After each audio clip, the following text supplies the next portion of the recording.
Realizing that he can hear the car, he's like, okay, there might be someone there. But guess what? Roman might be falling into the trap close to Autobots, and Roman has been spotted. Will Mania try to give away his position right now, or try to bait in this player? Because Roman is, I think so, mainly focusing on just seeing the lower ground, what is happening. On the other hand, NONX, Zin, he's come close. He is now in the zone. And guess what?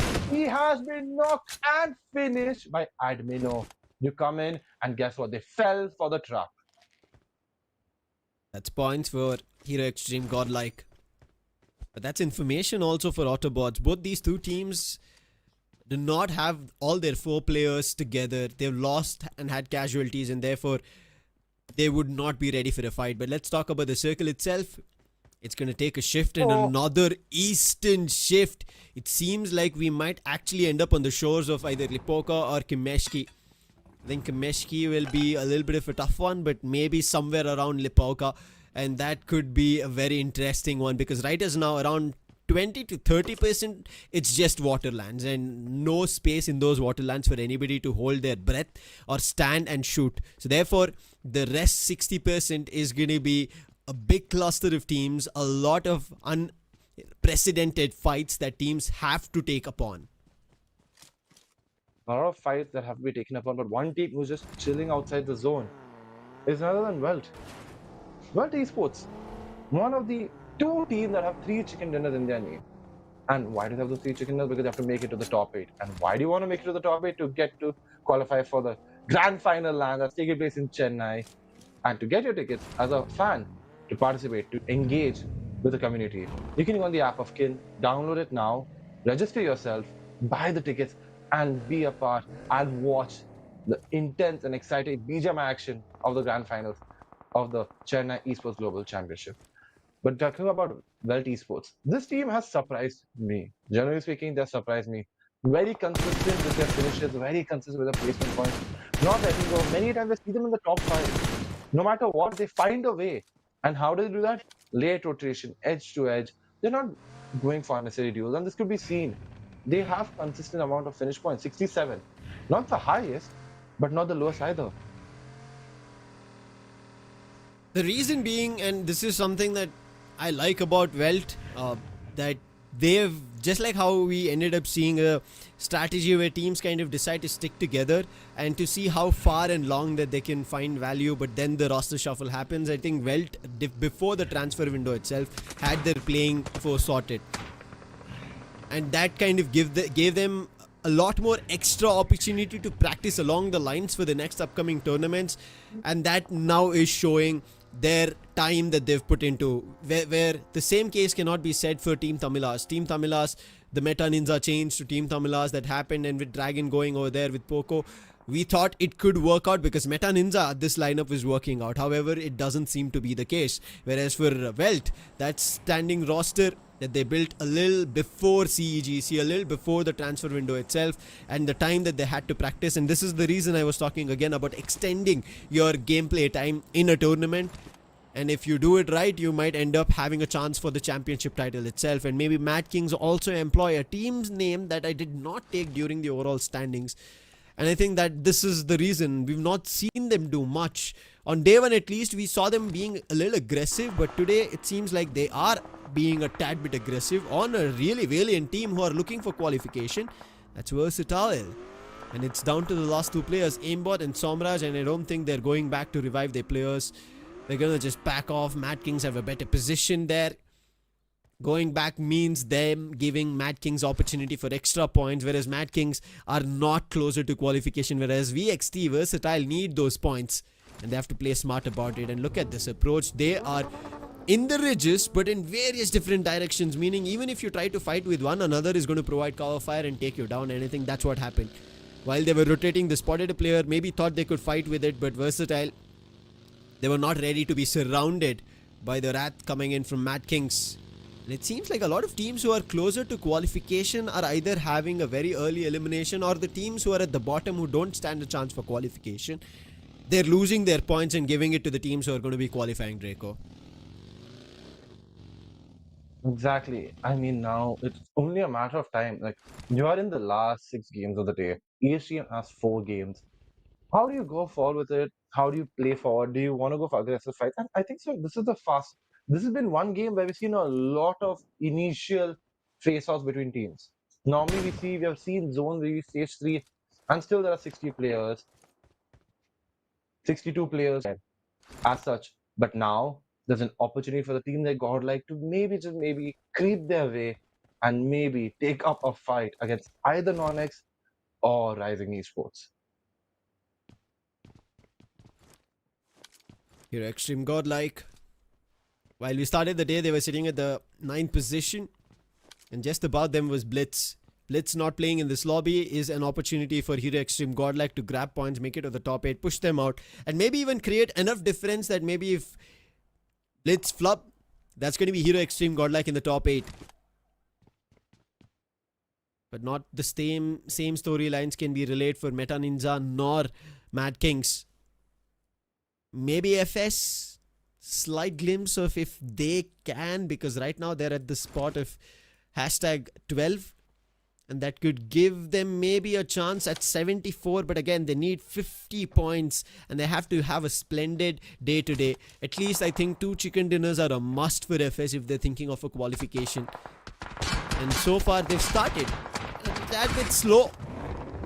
Let's see if that continues. Hero Extreme Godlike on the other end have a different split, a 2-2 approach that they're playing on at the edge of the circle. And now it seems like they might be deciding to reunite with their teammates, and okay, it's just going up north, Draco, the circle. As you can see again, I thought maybe Lipovka could be there because that was the major region, but it's actually just below Kameshki, the shores of it, and Vasista Esports, the team who do not need a lot of points, are at the best spot for now.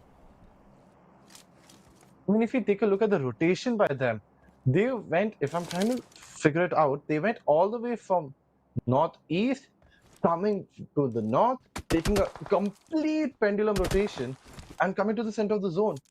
Amazing IGL ship right here by Hector, proving that, hey, look, I know what I'm doing, and maybe give me time and I will improve. And improvement it is by this team who was out of the zone for most amount of time, but now they're in the zone and they're like, you know what, we're in the center, we're as cool as it gets. But on another hand, a team who's right now having a face-off is between Cincinnati Kids and Autobots. Cincinnati Kids, a team who has got 3 chicken dinners to their name, 2 players who are on the top MVP rankings as well. Veron trying to get another finish, trying to get come a bit higher in the ranking. Nate goes 8, car comes in as well, the slam in. Nate's coming in by Naughty. Molly thrown on top as well. Autobots are fearing right now. And guess what? The Molly gets bro. Autobots. Areeb, Nate coming in, not hitting him.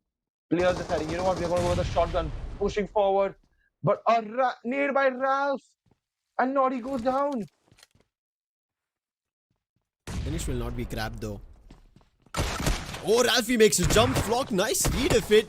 And now he wants to put Arif down and successfully does. Ralphie's position was not known, but Ash providing cover fire, he spotted that somebody was trying to throw a nade, and that information has also been relayed. So Ralphie, he's stuck in that spot. Otherwise, Ralphie could have completely destroyed the intense game or the intense fight brought by Cincinnati Kids. And now Ralphie is just stuck waiting to see if there's an option for getting finishes. The team is sitting at 0. He drops 2. He could grab these finishes for free, but before that could happen, instant shot coming in from Naughty. They had to let go of Veron, at least for the try coming in from Ralphie. 1 finish is what they will be able to secure. But what a play coming through. If he had landed another Naughty, he's also had a long journey. He could have gone down and it would have all come down to Ash. But right now, the fight's going away from Mad Kings as they've been eliminated from Rising Esports. But Rising Esports, after finishing the fight, they're not safe and sound because we already spoke about Vasista. They have the center of the circle, the prime edge of the circle. And they've already spotted Rising Esports. Devotee has been knocked. Simp again, very close. This man, from the time he's gotten this role, and Hector, he's been able to get this man in his team. Vasista, they're running away with points and nobody's able to stop them. And on the other end now, Rising Esports are going to get sandwiched. Versatile, Somraj. And Somraj doesn't have numbers to play with, but he's still able to find players who are caught off guard and will catch that finish in his name. Yeah. As you can see right now, the finishes to the team. Rising Esports with 4. Meta Ninja with 4, which we saw in the initial stages. VXT with 3, but 2 players are down. Cincinnati kids, they were so close. That opportunity, oh God. I was like, is this a blinder that we're watching over here in front of our eyes? Beautiful shots, beautiful connection, but just when he needed that one more opportunity, it just wasn't enough. And now Autobots are out, and Cincinnati kids are just pushing their way. They're like, okay, we were on the top, now we're in fourth. Let's just make sure that we qualify for the LAN. We reached the top eight, and the zone has again favored Manchester. Oh my God, this is something that has been in favor of Manchester as well as Meta Ninja. And now all they have to do is wait for the opportunity and make the most of it. Sister Esports and Hector, exemplary performance coming in from their end. Whether it be rotations, whether it be aggression, the way they've been converting, sitting on the top of the table. And now again, Hector getting ready to prove to everybody that he is also a winning IGL, looking forward to winning a lot more championships. And he is going to be a problem for every other team who would want to get to that corner. And as we said, still that prime location. But now, the price, if there was real estate going down over there, that would have been the highest. Kind of also has the sea view for anybody who would be interested in. A nice land to develop, but for now it seems to be a chicken dinner developing for Vasista Esports, a team who would not need it necessarily, but if they're able to grab it, they'll be more than happy. But teams like NONX, they need it. They're not safe and sound. Hero Extreme, Godlike needed, and Viper, a good track coming through on Manya, and he knocks him out in the open, but grabbing that finish could get tougher. Changes the window spot and grabs it. He gives the call to Knight to make sure he's watching the stairs. Nobody pushes up because the vehicle did make its way through. And S-Power, he throws a nade, drops Knight down, and it's down to the last man standing now on NONX. Viper, Godlike, they won this. They lost their IGL and they'll not be happy about it. But Viper quick on his heels, trying to see if he can revive his teammate. He came closer. But S-Power with his nades, he's trying his best. But there's a molly and Viper will not survive for long. Admino, he finds that molly, the value, the finish. And now Hero Extreme Godlike with total of 3 finishes as we are at stage 4, of which the play zone is already crumbling with just 50 seconds left. I mean, one thing we have to appreciate Godlike Esports for is, you can say whatever you want about them, but their utility is on point. It's amazing. The nades, the mollies, they just work in their favor. Like, you wonder what on earth, how much are they practicing? Their aim is on point. You notice S-Power the nades, Jonathan with the nades. It's always hitting somebody or the other. The accuracy and the accuracy rate is very high. Consistency as well. But right now, Taran can get some shots on WELT. 8-bit, who are currently in the top 8, have taken down a team like WELT to maybe solidify their spot in the Grand Finals as well. There is a chance for IQ 8-bit to solidify in this game itself, and they've been smart about all the games that they've grabbed their chicken dinner on. FS and Cincinnati kids are having a hay time with Versatile, and in that the last 2 players will be swept out. And Versatile go out with only 4 finishes and no position points at all. However, why not have made it a little further along the lines? They should take every game of the semi-finals in their favor and try to do everything that's possible. Yesterday, they were able to grab 3 finishes. The amount of experience that they're able to kind of change their play style that they've been changing looks really good. If they get a lot more time in these kinds of lobby, I think there's a lot to be seen from Why Not Esports eventually down the line. Again, for the viewers watching, Why Not Esports is the lineup from the Luna qualifier, all female lineup. They're playing for the first time in such lobbies with all India's best teams, and they are also rising up to their ranks to do a lot more. They truly are. They're trying to make sure, but right now, FS getting some shots on Godlike. S-Power getting that finish is his name. Admino knocking down Sahil. What a shot right there! Admino not holding back. This duo, we know what they're capable of. Roman all alone, and guess what? A shot coming from far away. A lifeline for Godlike, but a finish coming onto Jonathan. Wait. It's not Oh my God. That nade could have been a knock on their own. That was a little bit of a mistake. I think he was trying to throw down a smoke, and by mistake he let go of a frag nade. Thankfully, he did not get knocked by it, and Hero Extreme Godlike have some time to buy because Infinix True Rippers, they have that line of sight to take them down. Interestingly, we haven't seen much face-off between Godlike and True Rippers during this tournament, if you thought about it. They haven't like faced off much, but whenever they do, it's entertainment. But right now, CINCINNATI getting some shots, but a nade coming in the face of CINCINNATI by 8-bit Raiden, and immediately Envy on a back foot, but getting that shot, getting one, but going down. 8-bit getting another finish to their name, but it's not over as Cincinnati kids have pounced on this opportunity to get some more flag. But what a nade by Skip! What? What? And what on earth are we watching? Are you not entertained? That was beautifully done by 8-bit. A third party coming in, but the party doesn't stop.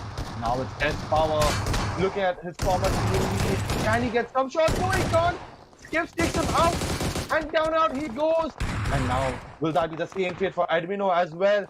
Sarang going down. Juicy is so low, but he has been taken out. And guess what? 8-bit are out as well. So is Godlike. Lucifer, what are we watching? What are we watching?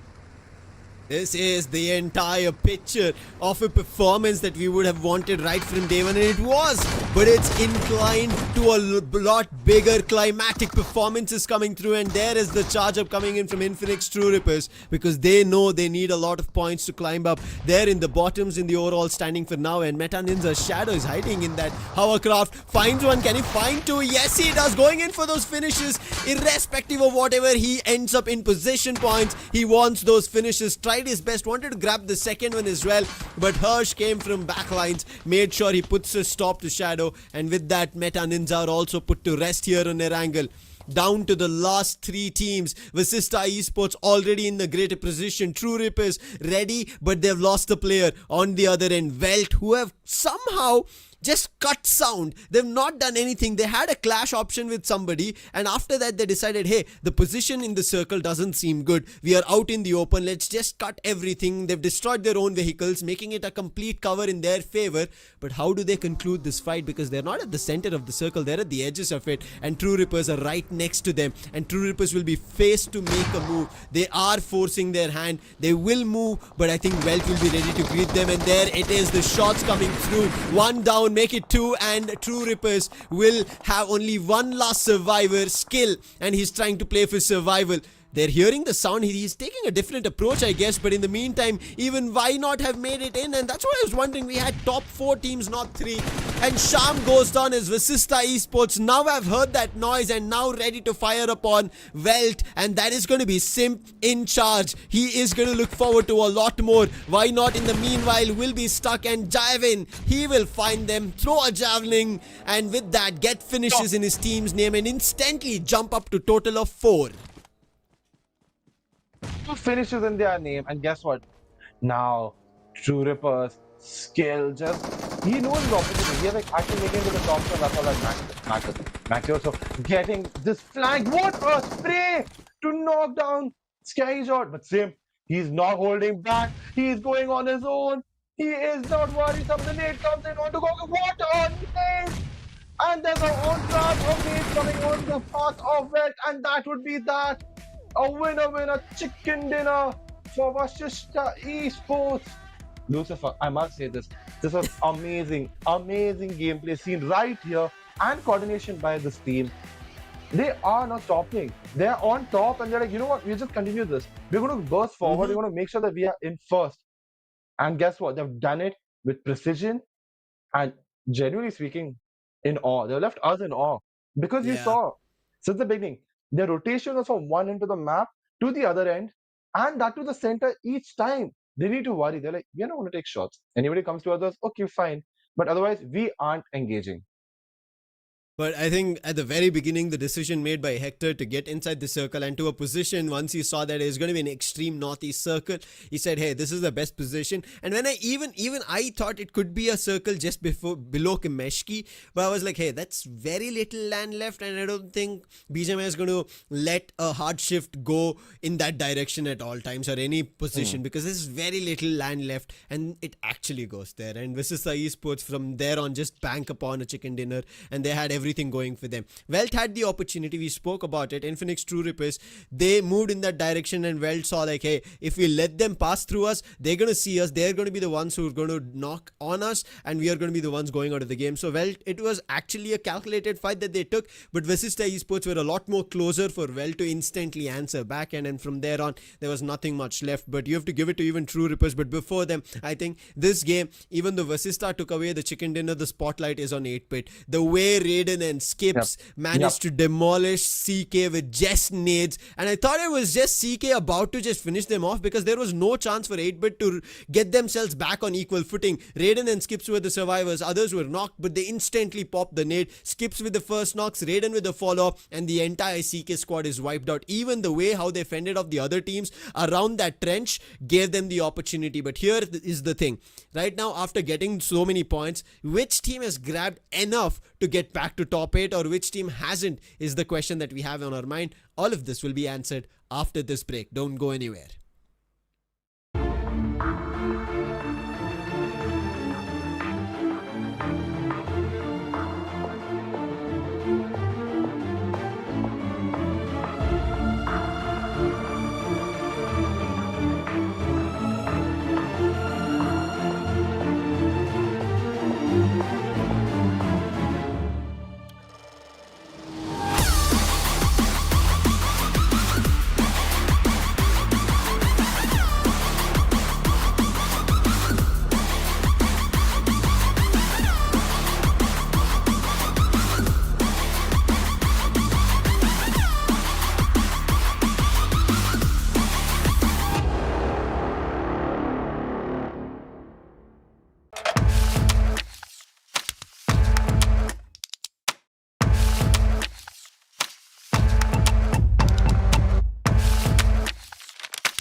Dreaming about me. Love is to get lost in the look. Unlimit Love B6 Pack 2 starts at 21.9 lakh. Mahindra Electric Origin SUVs.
is it in my face? I'm unfazed, I need this.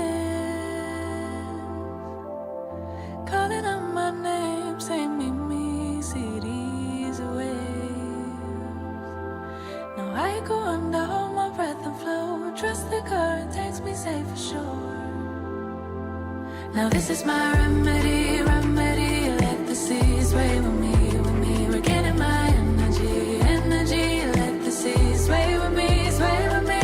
My remedy, remedy. Let the seas sway with me, regaining my energy, energy. Let the seas sway with me.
तुझको जो मैं हो जाऊं पागल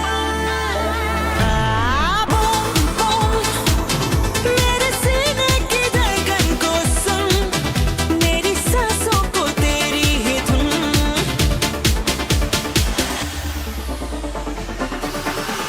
Dreaming about me. दिल बोले बोल Love is to get lost in the look. Unlimited Love B6 Pack 2 starts at 21.9 lakh. Mahindra Electric Origin SUVs.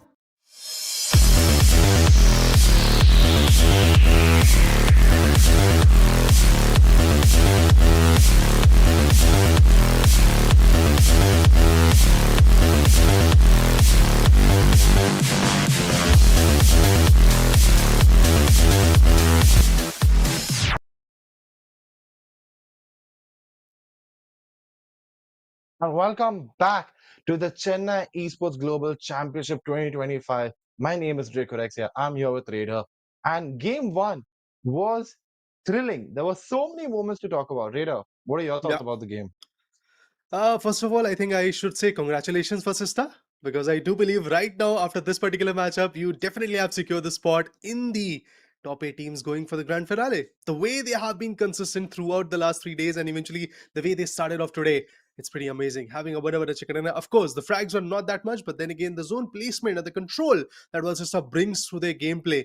To be honest, it's a mix of everything. In certain matches, we have seen Vasista going all guns blazing. In some matches, like this one, we saw Vasista being very calm and composed, because this particular play zone was not that kind of a play zone which usually comes. It was on edge, they were ridges to work with. I like the way Infinix Troopers pushed in. It was pretty amazing on Meta Ninja. But then again, the last man standing from Meta Ninja, the surprise that he brought, coming from the hovercraft, putting the 2 players down and setting the entire team's rotation on the back foot, was pretty amazing. So overall, for me, it was a complete package. Sitting on the back lines, hearing you guys casting, it was amazing.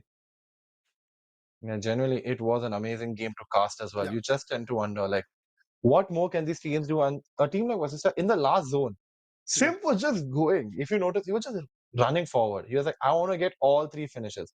He might have not gotten all 3, but he made sure that his team does. And the team was supporting him with nades after nades after nades. It was all on point. Really well done by him. I think so there are a lot of finishes. There's a lot going to be talked about, because I think the highlight of the tournament will be about Simp. And so all the fans are going to look at him and wonder, what have we lost? Meanwhile, other fans are going to think, what have we gained? Yeah. I mean, honestly, I'm just loving this role that Simp is adapting to, and he's just doing phenomenal stuff. You talk about his aggression, you talk about his timely aggression, I would say, because there was never a moment throughout this particular entire journey of, I believe, right now 13 matches. Yes, versus has played 13 games, and in 13 games, you never Yeah. get to see Simp being over aggressive. You get to see Simp being the heavy lifter for the team in terms of the frags. Of course, the other guys like Shayan and Javen and eventually Hector as well, they're just giving the zone control to the teammate, and eventually whenever it comes to retaliation or maybe getting the initial picks, Simp is always there with the best part. But Welt, I would like to say even Welt was pretty amazing. But in this particular match, the MVP is gonna be none other than Hero Extreme Godlike's Espawa. I still remember the fact that he was able to retaliate so beautifully up against Team FS. It was just eye candy to watch the way this lad fought through the victory up against FS Esports. Yes, of course, the winner chicken never really came through for them, but Hero Extreme Godlike off lately are definitely trying their level best to be there in the top 8 so that they can just skip that LCQ part and go to the grand finale. I mean, it is something that all fans of Godlike Esports are waiting to see. They want to see their team play on a LAN. Missed out on the recent one, but it's like, you know what? Okay, if not that, then this. And if they do qualify it, I believe it will be, it's a foot in the right step. They will be like, okay, you know what? There is a possibility with this team that we can create some history. And I mean, the record of Manya, we all know about it. But right now, this is very interesting. Look at it. As far as the most finishes and second place is Somraj. Meanwhile, the most contribution by any player is by Somraj, 75%, because VXP just got 4. Highest total team finishes, Vashishta with 8, Godlike with 7, taking them closer to the top 8 spot.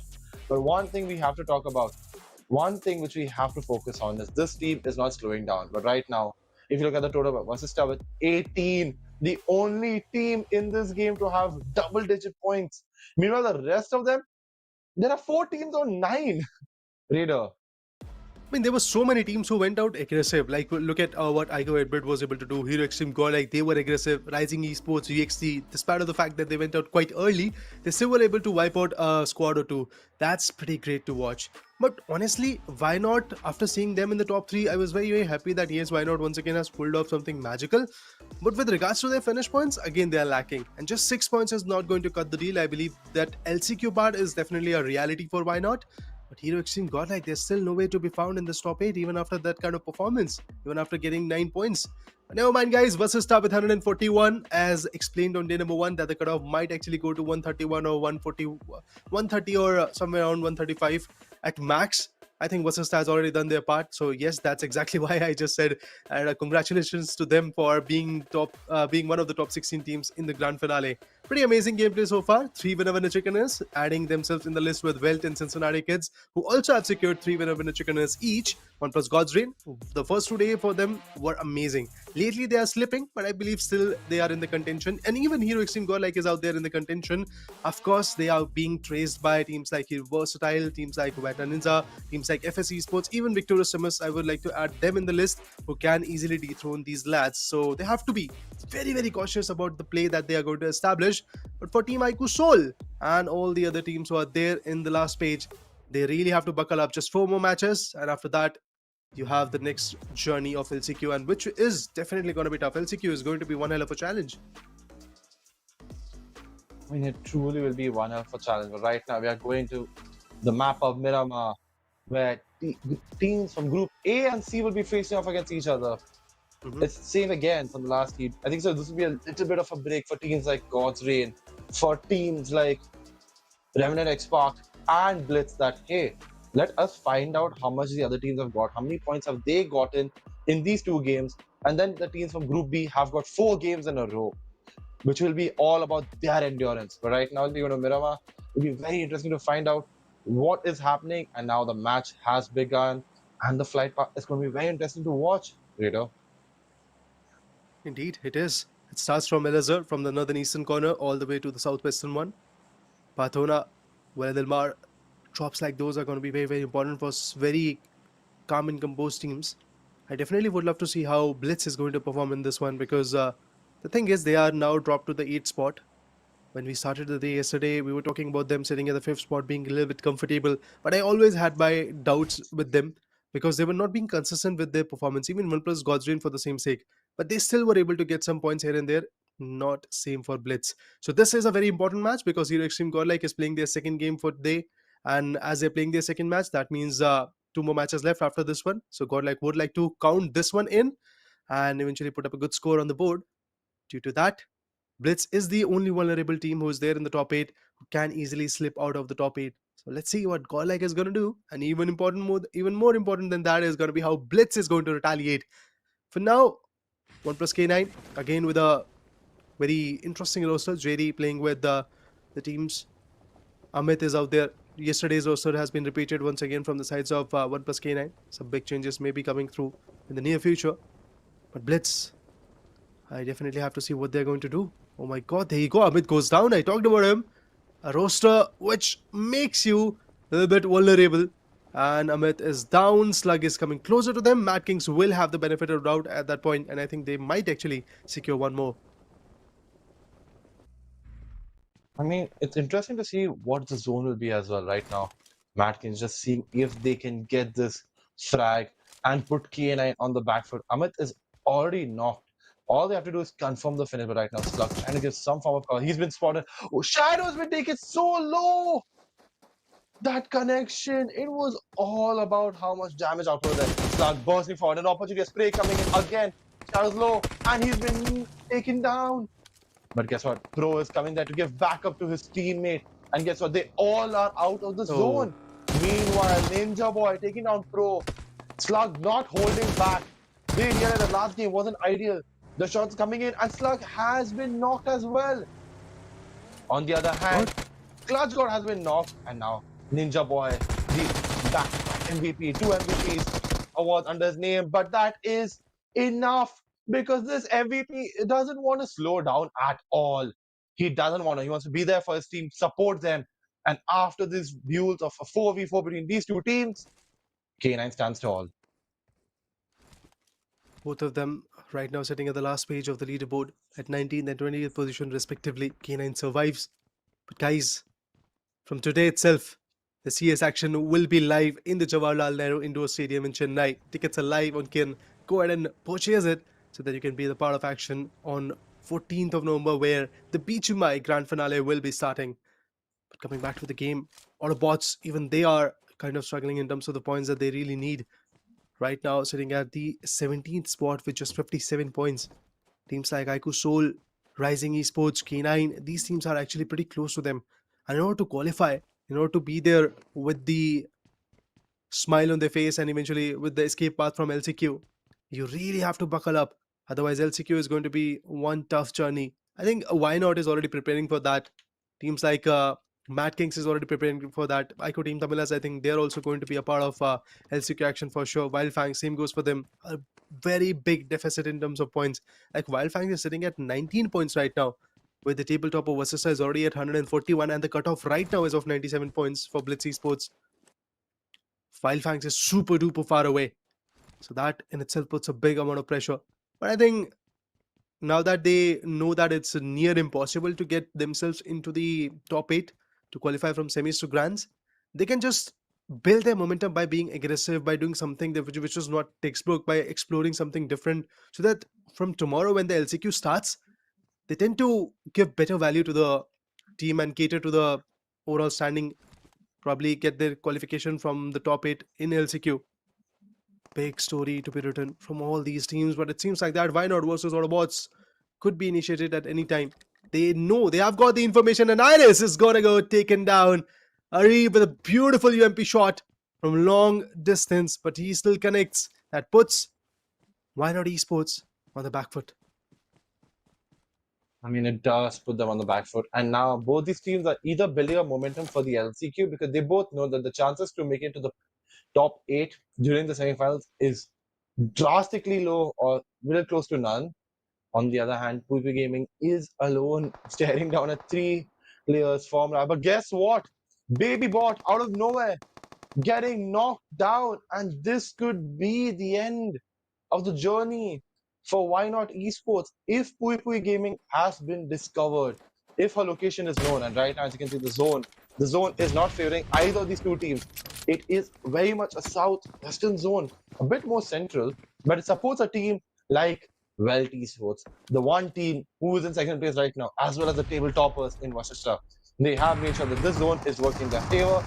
in the other hand, the duel of Why Not Esports is still going on against AUTOBOTZ. But now, in an interesting state of affairs, guess what? The final shot comes in, and AUTOBOTZ takes out Why Not Esports, and that's another game that's not worked in the favor.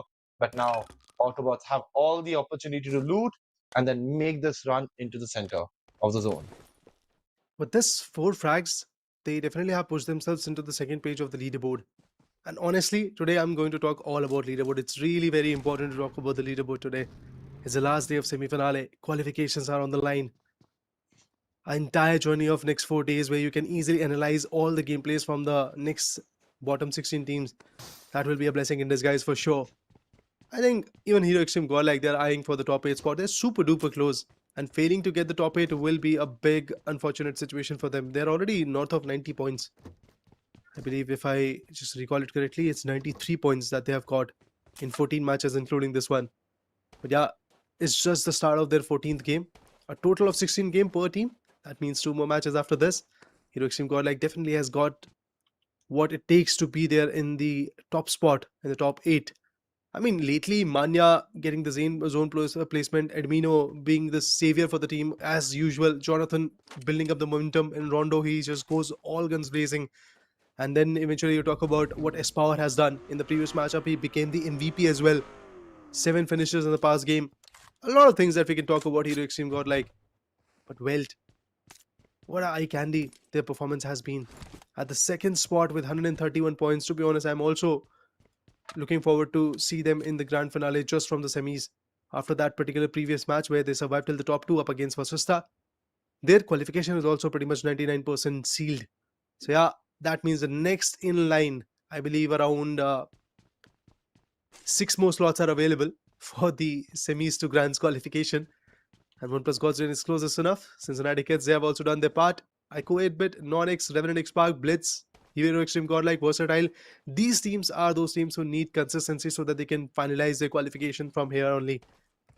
Meanwhile, Vasista, I believe we are again up for a good game from Vasista's perspective. This one looks like a calm and composed game again. They're going to, for sure, try to survive till the top 5. Top 5, I think so. They are just going to coast their way through. I think so. Right now, all eyes are on Simp, because right now we know for a matter of fact that Simp is leading the charge in the MVP rankings. And imagine going into a new team and starting off and reaching the LAN as well as being the MVP at that LAN or during that tournament. What a confidence booster that'll be for that team. We're seeing 2 teams right now getting 4 finishes each. That is K9 and AUTOBOTZ. But Slug, this player has proven many a time that he knows that he has a real sheer aim. But right now, that aim, he's just trying to get that spray onto the players of Meta Ninja, spotting them, realizing that, hey, maybe we can take up this fight, but deciding not to. Instead, just going back to his teammate and regrouping. Putting down damage just leads there to be a bit more fear in the opponents when they're making their rotations. And right now, with presence shown, it's more like a call onto like the team of Meta Ninja that, hey, we are here. If you want to come, feel free. We're not stopping you. But guess what? If you die, that's not on us. If you're taken out, that is not on us. But right now, the zone is going a lot more central. And for teams like Vasista, WELT, VXT, as well as True Rippers, they have to make it to the zone now. Meanwhile, Godlike has done this rotation coming from the east to the southeast and now getting a small spot, but they might come face to face with the team in second place, WELT Esports. Patience is the name of the game. VXT is trying that same stuff. They know that they are still lacking in terms of points. They are at #ton. They need a consistent game, and to be honest, Omraj is very, very comfortable with this map of Miramar. That's why that patience play is coming through. He knows that rotations from the western edge is going to be a little bit easier for him. NONX versus Cincinnati Kids. This could be very interesting, where Cincinnati Kids is already sitting comfortable with 118 points on the board. NONX needed to buckle up. I mean, honestly, their first 2 days were good. They performed quite a bit. But right now in Chumashera, Cincinnati Kids, they have heard all the audio cues and one of their player is up on the ridge. That's Veyron. We're seeing all this rotation happening. If he catches somebody off guard, he's definitely going to pin them down. Veron is in the vehicle out there. Meta Ninja, after their last charade in the previous map with Infinix Troopers, now they're fighting up against 1+K9, and it seems like that it's working. Two of the players have been taken down. Amit is up next. There you go. He also goes down. It's all about JD Gaming 45. Last man standing with the shotgun to pull it off. Oh my god, there you go. Nothing to really offer. Sobe delivers. And so is Thermi Shadow and Ronnie Jord delivering. Team Meta Ninja. They survive, they get the frags, and they get a little bit more closer towards their qualification. And right now, Meta Ninja is sitting at 11th. So many teams who are there in the close contention of qualification. Everybody is putting their every ounce of blood just to qualify. Truly, you have to. And this, I think, so this game with Kanan getting eliminated, it thinks it confirms them to be as well a part of the LCQ that's taking place. Then MADKING, King Kamilas, not the ideal situation right here for these teams. For a team like Team Seoul, just while they are in 18th place, they've got 2 more games. They've got like 4 more games. They've not played any match till now. Same goes for Blitz, who are currently in 8th. They have not played their 2 matches for the day. They'll be playing 4 in a row, if I'm right. So it's going to be very much intense for this team. On the other hand, it just makes you wonder, what will they do? It is all now about endurance. But right now, going back into this game, there are 48 players left from 12 teams. Interestingly, no team is there who's got like only 1 player down. Rather, everybody has 4 for each. Shows like the power of a full squad right now. But the way Cincinnati Kids is playing, they've got a lot of different angles to work with. And that's one of the reasons why I'm worried for the other particular team, NONX. They have no idea from which angle they're going to get bombarded. Veron, I think maybe his position is revealed. But the other guys, like Ash, Noddy, they're still unaware of it. And I think that's why NONX is also not coming out of the compounds, because they do know that it's a very huge compound. There are so many different corners from which they can be pinned down. It's a good approach from NONX as well, because as far as the zone is concerned, it's still with them. So they're not going to move a muscle. They're just going to wait for the right period, right moment to strike. Zen, Anonymous, Knight, Viper. Knight in this map of Miramar has been phenomenal so far by putting down 1v2 up against Tamilas for some other teams as well. He has shown his prowess in this map. But yeah, guys, you have a very beautiful chance to be a part of history. A government-backed event at such scale, 50 lakh rupees prize pool, trophy, whatnot. Everything is available from this weekend to the next one. Go ahead and get your tickets available on Kin. Links will be given in the description. Yeah, Vasista versus Godlike. I'm all for it. I'm all for it, but this fight is one that Godlike should ideally avoid if they want to make it a top 8, because right now, it feels like Simp would be like a Grim Reaper to the dreams of Godlike Esports to make it to the LAN. Because this is game number 14 for Godlike. You got 2 more. You're so close to reaching the top 8. But right now, do you want to engage in that fight? Do you want to face off against that player who was a part of your organization, who had taken up the pressure and proven multiple times that he is there? He wants to prove his mark, but right now, the team has decided not to engage. And Vashisha was like, you know what, we'll just take the high ground and we'll just chill over here. Simp just trying to scout as much as he can. On the other hand, if you look at Godlike, they're creeping closer. These 2 teams, they are in the zone, might I add. So it's not a situation where they both are worried about the zone or taking damage. It is more about, hey, do we want to get these 4 points? And if we don't, will it result in us going with 0 points at the end of this game? Another thing which we should talk about is the teams of True Rippers and AUTOBOTZ. They were outside the zone, but I believe they have made their way into the zone as the zone is slowly and steadily closing by. As we get to the start of stage 3, it'll be very interesting to see where does the zone shift. I'll wait for that. The circle definitely will dictate a lot of stuff. Yeah, guys, looking at the circle. Oh, that's the hub. NONX is not going to come out. Cincinnati Kid has got a big control, but as I said, Versatile is going to rotate from the western flank, and that's exactly what they did. From El Pozo to Monte and now towards La Triala to Chumashera. A brilliant rotation indeed from their corner, but now they have to watch their backs as well, as they've left the entire western hemisphere. That means AUTOBOTZ can push in over there. Some other teams can punch that location, but FS versus Meta Ninja. This is happening right now, where Ronnie Jord will not be able to survive. Just as the previous game, Ronnie failed to do anything mesmerizing, and once again similar things are happening today.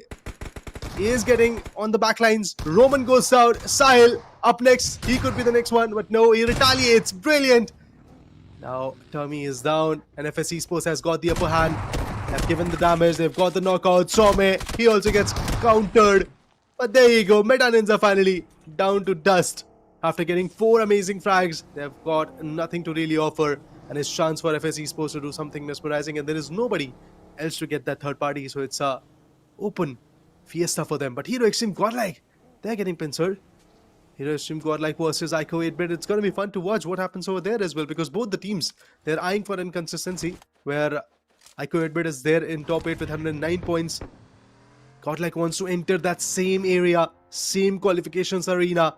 And they've started big by taking down one from Ico 8-bit. I mean, that face-off between FS and Meta Ninja, a team in 11th and 12th, has now benefited the team in 12th. And guess what? This is going to result in them coming closer to Meta Ninja. But on the other hand, they've got the center of the zone because of this. And we see Meta just chilling out. While they're outside the zone, they know for a matter of fact that they have spotted somebody. And the team that they spotted is WELT, the team currently who are in second place. But will we see the top 2 teams facing up against each other? No. Rather, they decide, you know what? We'll go our way. But will they be going their way? Because right now, it feels that they're going into the path, into the trap that is set up by WELT.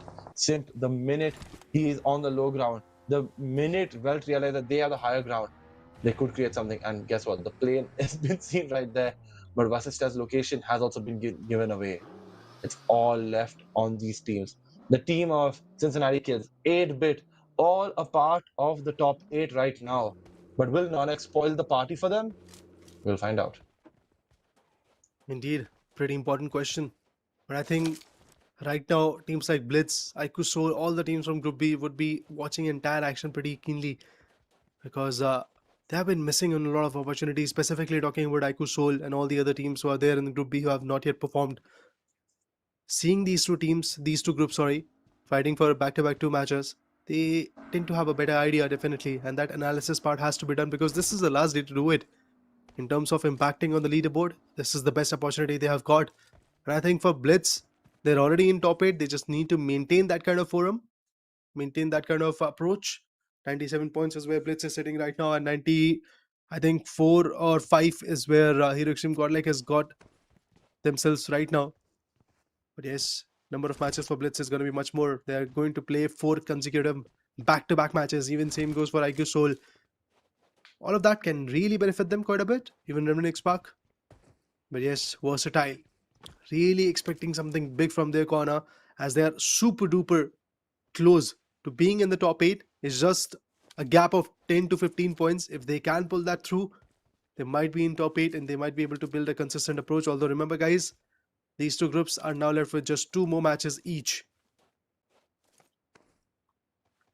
And now, as you see the shift of the zone coming in, and it's going to be very much interesting. Which team is it going to support? Wow. It supports FS. That duel was so important versus Meta Ninja that they win it, and now they are ideally in the center. And the team beside them is none other than AUTOBOTZ. But now, Jonathan and Godlike, they're like, hey, wait, we are very much far away from the zone. This is going to backfire. So what they do, they're like, you know what, we need to engage. And engage they do. Meanwhile, right now, shots coming in. Rising Esports Henry, just taking their time. S-Power getting knocked down. Guess what? Admino, but does S-Power get knocked? He's driving away. The smokes are there. Get some form of cover. And that's ideal right now. Because right now, they have to just revive Admino. Once they do that, they can go forward in the battle. But guess what? Keo getting the knock on Raiden. There's something that they don't want to see. And Hydro finishing off Raiden. 8-bit. They're 1 man down. They are a bit weaker. But now, they will not. It'll be tougher for them to make it into the top 5. I'm so sorry, make it into the top 4. Because this is their 14th game at the end of the day. They have to get points. They have to push for that 130, 125. Reach that level. Because right now, they're just on 109. And the team above them, Cincinnati Kids, is on 118. But Skips is taken down by Pro and finished off by Levi. FS not holding back 1 bit. Last man standing from Ico 8-bit. He has to just play the passive game. That's the only option available. NONX, they're also in a bit of trouble as AUTOBOTZ seems to be a little bit interested. The vehicles running super low in terms of the HP. FS, they're also closed, but there you go. Ralphie gets connected by Levi. FS Esports, after taking down Merenza, has got that momentum to work with. That momentum can be the shaping thing for this team's carnage in this particular match. But Wells versus AUTOBOTZ, interesting. Lobster thought that he is going to build a flank and probably get a lot of advantage in this particular fight, but he had no idea that there will be Welt, a very sneaky but calculated team who works around the map for their zone control, will be able to spot them, and Maxioso is going to finish him off. Welt also gets their start in this entire action. Although teams like Vasista, Welt, they do not really need the start at this point. All they need is just 4 to 5 points of consistent games. Vasista is definitely going to be there in the top 8. But for Welt, again, 5 to 6 points is going to be enough. But the problem is, Welt is not going to take that easy. They're going to be aggressive, they're going to be effective till the end of the circle, and probably crush a lot of dreams for all the other teams. I mean, right now, the only fearful factor for Welt is that maybe somebody can crush their dreams. But I would like to know from the chat as well, like, which team are you really impressed seeing playing, like, in the last 4 days during the semi-finals? Like, the semi-finals has seen a lot of new rosters, and all of these teams are slowly and steadily building up synergy. So I would like to know the chat to tell us, the community to tell us, which team has caught your eye? Because for me, the team that has caught my eye is Vasista. Genuinely, the arc, the story is right there in front of your eyes. On the other hand, a team like CINCINNATI is, day 1 are not ideal, but guess what? Day 4 might not be ideal as well. As the knocks are coming in from GODLIKE Esports, S-Power and Jonathan getting knocks after knocks. And who does this benefit? None other than VXT. The enemy of my enemy is my friend, and right now, all Noddy can do is get some nades, but the knocks coming in. Meanwhile, FS getting some knocks on the team of True Rippers. This is not looking good. Vasista trying to get these finishes, and Somra just does that. Another finish stolen by Vasista off GODLIKE. GODLIKE getting the knock. Vasista getting the finish. I'm so sorry. Versatile getting the finish. This is not looking good. But meanwhile, the zone, once again, GODLIKE is just out of it. The zone has favored the team of NONX. So is Versatile out of the zone. It all depends. Do you take the duel? Do you prioritize the finish points or the placement points? There are 9 teams left, but the opportunity still stands tall. Smoker? Has he spotted Veyron or not? I think he has, and he is thinking that maybe somebody is going to come for the revival. That's why he's not yet finished him off. But Ash, he's not going to move a muscle. Hero Extreme GODLIKE, they get their second frag. To be honest, GODLIKE definitely helped VXT, but in turn, VXT is now becoming a danger for Hero Extreme GODLIKE. Because on the very next point, if you see in the leaderboard, GODLIKE is sitting at 9th and VXT is at 10th. So you're just helping kind of VXT to close off that gap and probably get the backup. Edmino once again goes down. This is the second knockout, so a bit of a fast bleed. Manya won't be able to go on the back because of the fact that Proton and Sham, both of them are just covering that angle up. So out here, these smokes are going to be very, very important from S-Power and Jonathan. That can be the only saving path for the lad known as Edmino. It's very important for Edmino to survive in such fights, because in open-ended areas, in open zones like this, Edmino and Jonathan, these two are the best assets one can have. Of course, S-Power is amazing, but you have to have as many guns as possible so that you can deliver. Versatile getting closer to the play zone, but Smoker spotted a lot of ruckus over there and had to back out a bit. Jonathan patiently waiting, and they have no clue. They have no clue. Versatile has no idea that there are players still spotting and still holding off that exact angle. Ninja Jord gets super duper low, but will be there in the cover. Smoker goes in for the nade as Power goes down. AUTOBOTZ, they're also out. Now the fight for placement points will be coming through. Smoker getting pelted by these leads. That will not be beneficial enough. Somraj also goes down. Super low Manya was, but he's still connected. Versatile putting up the pressure on Hero Extreme GODLIKE. This is make or break for Versatile. If they deliver, that will be it. Johnny also goes down by the hands of Smoker. Manya becomes one of the last men standing. Edmino down the ridge. He is getting pelted by Welt from the other side. Manya! He also goes down. Hero Extreme GODLIKE in shambles. Welt from the left. VXT from the top. Hero Extreme GODLIKE just counting backwards at this point. But Smoker, he goes down by Devotee. Rising Esports coming up with a third party. That's a blessing in disguise. And Welt, they seem to be interested in going to the play zone rather than fighting with Hero Extreme GODLIKE. This could be a reset of the game. for Hero Extreme Godlike, and if that reset happens, it's an easy defeat for teams like VXT. I mean, right now, Ash is outside the zone. He can be the Grim Reaper. He has it spotted. He could be that late ghost that could haunt Versatile. This face-off between these two teams has not worked out. And Jonathan not having enough... What? That he has bandages, but he doesn't have health packs. And now, Edwino finishing off Ninja Zone, and that Versatile is gone. Make that 3 finishes in total for Godlike, and now they have to prioritize the zone. They need to push forward, heal up, and just run. Run, believe. Meanwhile, Rising Esports getting the knocks on NONX. Levi taking away Maxio's score, but Silent getting the finish. Rising Esports now holding back, but guess what? Admino has again been knocked by Henry. Rising Esports has risen. They are rising up and they are not slowing down one bit. They are intensifying their fights. And Jonathan has been low. He has to take cover. He has to take cover from his vehicle. And all he can do is maybe push in. But the play zone takes down Jonathan. I believe Mane is the only player left. Meanwhile, Aryan here. Oh my god, Another Rising knock. Esports. Devotee getting another knock on Sahil. Jonathan has been finished from the play zone. Sahil getting finished as well. We are in the top 3. All looks in favor. Manya getting a knock. Another one.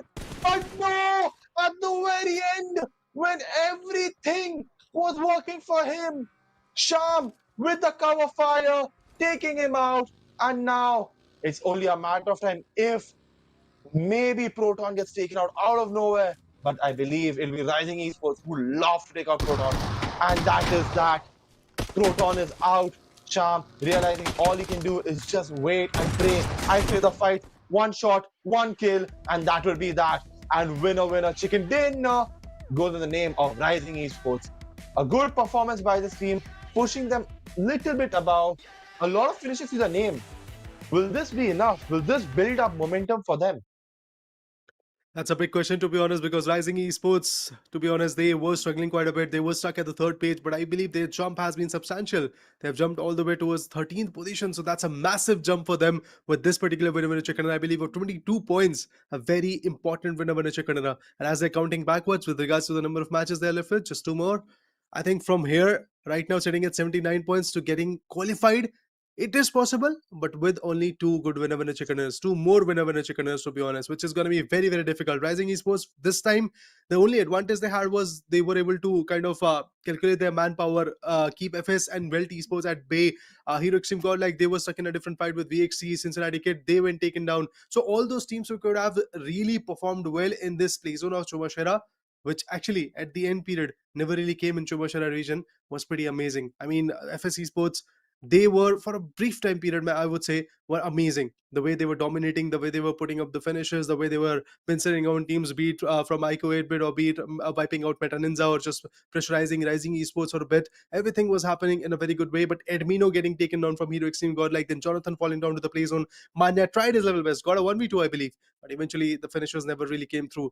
But that reset that Hero Extreme Godlike did, that benefit that Rising Esports gave Hero Extreme Godlike at the end by taking down Somraj and Smoker from the backlines were amazing.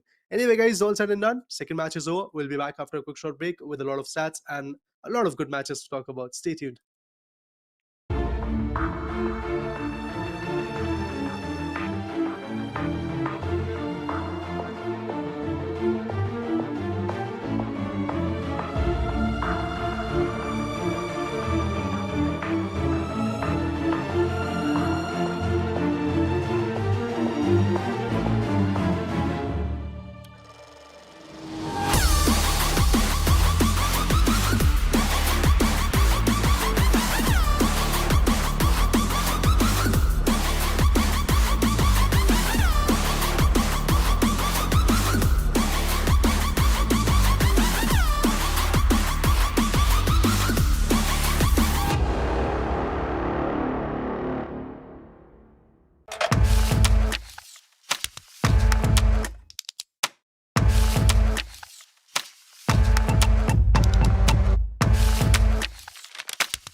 Dreaming about me.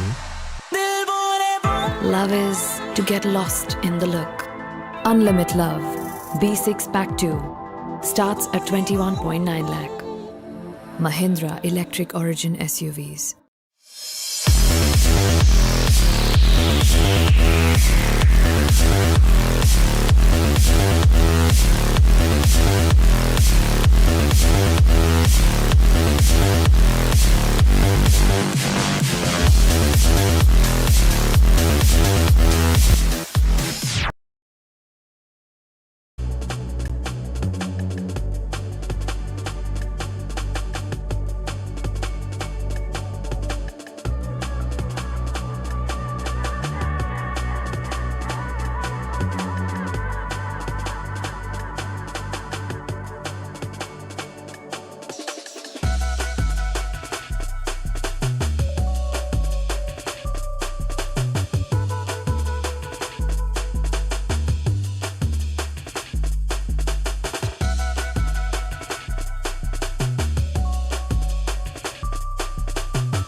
तुझको जो मैं हो जाऊं पागल boom boom मेरे सीने की धड़कन को सुन मेरी सांसों को तेरी ही धुन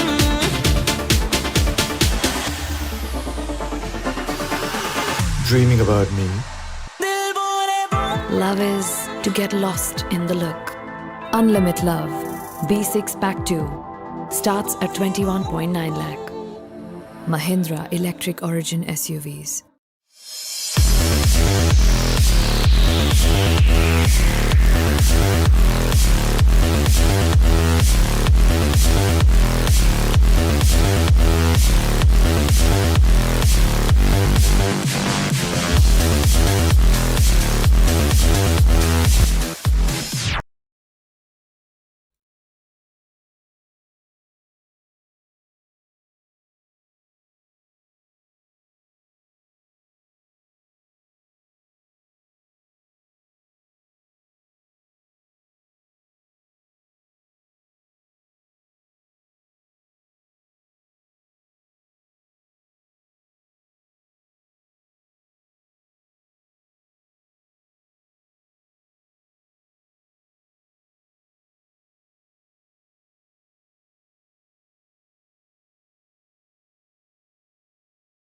Mm-hmm.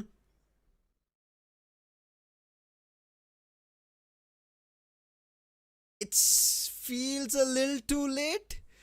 I think so. We've had a little bit of technical hitch. Welcome back, everybody, to the SDAT presents the government of Tamil Nadu. Sorry, SDAT in association with the government of Tamil Nadu, CEGC 2025. My name is Lucifer. With me on desk is Raider.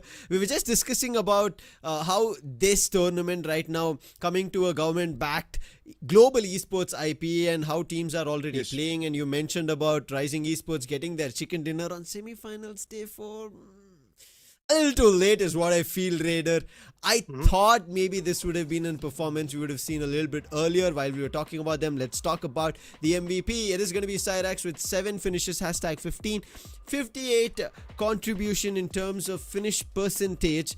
But I think I still feel the question to your,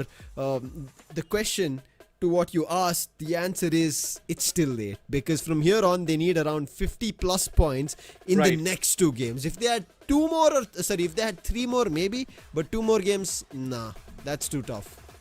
I mean, honestly, after looking at the current standings right now, the thing is there are many more teams who are eyeing for the same stuff, and from Group B, 4 matches are left. We'll talk about all of that, but let's talk about the match summary for now. Highest finishes by Cyrex, 7 amazing finishes, and Rising Esports will be getting the team highest finishes as they were able to acquire a total of 12.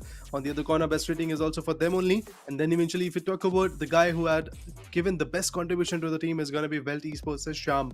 Now, Vasista is being very, very consistent, no doubt in that. They have got 3 winner chickens, they have got the top spot, nothing to take away from them. WELT Esports is yet another team who is also being super consistent and being absolutely lovely with the way they are playing. They're being very cohesive with their decisions, and at the same point, whenever the fight comes through, they tend to deliver. They tend to at least be there in the top 5, which is a very, very good thing. Even in this particular matchup, I believe Proton was the one who got knocked out by Manya, but after that, we got to see Sham still fighting back, still putting up the efforts for the team, even when the situation was a 1v3, 1v4. And that's exactly why WELT was able to secure a total of 10 points from this match as well. Rising Esports on the other corner got 22. FS, they also collected 15. And honestly, FS, after taking down Meta Ninja, they got their own momentum, which gave them this kind of jump. Let's see if that jump is going to be enough. We've been expecting Autobots also to pick up some position points, but they've not raided, to be honest. I don't know when they will, but I think the semi-finals is not going to be in their name. They have to look forward to the LCQ, CK and Visista. Not much to be worried about, but maybe Versatile. We look at the overall standings of how it looks. K9 are showing his performance, but it's just not enough. Too early, they had a fight with MADKINGs a little here and there, but they were unable to completely control MADKINGs. However, they did not get anything. Let's jump into the overall standings itself. The discussion that we were having, already 145, 141 on these 2 names, they are qualified. Yesterday, if somebody felt like, hey, Vasista, have they qualified? They had almost qualified, and now there's no saying that they cannot be missing this chance to go into CEGC. They are into the Grand Finals. They will be seen in LAN. Cincinnati Kids very close along with Godsend. We already spoke about this. Cincinnati Kids, unfortunate, had a game 1 clash, which was, I don't know what happened over there. 1 nade from 8-bit and their dreams were all swept, and along with them even 8-bit that their name took. They're also close by to qualification, but when we look at the second page, teams now take a little bit of a hit. Here XTREME GODLIKE, they've made their move to the top 8, but Blitz, they've made their jump down. FS, however, they've had a little better game. Looks like they're climbing in the right direction. Versatile, a dip in performance, game 1 and game 2. Now they have 2 more games left to decide. Do they make it to top 8 or not, Raider? The thing is, eventually, if we talk about the positioning from 9 to 24, not even 16, I believe there are so many teams who have just played their 12 games. So I think Blitz, you talked about them falling down. I think they can make a comeback. IQ Soul, I have hopes that maybe in these next 4 back-to-back matches, they're going to find their own momentum back into the picture. Hopefully get closer to top 8, maybe not get the top 8. I think, again, showing that kind of promising performance is going to be the goal for IQ Soul so that they can carry forward that momentum. And I've talked about this with Draco as well, that even if you are not being able to qualify, you have to showcase that momentum. You have to build that momentum, explore something different so that you can perform tomorrow from LCQ and get that advantage from very first match.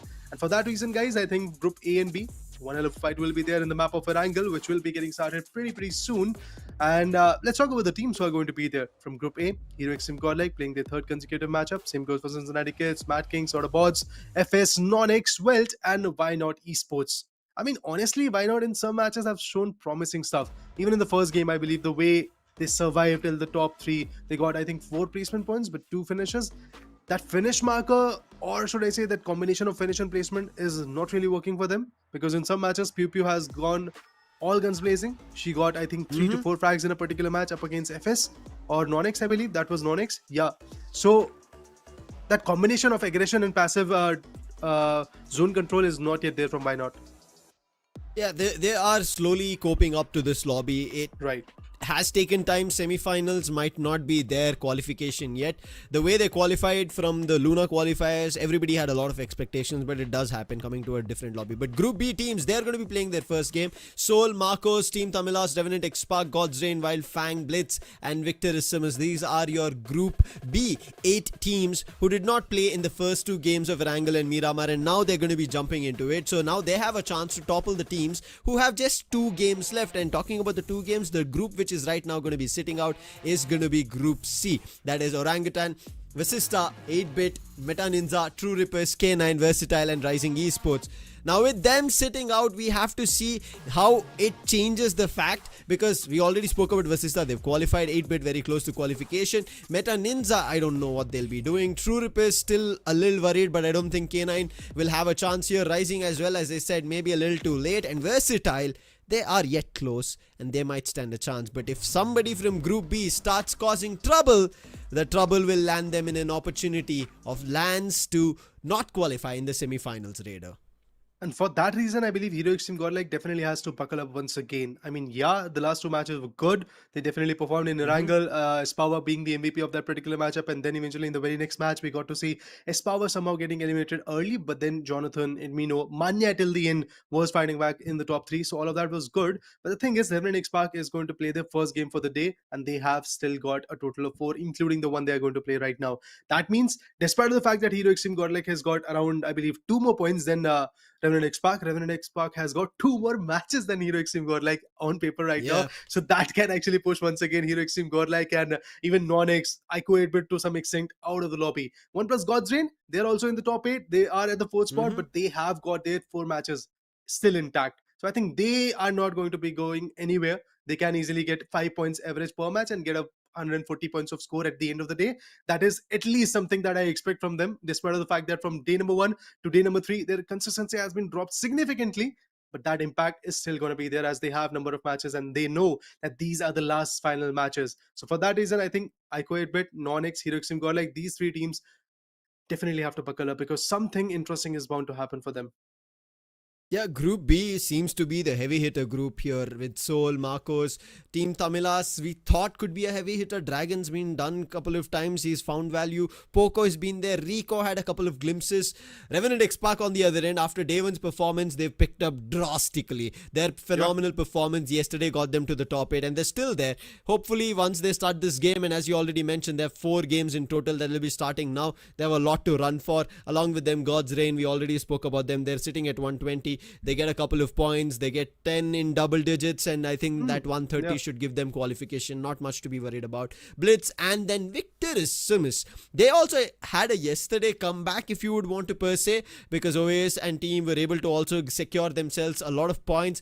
Gave them a little bit of movement where I thought, hey, here is where they start making their comeback. They got a chicken dinner as well in their name.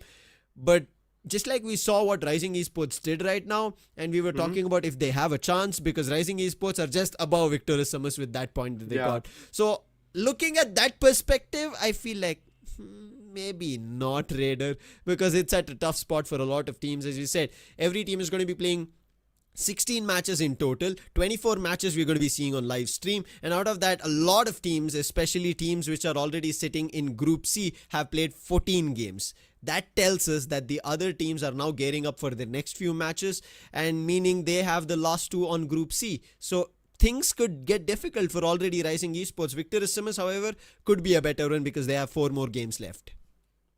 And I believe Victorissimus, specifically from Rondo, got their boost, and eventually from there they were able to carry forward their performance with a very good banger performance. And I think you called it correctly that at this point, with 14th position under their banner, they definitely will try their level best to get some good scores on the board in these next 4 matches. Having said that, let's talk about this match number 21 of the semi-finale, where Heroics Team Godlike will be our flat captains, and they will take it away into the section of ERANGEL, starting from 70 on the northern flanks.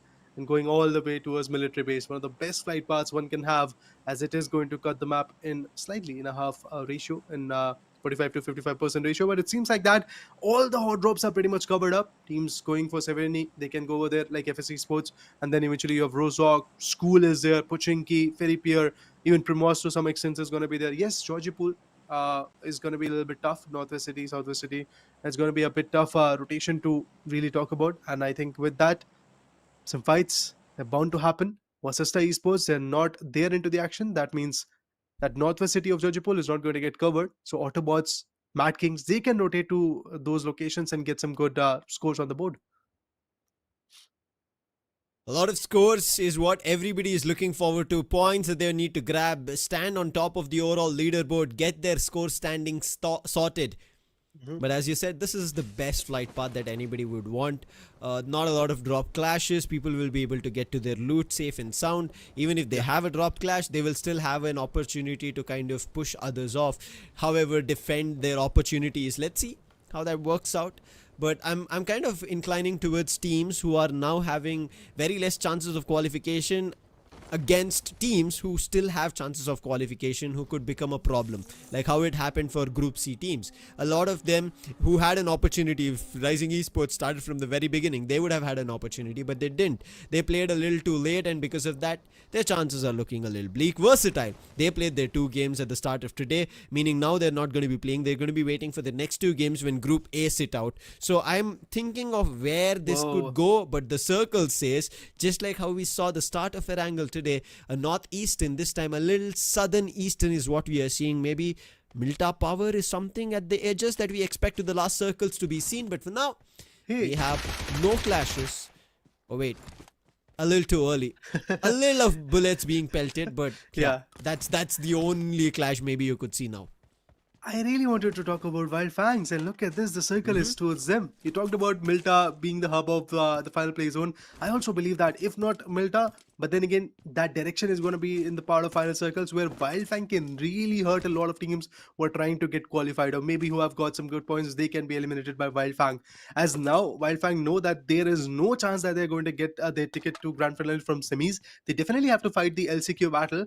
That means they can go all guns blazing. They can have no pressure onto them and eventually put down every single team that comes into their crosshairs. Sensei, he is eyeing for a match where we get to see the sheer power of those assaulters that Sensei has got with the team.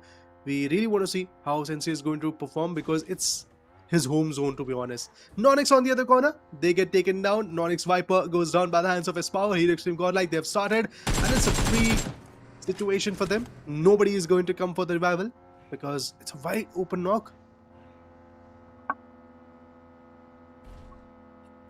Starting things off again, Hero Extreme Godlike, they know that they need points. Grab the first one. And then they're just gonna cut the song, move in another direction. They don't want to keep it ongoing. Whereas I'm looking at what do Blitz do, because right as now they've been pushed. They've been pushed to the second page of the overall standings. And this is going to be a crucial game for them. Yes, they're going to be starting their first game of the day here on ERANGEL after the first 2 games already. Meaning Group A, right as of now, have had a little bit of a head start in terms of performance. And that is kind of helping. And that is the reason we see Hero Extreme Godlike right out of the gate find their first. Even WELT will find a promising start. We're closer to a chicken dinner. And these are the kind of teams that players should and their IGL should understand to stay away from. Or if they do get in close counters, just eliminate them. Find the finish points, wipe the team out, meaning that will give you a confidence that the teams who have already had a start, you've put a stop to them, you have your chances of making a comeback. But I think comeback, when we talk about it for Team Tamilas, at least here, it's not going to be there. But we've been saying this statement from the start of CEGC 2025 because it's happening in Chennai, the LAN. I think Team Tamilas, the name needs to resonate on that stage. The whole of Jawaharlal Nehru Stadium will start hearing the support that is there for them. But looking at their performance here in semi-finals, it's a little doubtful of how it could kind of play forth in this LCQ. I do believe that at this point, yes, situation for Team Tamilas is not that good. But remember, Sam, we have LCQ, so maybe that's exactly where we get to see them getting boosted up. And for that to happen, they need a momentum which can be built today. And these 4 back-to-back matches that they've got. But guys, tickets are live right now. They are available on Kin. Go ahead and purchase them so that you can be the part of this entire action. Tamilas versus Welt. A team sitting in the bottom of leaderboard up against a team who's just being consistent. Sham, the best contributor in the previous matchup for the team. He has his eyes set on that vehicle, on that open top UAs. He has got the information, he has relayed it. And now I think he knows that Dragon also has come a little close. Somebody on that particular top ridge is there. But is Welt going to push? It feels like that Proton is already there on that ridge where Dragon was sitting at.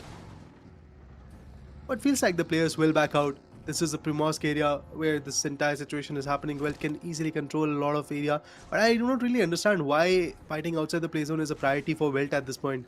I mean, for IQD and Tamilas, wherever they can fight, they have to fight. It's a no-brainer at this point because there is no such pressure onto them. Even for Wildfang, they are just going to take over fights. But Welt, I think they are also in the same situation that they've got enough points. They can take fight anywhere if they want. Exactly. And also they're coming up from a head start that I spoke about. So for them, it's like, hey, we are in the top 2, top 3, top 4 in the previous games that we've played, but we've not converted a chicken dinner for the day, which is something that they've been very consistent on. Given every day, it seems like Welt are almost in those top standings, managed to get themselves chicken dinner. For the previous 3 days that we have had, they've secured chicken dinner every day. So today is going to be day 4 and they would need one chicken dinner. Just like we kind of ask a checkbox, right? When you're starting things off, we are also getting on the caster desk. Have we, is our mic all set? Our cameras all good? Lighting's all fine? All those things. It's like for Welt, hey, we've played the matches 4 games per day, but one chicken dinner is a must, and I think that's what they'll be inclining to at the end of today. And they have 2 more games, I mean 1 more game after this.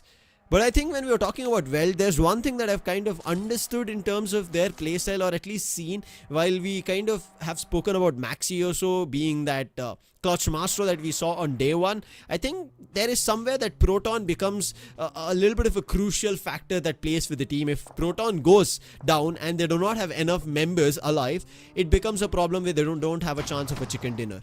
Otherwise, if he gives information and they have members, it does work out. But for now, it seems like things working out. A little bit of a trouble for NONX, but continuing that trouble, it seems like CK have found a fight with MADKINGs. Knockouts already coming through. Clutch God. He goes down. Pro knocked out. Ash cooking up a nade. Cincinnati kids. Seems like that they have got the total control of this entirety of a fight. There you go. One more knockout, and that's Shadow. The IGL also down to the knees. Last man standing up. Polo goes in for a beautiful knock. Can he finish him off, or maybe go for the next 2 knocks? He is trying his level best. Goes in for a reload. Oh, maybe another connection. He gets a 1v3. It's all down to North. Last man standing. Oh my days. He had so low HP, but he still was able to get Flock, Veyron, and Ash down. A brilliant play from Apollo. MADKINGs. This was beautiful. Of course, if Pro, Shadow, or Clutch God could have survived this game, this fight, this action, could have been theirs. And they were seriously in need of points. But nevertheless, a beautiful play by Apollo, a 1v3 to remember. This is what I know MADKINGs to do, Raider. But again, they just fell short. They needed points, as you rightfully said.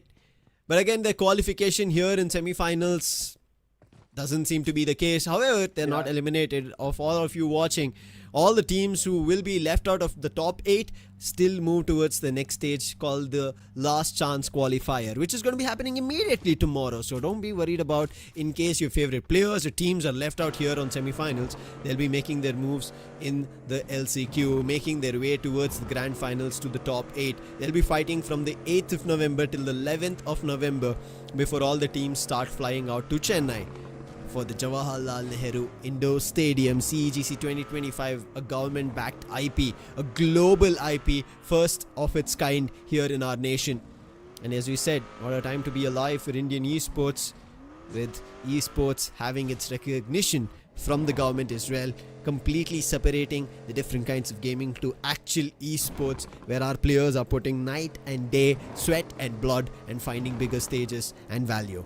But right now, let's talk about the circle, and the circle is finding its own journey towards the eastern ends itself of how we saw the first game of ERANGEL. But there's a lot of teams who are yet to enter or get closer. We've seen 3 teams in the play zone, one or a couple of them towards the edges of the play zone.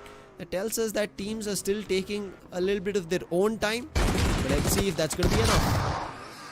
iQsoul versus ERANGEL Godlike. This could be big. ERANGEL Godlike. Jonathan is down. Espower is out. Manya and Mino. But this is beautiful for iQsoul. Yes, they've got one of the player down. Revenant X-Spark could be the closest one, chiming onto that third-party situation. And if Revenant X-Spark really wants to push in, they can actually pressurize iQsoul quite a bit. But remember, guys, iQsoul really need a big game. Not just a big game, but a lot of big games. Knuckle on track. But the connections were never to be found. iQsoul has got their reset. 2 finishes for them. But Knuckle, this could be risky. You have been taken down for quite a beautiful times. We have seen Knuckle trying to push in, trying to find the information for the team and then getting knocked out. He has to bring in his teammate. Goblin is back on the charts, guys. Look at this. We have talked about this enough times. The Thunder, Joker, Legit, Knuckle. This lineup is good, but when you talk about gold, Goblin, I think for me, it's a synonym. Goblin has to be there, and definitely with that firepower will be increased. Legit, good with his aim. Goblin, absolutely amazing. Knuckle. And right now, I believe Legit is the one who is being the mastermind for the team. So definitely, Knuckle can also go all guns blazing, being the frontline assaulter. iQsoul saw an opportunity, did go try their hand if they could get a couple more finishes, but you could see as soon as Godlike understood which team it was, they knew they also need points. Now it is about teams understanding and reading the finish feed. Once the finish is confirmed and knowing which team needs points, because it's also about getting points for your own self, your players and teams, but it is also understanding that who else would need points and deny it. And this is why we also spoke about it. If there is an opportunity for the teams towards the bottom, right, let the teams they don't want to see in the LCQ somehow manage to find points, and the teams that need points to qualify and they would want them in the LCQ, go take a hit upon them, make them stand and make sure that they don't make it in the top 8. Could be a strategy that you could employ and make it into the grand finals in that lobby of 16 during LCQ. But why are they all fighting is to get to that LAN stage. It's live right now in terms of the LAN already happening with CS2, and you can get your tickets in the Kin app, the link in description. It's happening this weekend, 7, 8 and 9 that you're going to be witnessing for CS2. And it is going to be next weekend of 14, 15 and 16 for BGMI action, all in Chennai. Let's. Victorious Summers close. iQsoul, they just started off. But remember, guys, Blitz with 97 points. ERANGEL Godlike, they have taken their throne. Revenant X-Spark is up close with regards to the leaderboard. So for Blitz, it's again a very important game. But they have got 3 more after this one. So yeah, there are chances which will give them the boost. But for that to happen, I think Server, Soham, Chandan, Nova, the combined effort of theirs should come. I am looking forward to see where the next play zone is going to be, because that kind of will push these teams quite a bit. I think Circle might actually shift. But Victorious Summers, even they have been quite patient. They are right now in a situation where Rising Esports is super close to them, but they have got a little bit more with regards to the number of maps that they can play, number of opportunities they have in the lobby. And up on top, we have AUTOBOTZ. Again, yet another team who had shown sheer game, sheer power on the day number 1 as Lobster. He got 7 frags, became the MVP of that particular match. But after that, don't you think so, Sam? That was the only golden period for AUTOBOTZ. After that, they were just struggling to get the points. It's been long due for them in terms of points, especially position. Yeah. And same, I would say, for kind of Blitz as well, because they've had around 59 finishes in their name. However, their replacement points is at 38. They have been unable to kind of even that play. And I could somehow get you guys in resonation of even iQsoul. They're at 43 finishes, but they're at only 10 position points, which is even worse compared to Blitz. But you did mention about iQsoul maybe having a chance of qualification, sitting at a total of, 43 finishes. 53 is their total points that they have.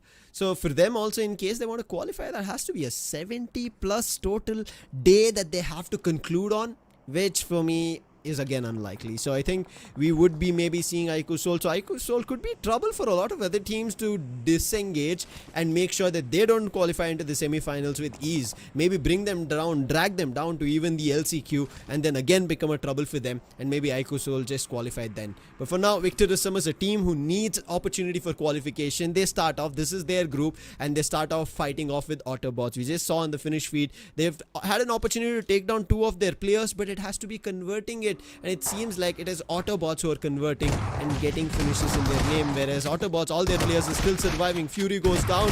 Mafia, he is the last man standing, has to stand tall for his team. This is the first game they're playing and it doesn't work. Ralphie makes this game go all good for AUTOBOTZ, whereas Victorism, they will be only summoned in the next map.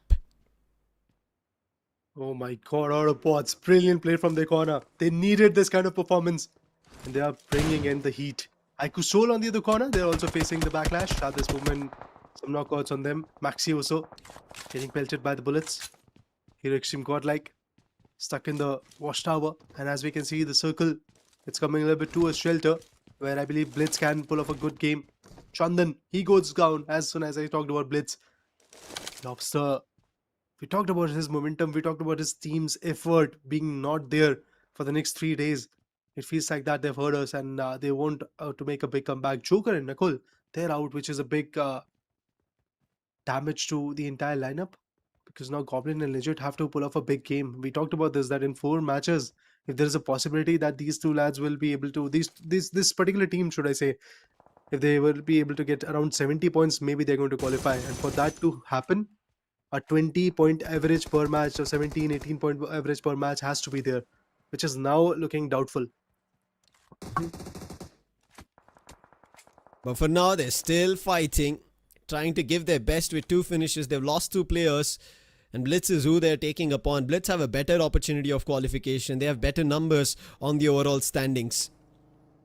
Another team who are looking for better numbers is going to be Marcos Esports and FS. FS, they've played their 2 games today and they've had a head start, whereas Marcos, they haven't. However, Marcos right now sitting at the 15th spot and a total of 67 points. Again, they would need 60 points, which is kind of something doable that we've seen from teams. But hey, again, if that cutoff pushes up to 130, then they would have to surpass 70 plus points. Maybe play smart, maybe see an opportunity that the teams at the top 8 do not get much points, then Marcos can make it work. Tire bursted. Codex driving will get difficult, and if he tries to push that forward, there's why not right behind him. I don't think he has anything to repair, and therefore he is just buying some time to see if something he could do different. Oh, he does have, and he will repair and change his tire. And he'll be back in action. His teammates as well, it seems like they're not inclining for a battle as of now. FS could have had an opportunity if they wanted to take, but I think they've kind of read the situation that they're not around just one team, but many teams, Raider. Patience will be there for them. And I definitely agree with your point that fighting right now in such battles where you might lose the entire zone control could be risky. Legit, lately he has been taken on, but I believe Shelter region is there, and I think Legit can get that revival from Goblin. Both of them can still fight back. But there will be a lot of fights happening in the near future, because 13 teams are still surviving, 46 players, a lot of members. To be honest, it's just iQsoul who has got iQsoul and Hero Extreme Godlike who has got the least amount of players. Other than that, everybody has got some chunk of players to work with. Cincinnati gets Ash. Outside the play zone, this lad is getting knocked out. Big rotations, I believe, coming from their corner. But this knockout will obviously put some pressure onto them. There you go, Ash gets finished off. Yet another team losing one of the main players. But AUTOBOTZ, the way they started off, it looks like that they're going to have a great game up ahead if they can counter these kind of retaliations. Let's talk about the long haul, like how AUTOBOTZ just converted the fight. Do you think there is a chance for AUTOBOTZ still to jump up? Because I think these are all kind of a picture performance where you could just spot, oh no, Manya, the last one eventually gets cleaned off, and it's only 1 single point here for Hero Extreme Godlike. And now Hero Extreme Godlike have only 1 game to go for, and the last one. And as we have doubts on AUTOBOTZ, they're telling us you keep having doubts, we'll keep getting finishes. That's another one that they add on the board. That's going to be 5. Roman's also spotted, my and God, what a lovely. shot. Pro is looking unstoppable. His bullets are just tracing opponents and finding knocks and eliminations. Can he find and secure one more? Because one more player from FS is stuck. He's super low. And the call's Right. been given. Levy, he does not seem to survive. Ralphie fighting against Ralphie in a fire-hot red form is not going to work. Arib gets the confirmation on Roman. And now Levy and Sahil are the last 2 survivors for FS. And as we spoke about FS as well, their opportunities of qualification is something that they should have looked forward to. And with their 3rd game for the day being done, I don't think FS will have a big chance in the last one to do, because now they're surrounded with God's Reign, another team who've already made it into the top 8. Oh, Ralphie. He gets it connected, and eventually FS Esports as a team, entire team has been taken down. Blitz server OG will find the final connection. 1+ God's Reign yet to find anything beautiful from their corner, but I believe with 120 points already on the board, some placement points could actually do the job for them, even if they don't get finishes. But Hero Extreme Godlike, I think, getting wiped out with just a single point, with 102 points on the board right now. Revenant X-Park trailing behind with 99 points. It's pretty easy for Revenant X-Park to once again dethrone them out of the picture. And Blitz, they can also come back into the picture. They have Exactly. still got 3 players. So there are so many doubts, and now that Hero Extreme Godlike is stuck with only one particular game left, maybe they're also pushing down, getting pushed to the LCQ. You never know. This is a big opportunity for Blitz. Big opportunity it was for FS if they wouldn't have lost this. Welt, they are making sure that nobody has a big opportunity. Good shot coming in from Sham. Make sure Legend does not get to peek any further. And it's all down to Goblin, who will be spotted as well and put to rest.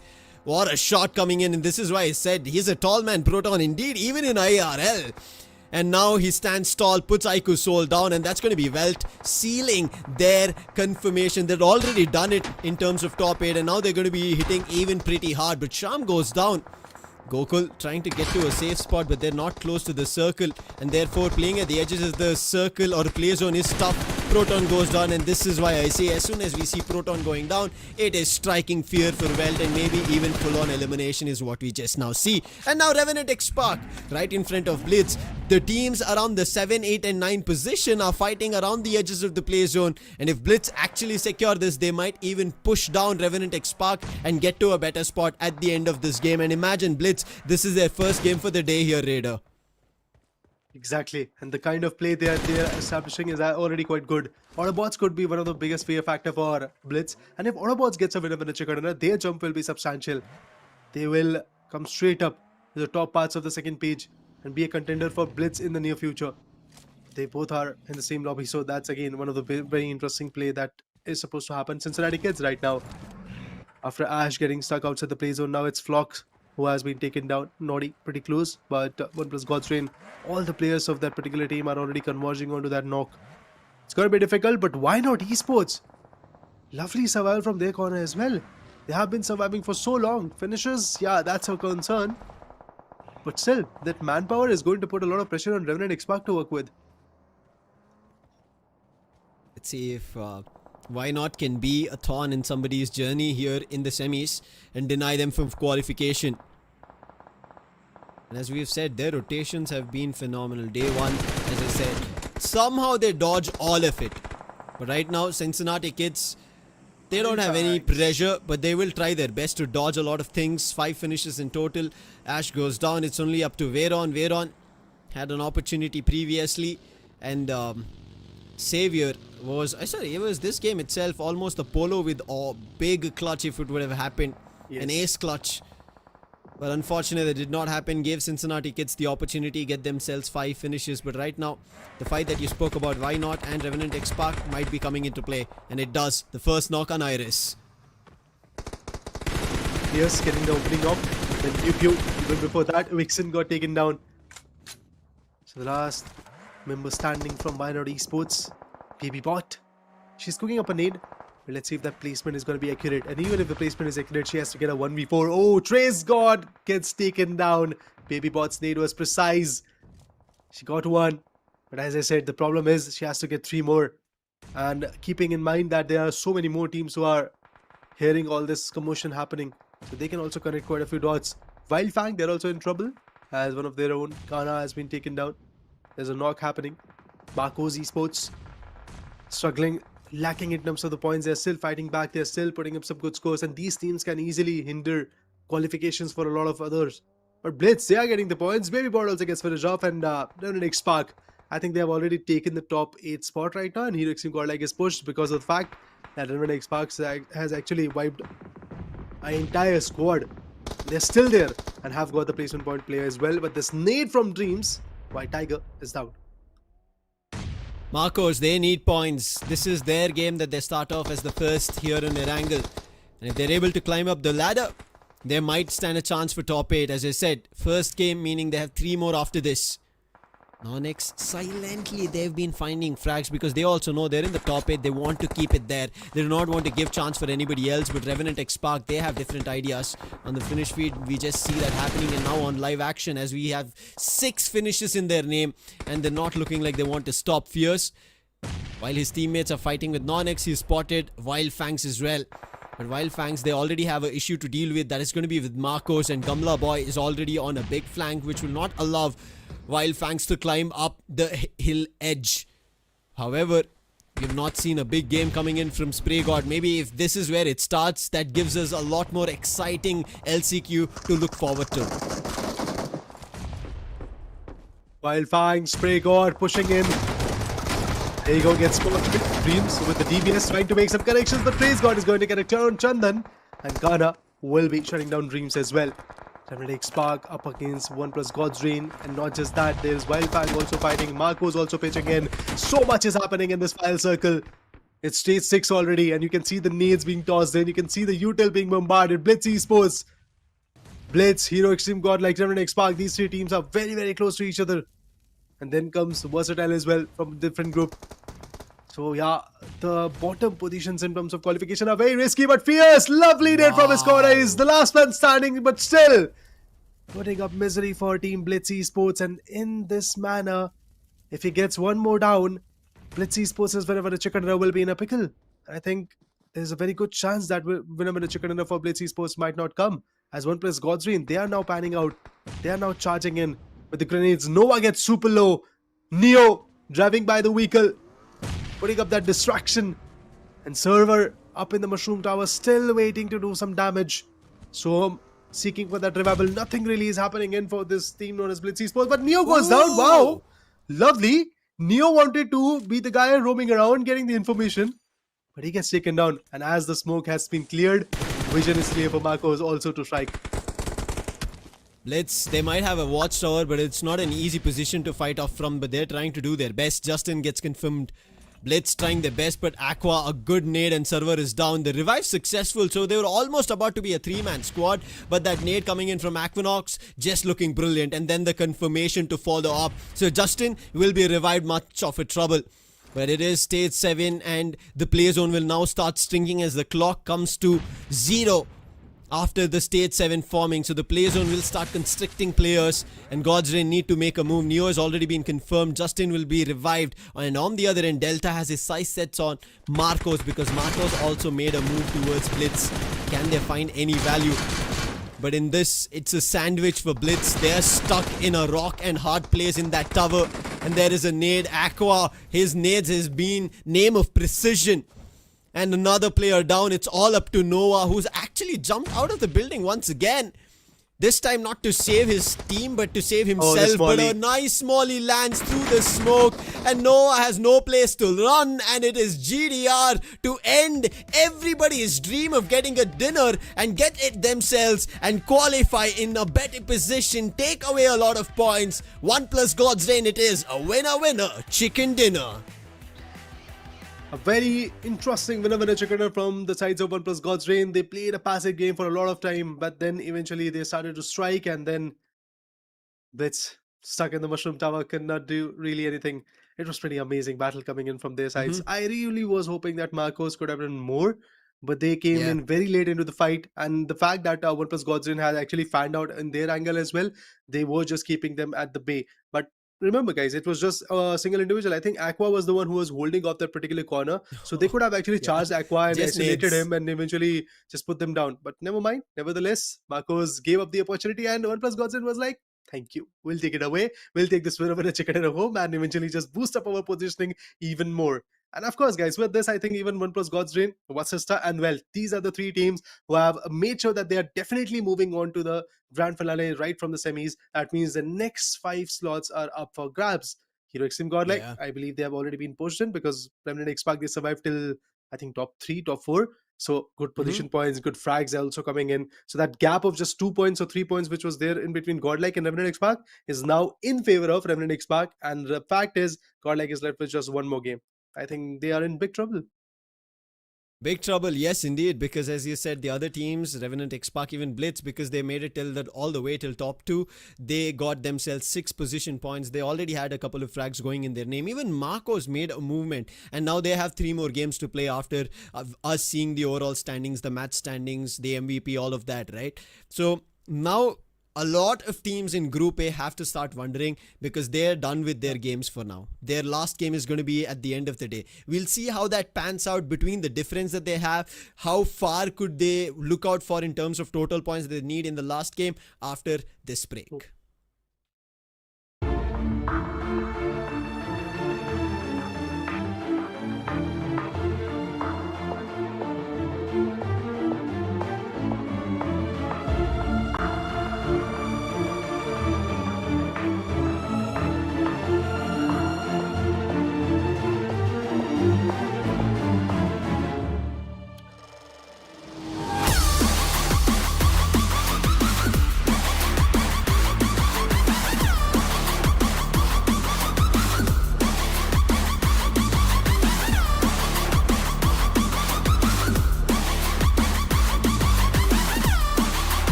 तुझको जो मैं हो जाऊं पागल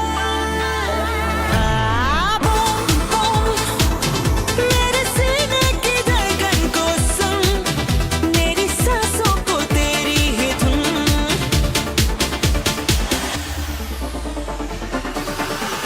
Dreaming about me. दिल बोले boom Love is to get lost in the look. Unlimit Love B6 Pack 2 starts at 21.9 lakh. Mahindra Electric Origin SUVs.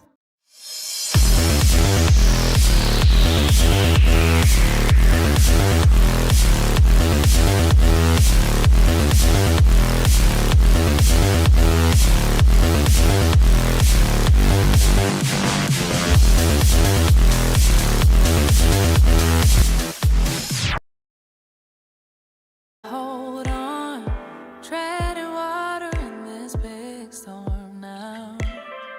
Try to swim away, crash just like a tidal wave. I go under, hold my breath and flow. Trust the current takes me safe for sure.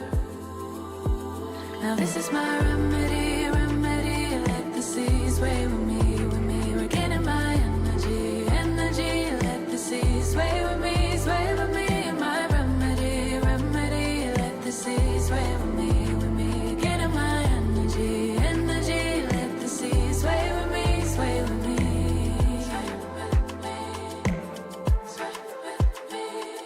Feels like gravity can't touch me when I'm here. Look at me levitate, look at me levitate. Carry all this weight, but still I'm light as air. Now I go under, hold my breath and flow. Trust the current takes me safe for sure. No, I gotta go under, hold my breath and let it go. Trust the current takes me safe for sure. Now now. This is my remedy, remedy. Let the seas sway with me, with me. We're getting my energy, energy. Let the seas sway with me, sway with me. My remedy, remedy. Let the seas sway with me, with me. Getting my energy, energy. Let the seas sway with me, sway with me. Sway with me, sway with me.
तुझको जो मैं हो जाऊं पागल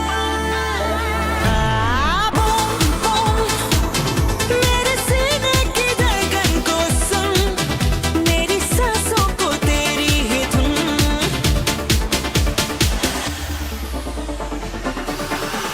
Dreaming about me. दिल बोले boom Love is to get lost in the look.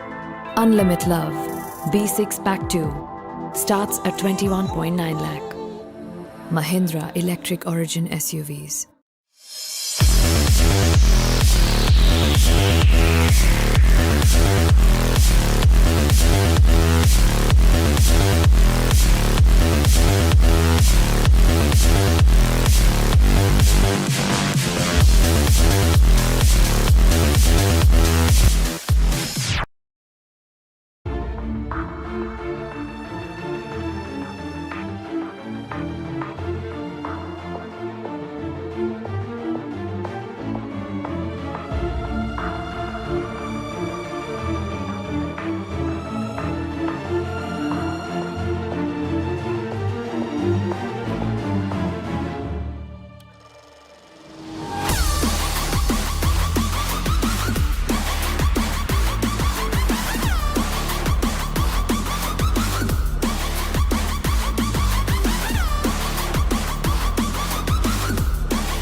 तुझको जो मैं हो जाऊं पागल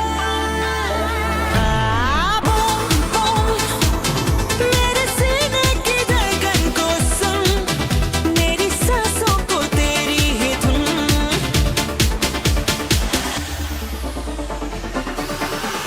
Dreaming about me. दिल बोले boom Love is to get lost in the look. Unlimit Love B6 Pack 2 starts at 21. Welcome back, everybody, after an intense game 3 that we just witnessed with the CEGC 2025 BGMI action. My name is Lucifer. With me is Draco. Group A teams are going to take a rest now. But Group A, to be honest, they've not done big stuff. But let's see how it goes off as we proceed further, because Group B have picked up in their first game itself, Draco. Exactly. As we take a look at the match standings, GODLIKE with another chicken dinner, making that 3 to their name, 17 points. But Blitz showing that there's another way of getting points, and that is through finishes and getting 16 to their name. Revenant X-Park continuing the momentum from yesterday, getting 12 to their name. 8 finishes in total. Another team with 8 is AUTOBOTZ, whereas a team like Cincinnati Kids just got 6. Cincinnati Kids, not much of a trouble for them. Like WELT as well, they've already grabbed their points way earlier, and that's the reason their qualification is not under threat. But Blitz, their first game here for Group B, and it's already picked up. They're at 113 points. NONX, very close by, but NONX are from Group A, so they'll be taking a rest now. Revenant X-Park, their first game started, and now they're already making a climb. 8-bit as well, they're taking a rest, meaning teams right as of now who are in Group A taking a rest and not fighting for themselves, meaning teams like Blitz, Revenant X-Park, and the teams in the second page are going to pick up big pace from here onwards. Exactly. I mean, it's all up for grabs right now. IQ 8-bit with 109, but we know that the teams in the next 8, or the middle 8, are quite close to them. On the other hand, a team like Cincinnati Kids, they have that cushion of 15 points to make sure they secure qualification. But it's another matter of fact that the teams like Vasishta have played 14 games. Meanwhile, GODLIKE have just played 13. They are going to play 3 more in the row. So it's going to be a matter of fact to see who comes up on top. The same goes in favor for Revenant X-Park as well. They have got another 3 games, so they can build up on this momentum that they got from this game. But as we take a look at the teams in between 9 to 16, GODLIKE with 102, they have touched 100. But the scary part for them is they've only got 1 game, 1 opportunity to maybe make it to that top 8. On the other hand, the CINCINNATI, 93 points. Lucifer, they are making that comeback. They are building a momentum. But again, same for FS. They just have 1 game like Hero, Extreme, GODLIKE. Versatile, all of these teams, one after another, I'm kind of worried of what would happen. Versatile is, however, in Group C, so they'll be greeting us now in action. K9, I don't think there is a chance on that end. Meta Ninja were in the previous page, so they should have an opportunity. 8-bit, who we already saw on the top 8, so 8-bit will be able to grab points, make their position firm and steady.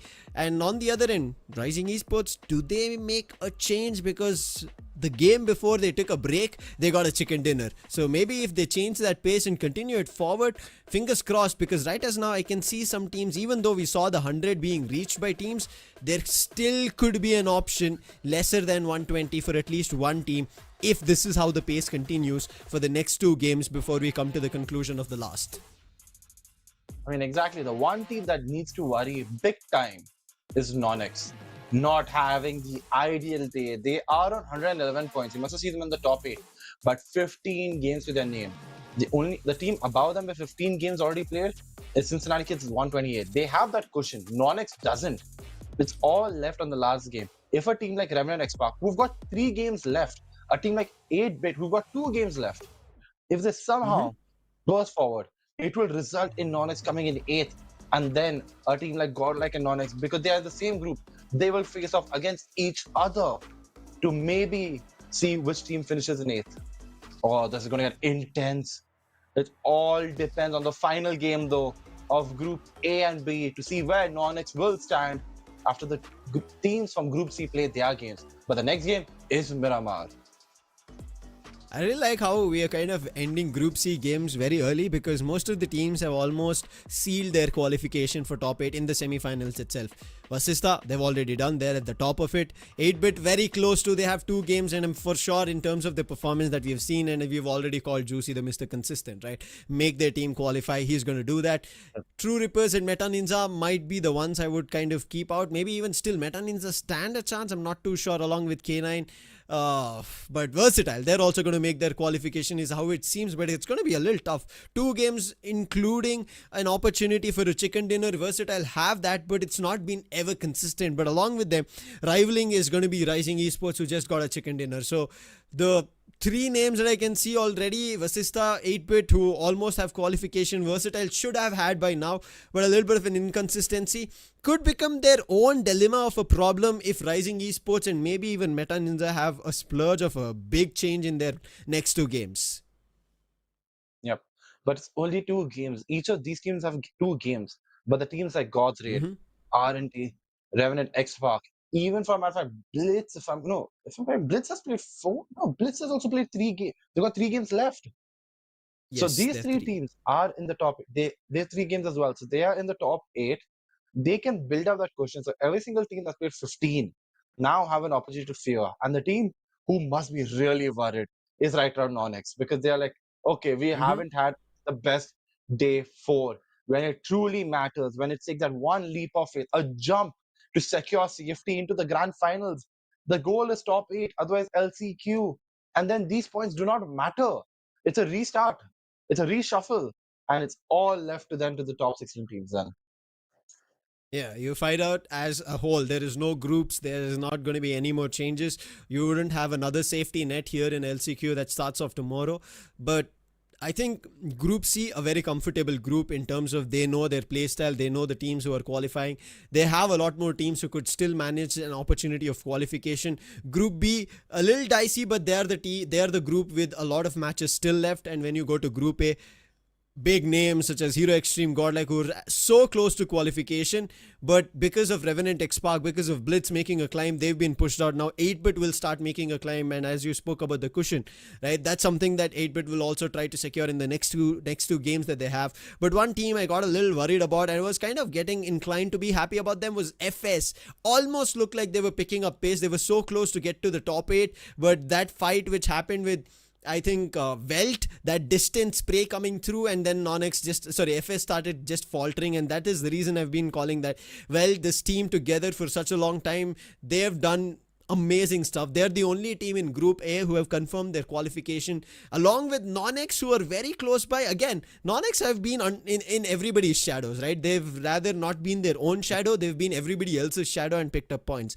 Now, yes, we've done a discussion of all the 3 groups, while right now it is going to be Group B and C fighting off to see if their chances of qualification increases, especially with a big lot of Group B players starting now and still have teams, Draco, who have not found enough points. Take Team Tamilas for name. Even Marcos had a start today as well, had their start, but it's still not enough for them. Wildfangs, it doesn't even seem like they had a start ever in the semi-finals. Maybe there's a change that could go to LCQ. Victor is Samis.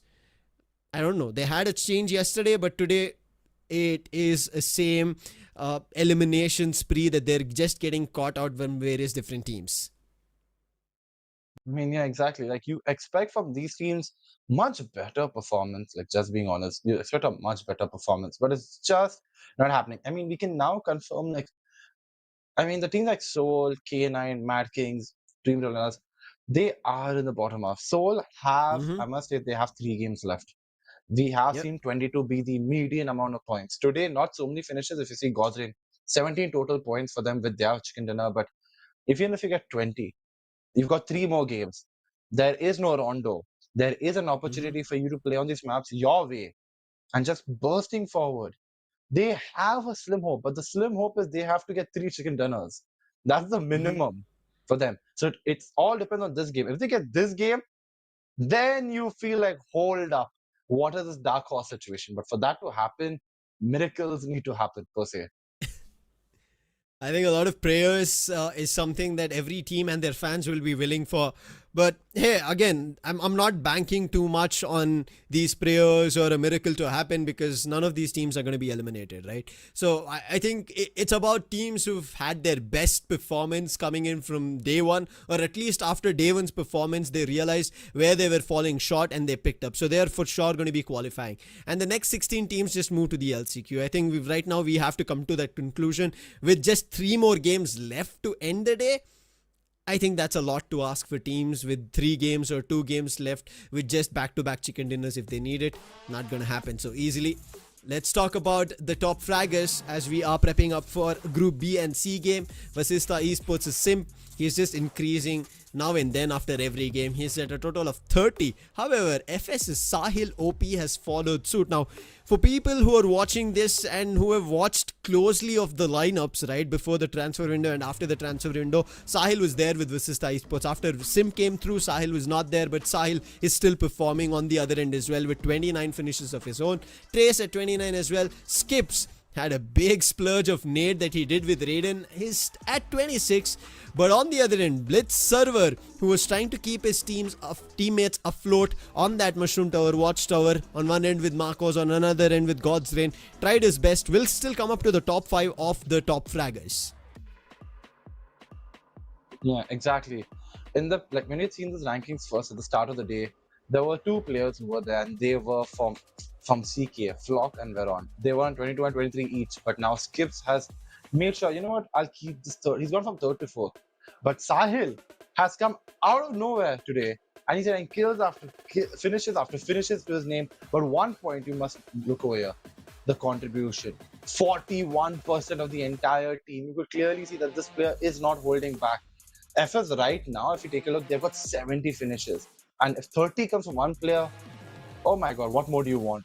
But what more do you want right now is finish points, is placement points, and is chicken dinners. Because right now, FS is the only team in the top 10 to have 0 chicken dinners to their name. That's an interesting position to be at. No chicken dinners, and you're still looking like a team who could qualify. And that is the reason I've been right behind FS. We've been talking about FS so much. There were a total of 70 finishes, which is at the top 8 teams standing that every team has. There is Blitz who are sitting at 69, but they've been playing good.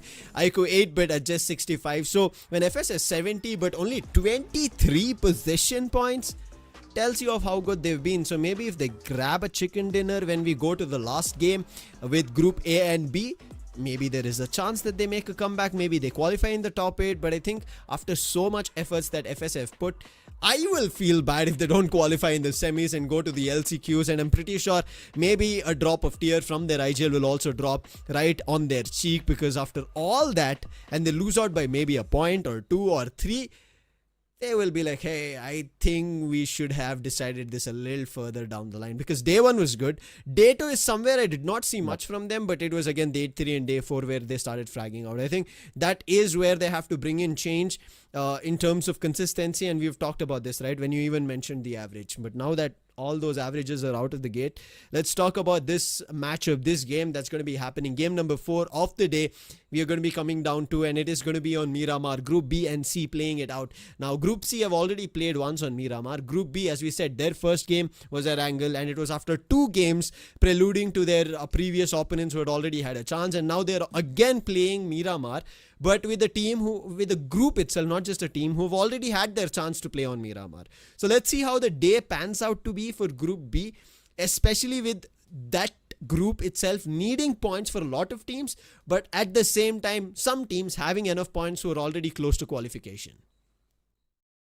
I mean, yeah, exactly. I mean, one thing we have to see, and I think so, one thing we have to talk about is, I feel God's Reign is a team where you have to talk about, simply because of the fact that this team has, we had seen, they are not, how do I put it, none of their players in the top 5, but they have the most amount of finish points by any team.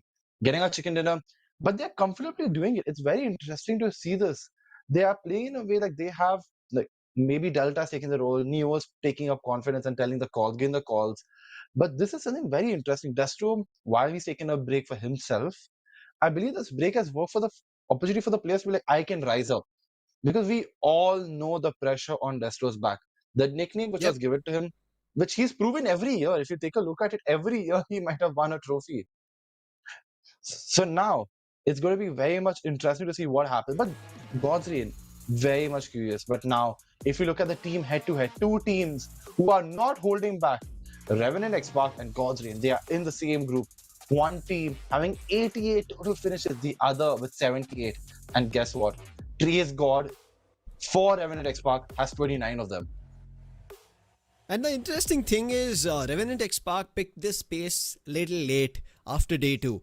Or in day 2. Whereas God's Reign, by the end of day one, on this pace, they started grabbing their chicken dinners. They were already top of the table. And that's interesting to see that so much of their stats almost match very close to, except for the chicken dinner in terms of team finishes, a difference of only 10. If you count even the finish per match, it's around 6 itself. That's the average that we were talking about, 6 to 8 finishes. Their rating, that also might be a little further down the line, because again, as we said, God's Reign, they've always been on the top of the top 8, whereas Revenant X Park had day 1 completely where we did not even see them in performing positions.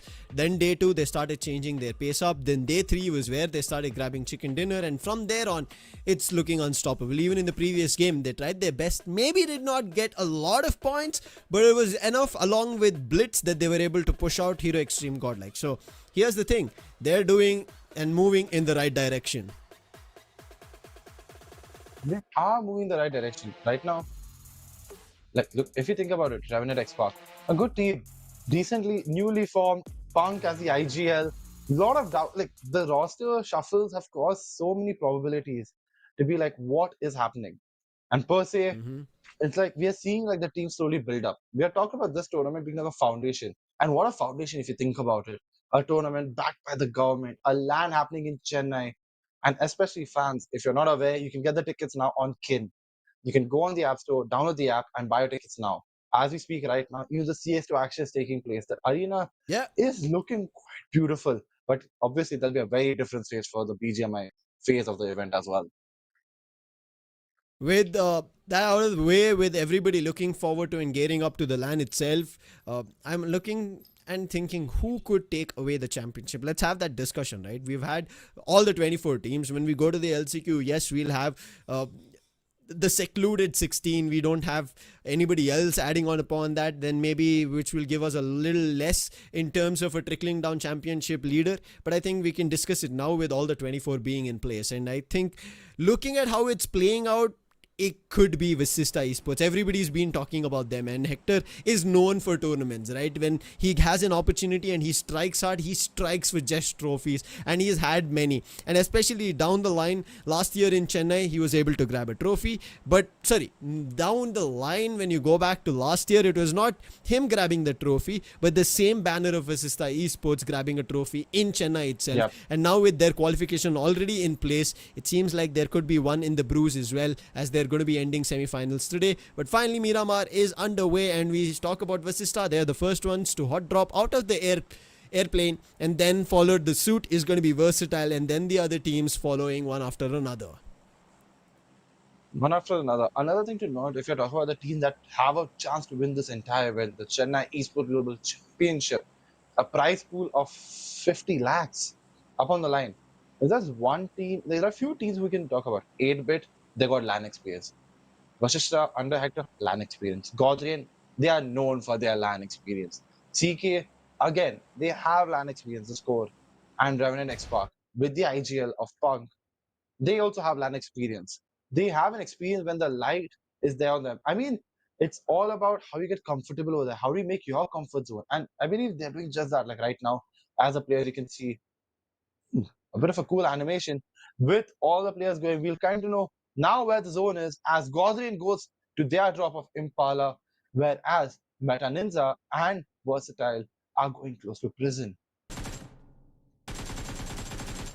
Sorry, what's shots already taken? Yeah. They have their opportunity.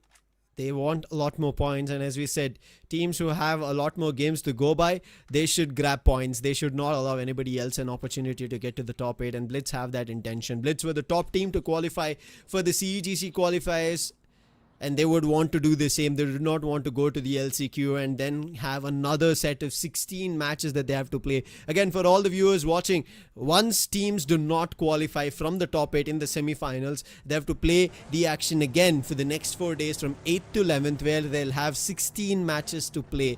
Wait, no, it's going to be 24 matches. It's going to increase. And I'm pretty sure now that teams know that they have to play a lot more, now they'll be banking on qualifying as soon as possible.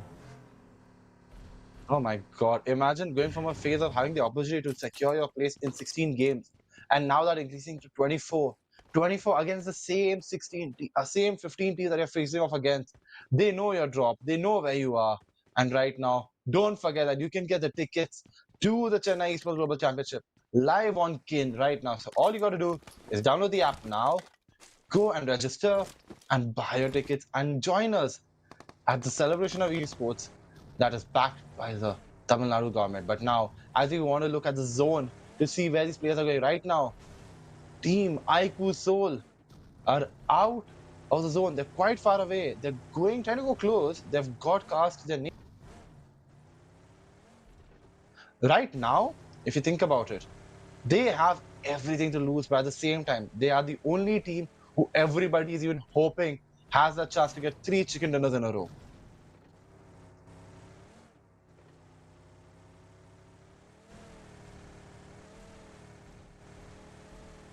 Lot.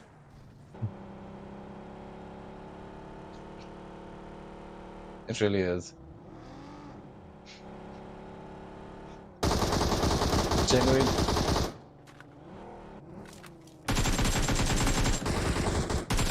Oh no.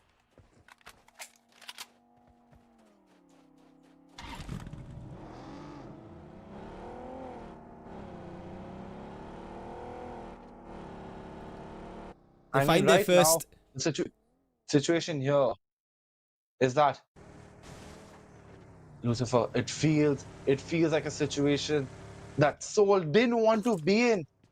Losing legit one of the players who we know has the firepower to take away, to even wipe off an entire squad. Going away so early. This doesn't feel good, does it now? Going away early, losing players, giving away a finish point. IQ Soul. Unfortunate for them. K9 on the other end, it seems like IQ Soul are not sparing them. No, they aren't. Ooh. They have been spotted, to be fair. A flank by Omega. Interesting. But guess what? The flank has been spotted and now Knuckle decided, you know what? He's isolated. We can get him. Omega praying, hoping he gets some damage. Knuckle jumping up, but Omega tries to run away in his car. This could be a drive-by. He's very low. All you need is one shot, one opportunity, but no! Knuckle has been knocked. This has backfired, this push. Omega escapes. Meanwhile, Kyolamau from True Rippers gets the finish as well, but right now, it felt for a second that the dreams of Soul were all finished, were all drowned in tears, but this isn't over. Ninja Boy realizing that they are wounded, bursting forward, trying to get some shots, but he only has 56 bullets, 53 bullets, my bad. Spraying, hoping, not working in their favor. Lucifer, this doesn't feel good. Knuckle has been finished. It's all left on the shoulders of Goblin and Joker. Not gonna do much. It's gonna be an easy one grab. Joker, I think he's the only one he could do something deadly. He's been doing it from day one. But doing it now with a chase already happening and getting surrounded in all directions and them not being close by, it's all up to your AR if you could do something where it's not gonna happen. And K9 and IQ Soul, both the teams right next to each other. And this time the better of it is gonna work in favor. And they're gonna run away with it. K9, 4 points. But hey, here's the thing, right? K9, Soul, all of them fighting are just taking away points from each other and making the qualification even difficult for themselves.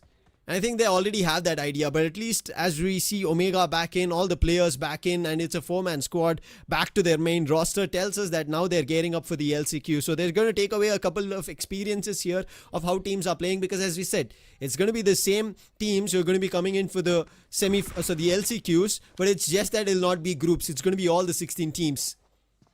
True Rippers, seeing if they have a chance as they're charging up on Victor Decimus. They've already taken down a player, to make it, and they're looking forward to more as Venom goes down. Victor Decimus were able to grab one from this, but that one is not going to give them enough in terms of qualification, and this is why I feel like teams should have played from the very start of things. Victor Decimus with this map going out at their hands, their qualification also becomes super dicey. Even though with this game included, they had 3 in total. But this coming down to the last player, I don't think there's much left for Victor Issamis for qualification. I mean, at this point, if True Rippers leaves him to be by himself, all he can do is question and wonder. Mafia will be just thinking, what went wrong for us? What truly went? But guess what? That's not happening right now. He realizes that, okay, I've given away my location. I have to isolate these fights. So what does he do? Takes an angle where he knows that the players have to jump in. The flick coming in, gets one, but it's not enough. And Kyo finishing off. True Rippers makes that 4 finishes in their name. But will that be enough? It just takes them to 71 points. If they get a chicken dinner, if this converts to another chicken dinner or the first one for this team, maybe there's an opportunity for the team that will be representing India. But guess what? Devotee getting a knock and a finish on Omega. It feels like slowly the dream, even for K9, while this is, if I'm correct, the second last game, while we know from Alpha that they will be playing the LCQ, it just hurts. Meanwhile, Rising Esports, one team who's not slowing down one bit, but Team Tamil has Mr. IGL taking down a player from 8-bit. 8-bit on the top, whereas Team Tamilas are sadly in the bottom 3. All these teams that are fighting now for points are all in the bottom. So as you said, they're just taking away points from each other. Rising Esports, they did have a chicken dinner to start things off, so maybe there is something that they could do, could work in their favor, but I'm not completely sure because they'll be done after they play the next game. They did grab one from K9, so that's something additional for Rising Esports that could be working in their favor, but they're playing outside the zone, meaning they're tanking the damage. Yes, it's just stage 2, so bandages, boosters are going to suffice. But from stage 2 to stage 4, it changes within a blink of an eye if you keep persuading this battle, and seems like K9 is and Rising Esports are deciding to slam in. JD, big damage coming in on Henry. That should be very soon a knock, and the play zone does the deed. So that should be a free finish that K9 should be able to grab. But Aryan, he's protecting his teammate with his own life for this battle, and JD is low. But JD, he didn't spot him, and JD at the corner of the doorway gets the knock on Aryan, and it's all up to Devotee now. And JD makes a move. Devotee bursts the door open. But what can he do to save his teammate? And JD getting up close, UMP, and another knock coming in. JD going all in. Cyrax, the last one standing. How did this team crumble by just one player in just one corner hiding? And now Slug waiting for Cyrax to climb up the rungs of that staircase, and JD surrounding him in circles, singing the songs of death, and finally Slug jumps down. And that puts an end to Rising Esports' thoughts that the chicken dinner would have helped them for qualification. With this elimination, they are up for LCQs and not the top 8. I mean, K9 have become the Grim Reapers at this point. They are just crushing the dreams of every team that felt like, hey, we might have an opportunity. But K9s are like, nope, not happening today.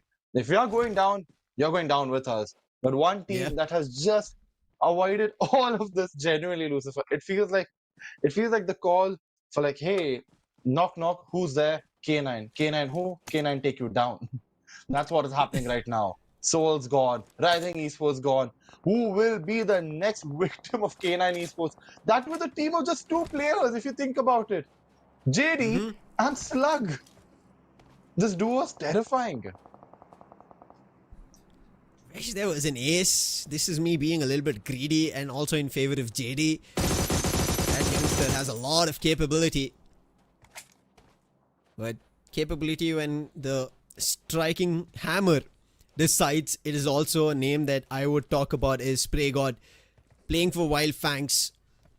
However, that kind of performance has not been seen from One Blade for Wild Fangs as of now in any of the days. So they are, yes, bound to go to LCQs, but could they ruin somebody's play? Meta Ninja right close to them. Blitz as well. Blitz, they've made it to the top 8, but if there is enough damage that Wild Fangs do to Blitz, there is an option because eventually when we jump back to the last game and Group A joins in, there is some teams from Group A who would look forward to an opportunity, a chance for qualification. One namely is going to be Hero Extreme Godlike. Yep. Meanwhile, now Ninja Jol, form Team Versal getting the knock on Baba, and now Team Versal smell blood. They're hungry, they're pounding, they're waiting. They see the player, run him over, confirm the finish, but now Versal gets 1 point closer or 2 points away from a team like FS. On the other hand, Versatile have to do something. They have one chicken under their banner, but that's not enough. While they take the loot right now, they are in the zone as well. But one team that we had seen a very unique split form was none other than Vasista. If you remember during the zone, 2 of their players were in the zone, 2 of their players were out of the zone. Right now, Blitz, another team that has to make sure that they have 2 games in hand. After this, they have another one. But they have to make sure that right now they reach that 130 point mark because they are in there. And if any team from the middle 8 perform really well, maybe get a chicken dinner, you could see Blitz as well going into the LCQ.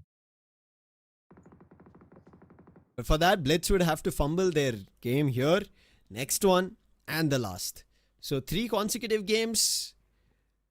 I think that kind of a sight has been seen only once or at max twice from Blitz. So on a much needed day, maybe under pressure, they do crumble, Draco. You might be onto something if it actually happens. And I don't know, if somebody There's wants a lot of to pressure. hold somebody for what they said, it has to be Draco Blitz. He's the one who said it. So maybe you would have to question him. Maybe he is the one he also mentioned about the caster's curse yesterday. So I didn't mention he's it today. brewing something. And to be guys. fair, to be fair, the person who mentioned Blitz the most was not me, it was Raider yesterday, because they were in 8th Blitz, if you think about it. The only team beside them was Godlike. But right now, as Now Zone this is you closing trying to down- dodge a bullet, Draco, honestly. I mean, see, I want Blitz to do well. They are a team that qualified from the qualification phase. They were the team who had that chicken dinner and the finish points, and they're proving that, hey, look, now that the zone has gone a little bit more west, maybe they can take advantage of this. But now, another team that is in the zone, the team that are in the zone, True Rippers have done this amazing rotation if you think about it. Going from the northeast to north, coming central, and now you're like, okay, you know what, we got the zone to ourselves. A team who's been out of the zone right now and out of the contention is Marcos Esports. One team who I believe when we started seeing them, we're like, okay, they have an opportunity. This team looks new. They have under a new banner. Can they create something? But just not happening for them. On the other hand, Meta Ninja as well, a team who has performed good. They were, if you remember, they are a mixture of multiple players. Ronnie, after leaving Aiku Soul, going into Versatile, and now a part of Meta Ninja. The story is there. But unlike Simp, he's not been able to stand up and prove up that, hey, look, I am one who shall not let go. I agree to that. I think Ronnie, he's just not found his playing for, I presume. Otherwise, he's a contender to watch out for. And Meta Ninja as a whole have a lot in terms of pace to pick up at. They're sitting at a total of 82 points, including this game, as I said. Like every other Group B team, they have 3 games. But Meta Ninja have not shown us any kind of glimpses of performances where we could say, hey, this team is going to qualify for sure. And it's not happened. Same goes for Team Tamilas. At least Meta Ninja are a little better in terms of qualification compared to IQ Team Tamilas. I hope it actually works out later. But for now, Team Tamilas very close to Revenant X Spark, and Revenant X Spark, this is points for them. Points galore if they're able to grab it, and Punk already cooking up a nade. If it drops into that dip, that's going to be at least 1 knock and buying some time. Big nade. It is a big parabola and it does the damage. Not a knock yet on Dragon. I think it burst open in the air itself like a firework, and that is the reason Dragon was able to take damage but not a knock for now. So he'll quickly patch himself up, and it seems Team Tamilas have already faced a casualty as Beard Baba. He's already out, so it's up to Dragon, Mr. IGL and Rico. Yep. Baba was taken away by VXC, if you remember, the slam in by Somraj, running him over. On the other hand, if you had seen the finish feed, Simp is out as well. Now he doesn't have that opportunity to increase his standing in the MVP rankings. 30 finishes to his name. Persista haven't got any finishes either in this game. Meanwhile, Justin getting a knock on Hector. Cheyenne getting a knock on Justin. And this is a fight that you want to see between two teams. Skyesports, I mean, what? Skyesports got run over, and that's that. So is Hector. And within a second, Persista have been taken out. The team in second place are out. But they don't need to worry. They have enough of points to maintain the qualification in the top 8. They are at 165, 145, my bad. They will qualify. But God's Reign over here proving why they're not slowing down. They're getting as many finishes and they want to make sure, hey, look, if we can, we end in the top 3. But will they? They have a good run, if you think about it. They have a good opportunity. Let's see if that opportunity gives them a path to success in qualification. Versatile also looking forward to that part because they were close yesterday. But today, not yet. First game that they played went away from them.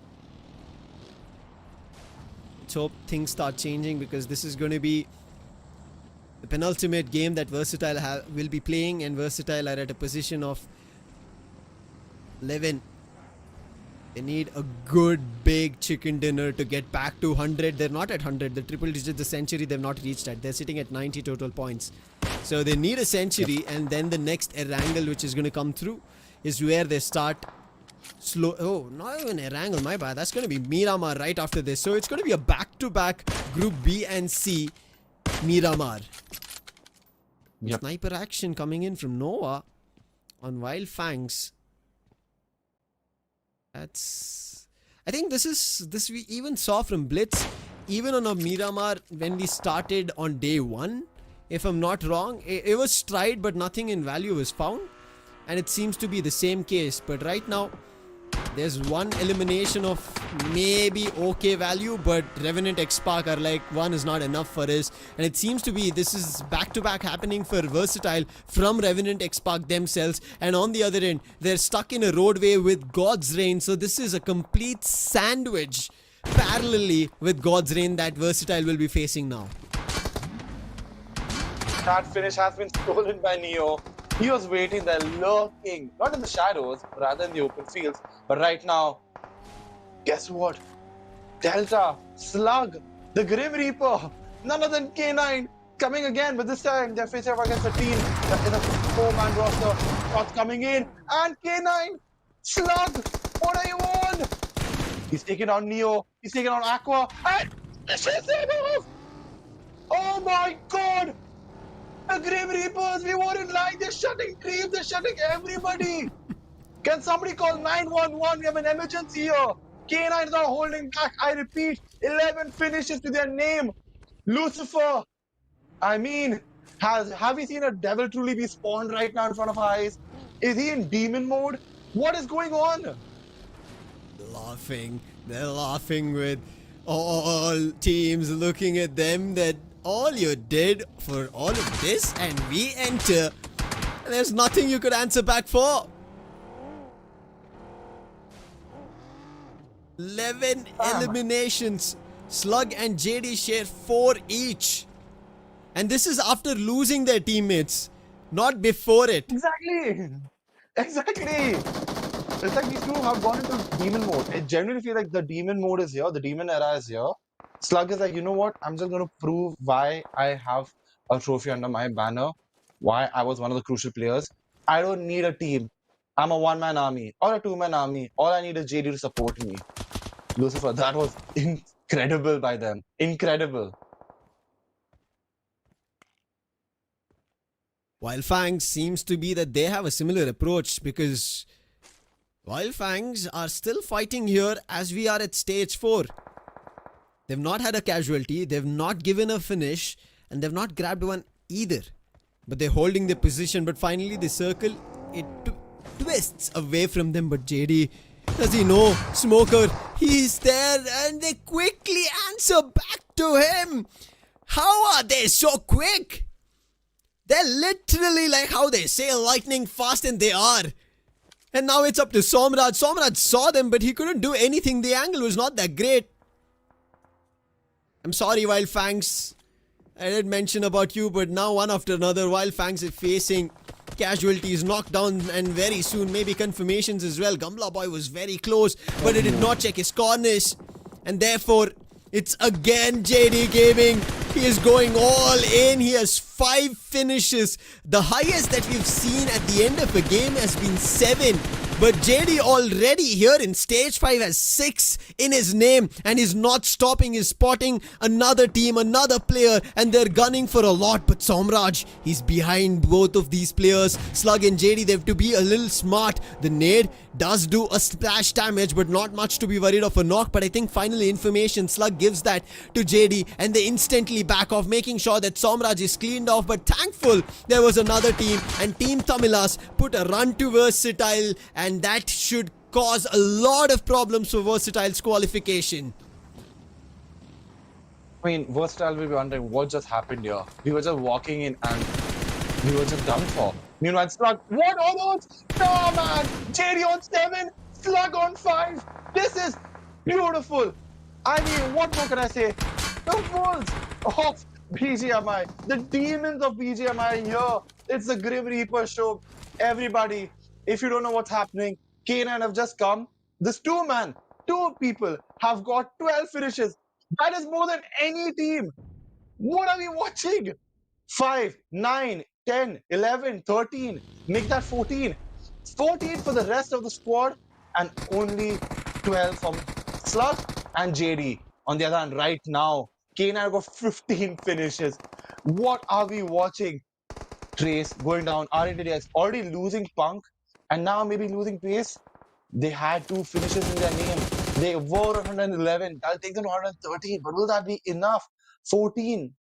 Just a few more placement points. Meanwhile, Slug is outside the zone. JD bursting forward. Chandan from Blitz. Does the nade come in? The nade knocks them both. What a nade! What an opportunity! Oh no! But now, Noah, JD, he was between. Honestly, I felt bad for him that he didn't even know what he was getting into. The nade just coming to his path and taking him out. But Slug still is so up. He finishes him. He genuinely is not holding back.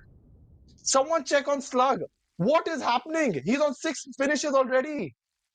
Lucifer, what more can we say? 16 is what we see from this team. And today is the last day for semi-finals. Hello, K9. Today is not the first, but this is the very beginning of what we will be seeing on LCQ. But Team Tamilas, it might not be the same case because Revenant X Park, they want their qualification. A nade puts an end to their runs and dream. Blitz on the other end, the one who put down JD, now spot Meta Ninja, spot True Rippers, and they want those finishes in their name because Blitz also want to secure their qualification in the top 8 in the semi-finals itself, not go anywhere else, not move to the LCQ, not be troubled by it. They do not want to play another set of matches for 4 days on a stretch. And they're holding it off. They have the edge of the circle. Server and Noah, the last 2 survivors in Server, we saw how he was able to at least till a time hold off his team to the top 2, and for sure he will try to do the same. Meta Ninja, however, they hold off True Rippers from doing anything. A nade, and that's the end of their dreams. And Infinix True Rippers, their qualification also would come to a rest here on semi-finals. They have to look forward to the LCQs, but Meta Ninja, they're fighting for it. They do get spotted from a little afar, but a brilliant run which was happening does finally come to an end once Slug gets found. 16 finishes of a game. Hopefully a bigger one next time, but for now the next has to be for Noah, and Noah spots 8-bit. What a play coming in. These individual players, something's gotten into them, but Noah, in his intentions of qualification and points, he's out in the open. Trace spotted him, and now Noah is in trouble. He's at the edge of the play zone. Top 4 teams. Wait, Trace still doesn't know? But I think that's a glitch. No, Trace knows. And Trace will put an end to Noah. And Noah took a long time. He took his own dream team time and it did not work out. But now, down to the last 3. 8-bit go out, and now it's left to the last bit. It's going to be very interesting. Meta Ninja, we were talking about them having an opportunity. We were talking about Ronnie, and he's here. Meanwhile, Revenant X-Pac in the top 3. They needed this. They needed this opportunity. Team Tavelas trying to figure out, okay, can we make the most of this? The players are low. We need to get some points to build up momentum for for the LCQ. Shadow getting a knock, and it feels like Revenant X-Pac might just, the story for this game might be coming to an end. Shots coming in. He's been spotted and Dragon is taken out. And now, one shot, another shot, a dream, an opportunity is free. Oh my, no!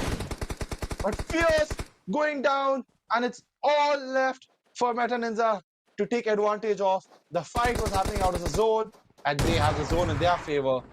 Finishes coming in. Thank you very much. And guess what? The winner chicken dinner goes in the favor of Meta Ninja.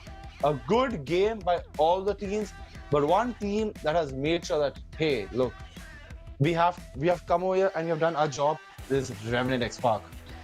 Getting those points, getting those finishes, making sure that they can and will secure for the grand finals. Now, I'm putting Revenant X-Pac to the side, Draco. Because what Meta Ninja just did, I'm kind of confused now. Because we already spoke, right? CEGC, Zero Extreme, Godlike, they're the ones who were close to qualification when we ended the previous game, and now that Group B games were starting. I was like, okay, I think it's going to be tough because Meta Ninja did not show this run. They were not promising yesterday at all. I don't know what changed now. This was complete of a difference in terms of performance, in terms of gameplay. They fought off with True Rippers. Once they pushed that off, they used the dip to kind of buy themselves some time, waited for the other teams to fight amongst themselves, where Revenant were busy with a little bit of Blitz and another set of teams. Then Meta Ninja started moving in, cleared Revenant X-Pac, then Team Tamilas. They did not have numbers at all, and finally putting Team Tamilas to an end as well. Meta Ninja grabbed good points. It might be close somewhere around to 15 to 20 points is what I'm going to be presuming in terms of their chicken dinner that they've just had. And they were sitting at around 80 points before the start of it. Wait. Yeah, so I think they should get closer, and with them having a couple game, let's see what happens right after this short break.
तुझको जो मैं हो जाऊं पागल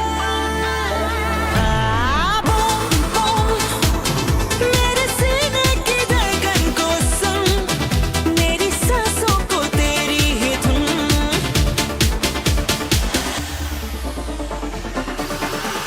Dreaming about me. दिल बोले boom Love is to get lost in the look. Unlimited Love B6 Pack 2 starts at 21.9 lakh. Mahindra Electric Origin SUVs.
तुझको जो मैं हो जाऊं पागल बूम बूम मेरे सीने की धड़कन को सुन मेरी सांसों को तेरी ही धुन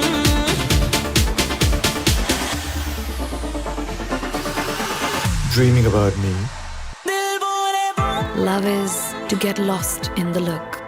Unlimited Love B6 Pack 2 starts at 21.9 lakh. Mahindra Electric Origin SUVs.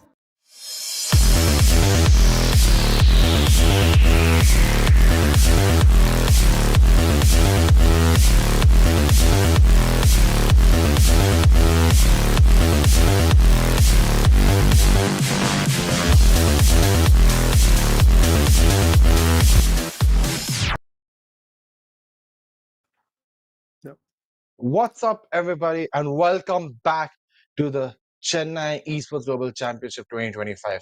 A lot of games have happened. We're down to the final two.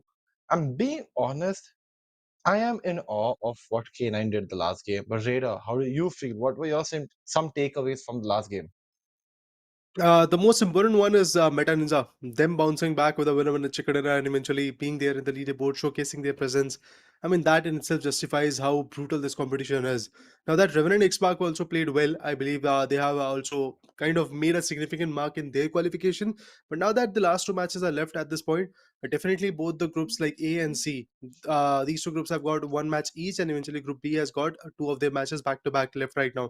Blitz have to be the concrete team so that they can secure this spot. Otherwise, Revenant X-Pac, the way they have jumped in, Meta Ninja could be pushing in pretty soon VXT in that particular last match that they're going to play.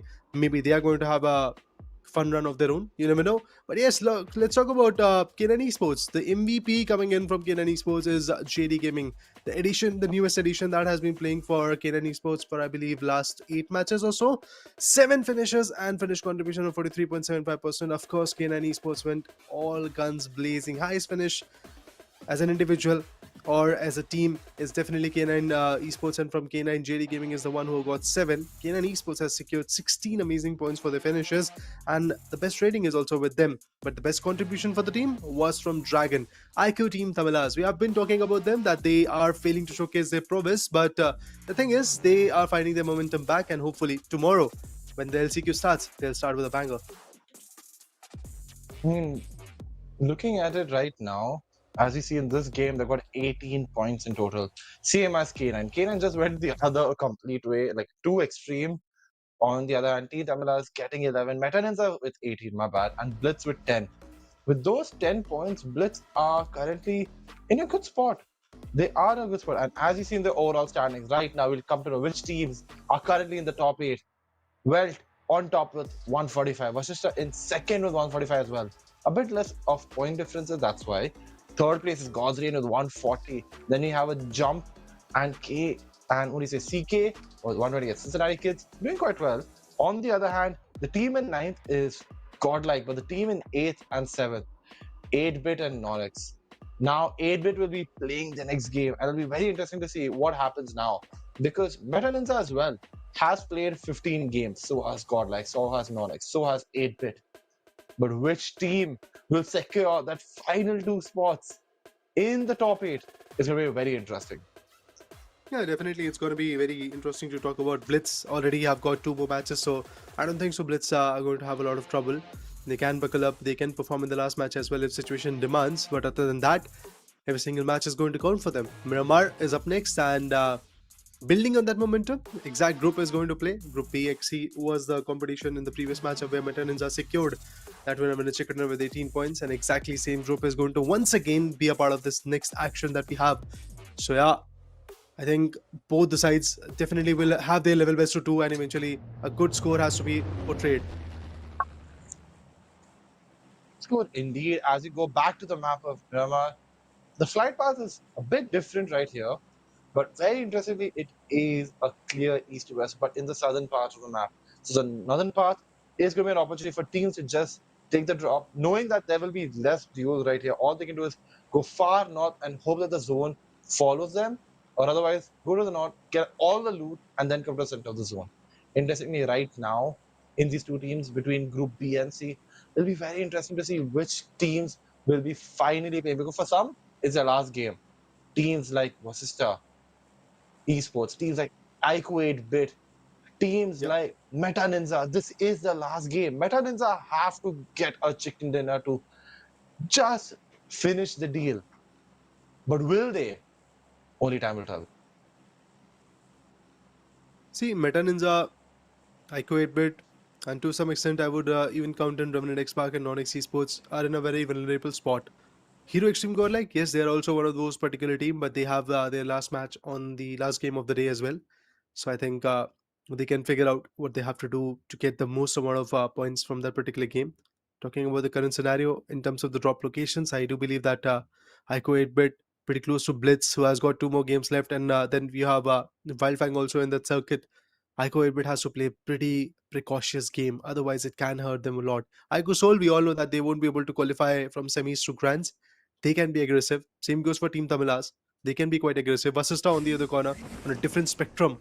They have secured the top spot of the leaderboard, so they know that they are definitely going, so they can be quite aggressive as well. Revenant X Park, kind of in a situation where anything can happen. They're right now sitting in the top 8. But if they fail to perform in this one, the next match could be just prayers. But the circle takes a very drastic shift as compared to the flight path. The circle goes in towards the northwestern angle, El Pozo, where usually VXC loves to play, and I think VXC is going to plan to get those vehicles and quickly rotate back to that particular area. It's going to be very interesting to watch how this entire showdown goes on this particular map.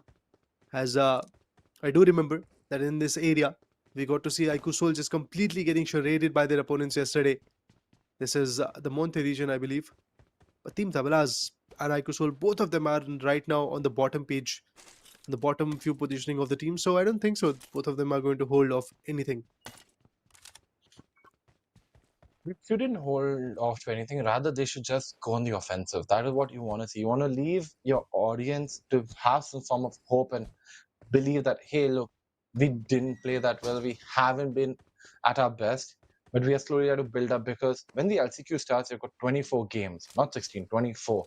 And every day you've got 6 games. It's going to be intense action. And at that point, if you do not make it through the LCQ, then there's a lot more worry, because you shall all know that the transfer period ends when? On 15th of November. And once that's done, the teams are locked in for another 6 months.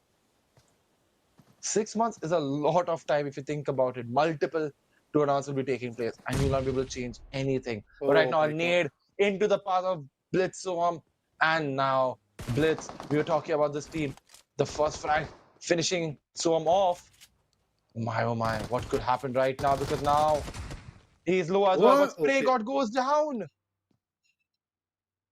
For a moment, I was like, how? Like 10% HP with the micro Uzi, this guy is still getting better out of you. But never mind, Spray God is going to get that revival. Chandan and Server, they have a very big decision to make. Are they going to play passive from here, or are they going to go aggressive? Because one of the last matches are left for them.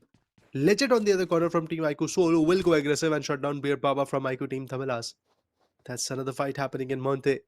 And in Miramar, you get to see these isolated fights happening. Like, Ico 8-bit is also here in Los Angeles, but they're not really interested in this fight. They are just keeping themselves at edge, waiting to see if they can take down some frags in the later part. But for now, they're not just being aggressive. Server. Oh, the shotgun connection S686 were never to be really made. Player has to patch. The other guys also come, and there you go. Spray God, who missed initially, will connect right now on server.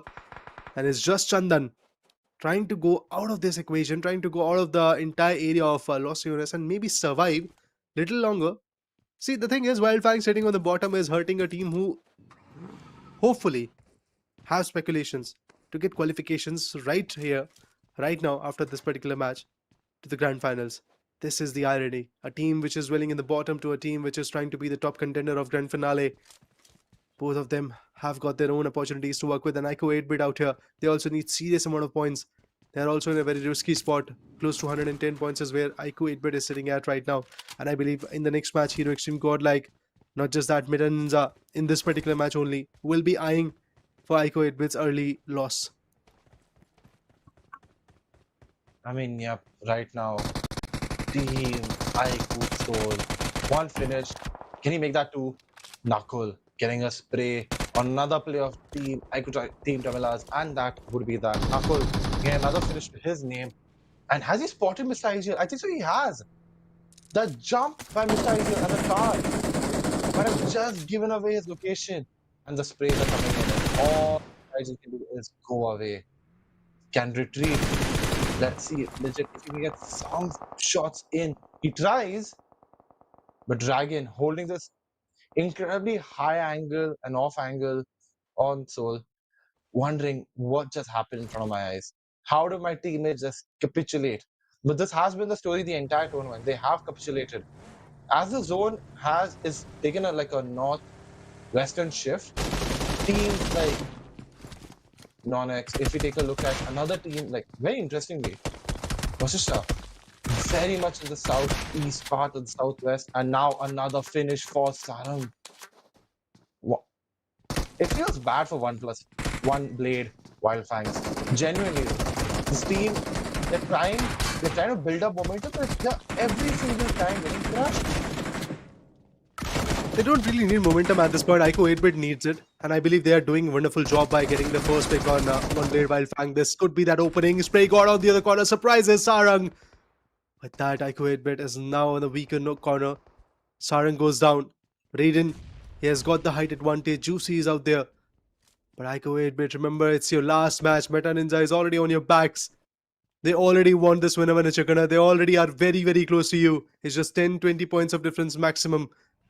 But Infinix Toripus on the other corner goes down by the hands of Remnant X-Park. Even Remnant X-Park is very, very hungry for these points. They also want to get a comfortable spot. Ico 8-bit is at right now 113 and Meta Ninja is at 100. So just 13 points of gap. And if in such manner Ico 8-bit starts losing the players and maybe goes down pretty early without even 2 to 3 points onto the board, then I believe it's an easy fun run for Meta Ninja to play safe and eventually get qualified, hopefully. But tickets are live, guys. Tickets are live for this weekend and the next weekend as well, where CS2 action is already happening in Jawaharlal Nehru Indoor Stadium. It's available on Kin, and next weekend you'll get to see more and more action. But Chandan, the last man standing from Blitz, is not ready to go down. He's still fighting back. Sensei, the IGL goes down. Oh my god, Spray God has been taken on as well. Is it going to be a 1v3? It feels like that. It can happen. The fact that Chandan was able to shut one down and then eventually Spray God as well. Kana becomes the last man and the player drops down, and there you go, Chandan squares it up. A 1v3 up against one Blade Wildfangs. A wild clutch coming in from the sides of Chandan representing Team Blitz. Oh my days, brilliant fight by Chandan. This is one of the ways you can tell the entire lobby that we are not leaving the spot of grand finale. We are coming to Chennai to fight on the grand stage for the grand prize pool of 50 lakh rupees. We will become champion or not, that's a different case, but we will definitely be the contenders. That's the mentality for Blitz. I mean, exactly. In a blitz, the fangs of Wildfang have been removed and told, yep, you could try, but not against me. And this is why I am on the top and you aren't. It was a clear statement by Chandan being like, I could be the lone wolf here, But unlike y'all, I will finish the job and get my prey. And now with these finishes working in favor for Blitz, it looks more hopeful for Blitz that they can secure qualification into the Grand Finals LAN. But now all they have to focus on is those finish points. Meanwhile, Justin getting a knock and finish on Henry from Rising Esports. Neo has it spotted by Aryan, but can Aryan get those connections? This immediate aim coming, the pre-fire aim.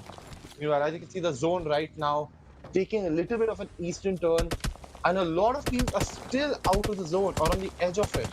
Two teams that are on the edge is Rising Esports, as you can see right here, and God's Reign. And one team close to them is K9 Esports. Last game, they went on a fury, they were hungry, and now the Molly taking Aryan low and was knock coming in right away. Devotee finishes off Justin, but Aqua removes Aryan from the game, and it's all left on the shoulders of Cyrex and Devotee. Meanwhile, Sim getting a knock and finish on Mr. IGL, taking him to 31 finishes. He wants to make sure that he is on top of that MVP ranking. Gamlaboy goes down, and guess what? A nail by Aqua take out Devotee and all left on Cyrex. Aqua with the spray, 2 finishes to his name. Will the nade come? Will the nade connect? It bounces off. Cyrex, Delta. Godwin shouldn't be taking these duels isolated. Rather, Molly coming in. Delta moving in. And he would say, thank you very much. Thank you for those finish points. We are going to continue our way forward and make sure that in the grand finals at the LAN in Chennai, we will be there. Meanwhile, Kamla Boy just falls to his death. And now, Haiku Soul, 3 finishes in the name, a lot more aggression than prior games, other than the maps of Rondo.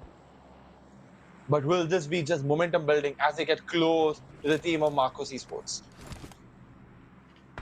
Echo Soul, I think now they know that qualification is something that they cannot really work on, as they do not have the number of matches left. It's just 2 more matches, including this one. Yes, they're doing good in this one. Gamla Boy is out. Ralph, he's knocked out. A revival for Ralph is going to be challenging. Higgy is already on the way with the vehicle. But Aigo Soul can go all guns blazing. I have been talking about this fact that Aigo Soul can really perform quite well in this particular match. Or should I say the entire day. That didn't happen in the last 2 matches. Maybe in the previous 2 matches, should I say. In the last 2 matches, they definitely are counting on their aggression. Hopefully getting the job done. Goblin is back on the charts. The first 2 days, in the first 3 days to be specific, we never saw Goblin being the part of the team. Now, legit, Knuckle, Goblin, Joker are playing. Thunder is the one who is on the back lines. Waiting for his own turn. Jerry, the previous match MVP is down. Omega is down. 1 plus K9 definitely has got their IGL back, but it seems like that the performance from Revenant Spark is just 1 step ahead. But Trace, he goes on, Gorton takes 1 down midair. But there's the last man standing from 1 plus K9. He's still fighting back fierce. Hooks off a nade. Ninja Boy, super duper low. Splash damage can actually cost him his life. And the molly goes in, and this could be it. This could be it. Yeah, there you go. It is. It is the final blow that was required.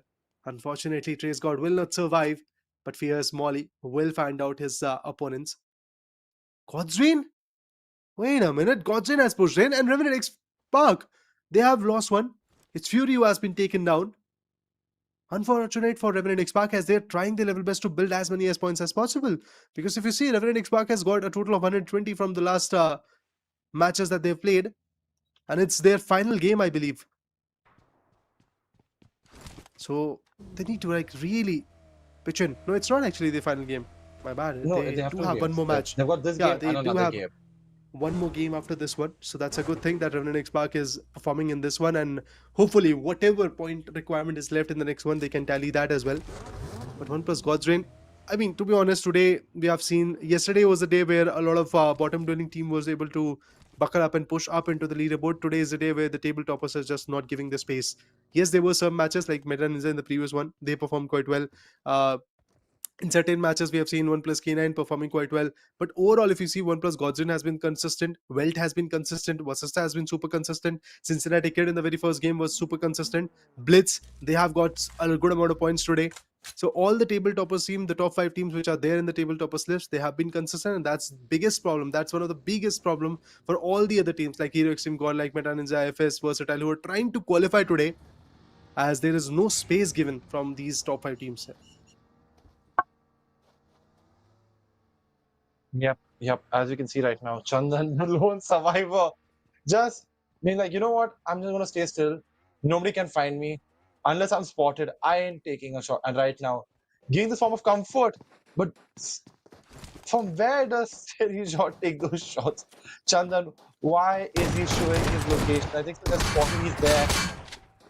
Chandan now he has to run for his life if he wants to make sure he has an opportunity, but that isn't enough. And Simp gets the finish on Chandan.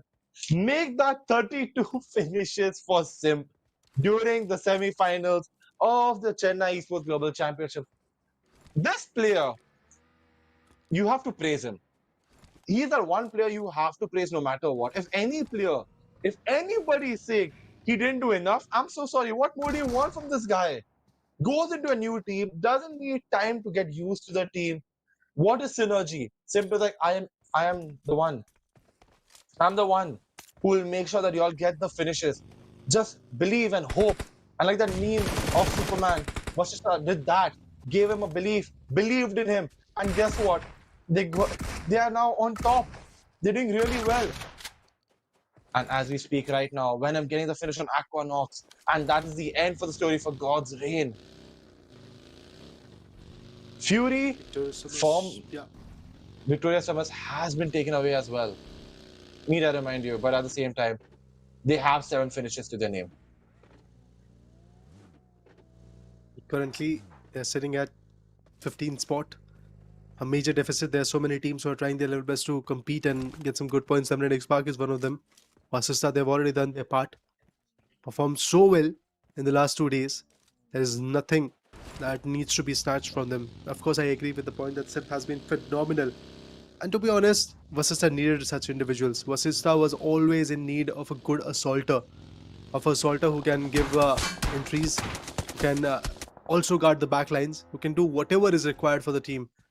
Hector, being the IGL, always gives the zone control. They initially start with a passive play. They get the zone control for specifically first 4 play zones, and then eventually you get to see them bombing off up against their opponent. Yes, of course, if there is a fight even before the 4th play zone comes, they are more than happy to take that under their banner. And there was not a lot of movement. There were not a lot of moments from the perspective of Vasishtha, where we got to see them faltering back in a particular fight. Usually whenever a fight comes, they deliver. Simp fights back. And a lot of times we get to see Simp being the MVP, and that's one of the reasons why he has got around 30 plus frags altogether as an individual in just 16 games. That's double the point of an average right now. And all the matches are not even done for Vasishtha. So yeah, that's Vasishtha, and that's Simp for you. A good team in making. Really hoping that if consistency like this is going to get played on the LAN as well, maybe if they become the champion, it could be start of a new era where we get to see Vasishtha being one of the dominant forces for the next 6 months. As the player lock-ins will be done, the player transfer window will be closed pretty soon. I do believe Vasishtha is going to stick with the same exact roster where Cheyenne, Javen, Hector, and then eventually you have Simp. These 3-4 members are just going to stick with each other and put up a good future for Indian BGMI scene. I mean, yeah, it would make you wonder, like, if there is, by any chance, any changes made, you'd wonder why. Why are those changes being made? This team is doing quite well. In the one tournament that they play, they're doing really well. Like, generally speaking, it's felt like they have been playing for a while. The coordination, them realizing their roles, it has been ideal. But right now, another team that was trying to get into the top, but can still have an opportunity. But this is their last game, and that's Team Versatile. For every zone, if you take a look, they have been making sure that they are in the center of it. Somraj is making sure that, hey, look, if we get 10 placement points, we just go to 101. Then, based on the amount of finishes that they have, it'll result in them just getting closer. But it may not be enough, because it feels like we're touching the point where, like, maybe 120 is like the lowest to go. But still, it'll be a dream.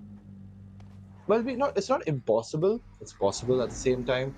But right now, do not forget to book your tickets for the LAN on the KIN app. Download the app, And yes, register yourself and then you can get tickets. And guess what?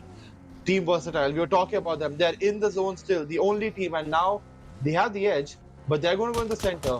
And the team joining them is Victorious Summers, who feel like they might be going to the center. Meanwhile, the Chennai Esports are going to the north. Reverend Spark getting gatekeeped. Like to Soul. Bit of problem for them as Goblin has been knocked out. But legit, shots are not really connecting. The Igel still on the move. Trying to go for the revival, but finishes off Goblin. No opportunities over there for the team. Yeah, there you go. That's the end for the Wolf Pack. Reverend Spark is out with some decent finishes, I would say. And due to that, their qualification is also kind of on the edge. And 99.99% I would say Revenant Spark is making the cut of being the top 8 straight up from the semi-finale to the grands to the LAN. It's just not the grand finale that we're talking about right now, guys. Remember, from playing in a online situation to playing in front of their audience, in front of their supporters, entire stadium will be filled with the BGMI enthusiasts, and that's exactly where these favorite teams of yours are going to fight. Vasista, one of the biggest contenders. Vasista, WELT, OnePlus, God's Reign, Cincinnati, Kids, these 3-4 names. Absolutely amazing to watch, but Sim gets backstabbed. He had no idea he was facing another way. It's completely taken down. That's Mafia for you. 4 finishes and a big dent for Vasista's Reign of Terror. Victorious Summers, if they get a win over the Chickener, they might create some space. But trust me, their qualification is not gonna get sealed with this, as this is their last match that they're playing, I believe. But yeah, apart from that, when you talk about Meta Ninja, it's very, very important for Meta Ninja to perform at this moment. If Meta Ninja gets something good from their corner, if they secure this win over the Chickener, maybe there's a solid chance of them moving onwards to the next particular visit. But Victorious Summers, Oasis knocked out. They still have the 6th match left, the 16th match, sorry, left onto the table. This one should be a winner by the Chickener, and then next one should be a big one. Maybe their hopes are going to be high as well. Their hopes should be high, but right now, Hector getting the knock, trying to get those finishes, but he's taken down by Mafia. And Veron confirms that finish. But guess what? Dragon from out of nowhere, from out of left field, coming in, getting that knock. And now Victorious Summers are on the back foot. It's all on Mafia, the one man who's getting all the finishes. Meanwhile, Cheyenne, knowing the position of the player that have been knocked, can he somehow take advantage of it? Somraj going down to the play zone and finish as well. What is happening there? Scary George getting the finish confirmation to his name. Meanwhile, Eggy for Marcos just slowly and steadily bursting forward. Dragon finishes off Mafia, and that is that for Victorious Summers. One left for them, but genuinely speaking, they will be playing in the LCQ because they are quite far away from the team on 8th. Meanwhile, Ninja George getting a knock on Legit and the finish confirmation using that shotgun. It does feel now Soul with 7 finishes have proven that they have the firepower, but still are figuring out how to get that chicken dinner. Talking about them, Ninja George with another knock and finish, and it's all left on the shoulders of the Batman, the man who has been clutch for them, the IGL Knuckle. It makes you wonder. Ninja George knows where he is. The smokes are giving away his location. The zone will close in a minute, so right now they have to finish off this fight and then move into the zone. He's in the open space coming in, but shots coming on Ninja George, so Tusk has to move away his crosshair. Legit is the one who is leading the team in terms of the zone placements and all. Nakul right now on the flank, always for the team quick to get information inside the play zone. He tried his level best to save his teammates, but the IGL Legit is down, Joker is down, Goblin, he went down up against Emerald Spark. And for a brief moment, when it felt like this Miramar is going to be big for Ico, it feels like that the saving points, the saving grace points is something that they are going to rely on. But Meta Ninja, they start off to pop. Cheyenne goes on from Vasista. And remember guys, Meta Ninja is the only contender right now in the lobby along with 8-bit who are playing the last game and hopefully hunting for the top spot. Hopefully trying their level best to get in the top 8. Scary John goes down. Toby strikes again. Meta Ninja getting closer and closer to their dreams getting fulfilled. Ninja John also goes down. Ico 8 with Juicy. Brilliant spray with ASM. And with this spray being connected, with this bridge being controlled, Ico 8-bit still is hunting for a big game, as is Meta Ninja. In what? Towards the silo. He's now just going to hold off his angle. Juicy is caught in a wide open area, but Team Tamila's Dragon, the last man standing, who was the problem up against the other team, Victorious Summers, and right now pressurizing even another team, Meta Ninja. What is he doing? As a solo individual, he knows that he cannot qualify, but he can make sure that a lot of teams who are trying to get qualified also do not qualify. I mean, yep, with these finishes, this is the last game for Ico 8-bit. After this, they have to hope that the teams below them. And now, a knock-on finish by Dragon.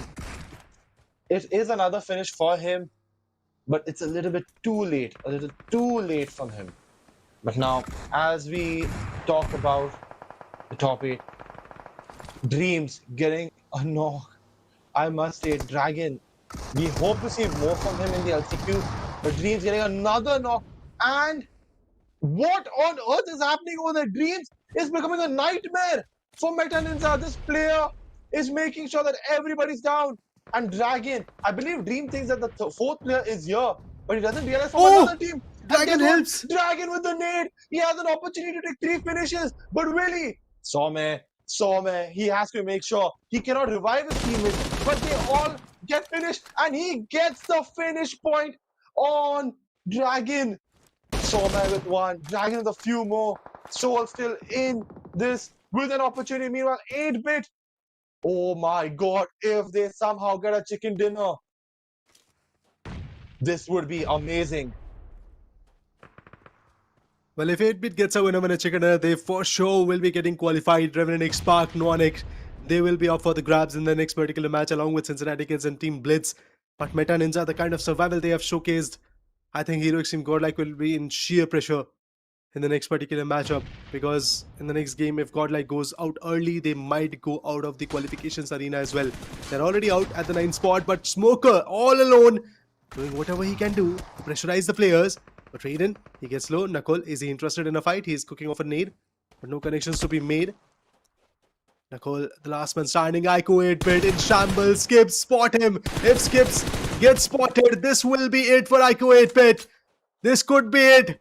Make or break situation. But Meta Ninja is far away in terms of the points table. They were already at the deficit of 13 points. And Meta Ninja have not secured frags. The biggest problem for Meta Ninja, they thought that they're going to play slow and probably get the winner with a chicken dinner, get those 10 placement points. Maybe they're going to get 10 placement points because it's a 1v1v1. But the problem is the frags. Problem is always going to be the number of frags that Meta Ninja has secured. 114 is not enough to get qualified. The cutoff will go north of 120.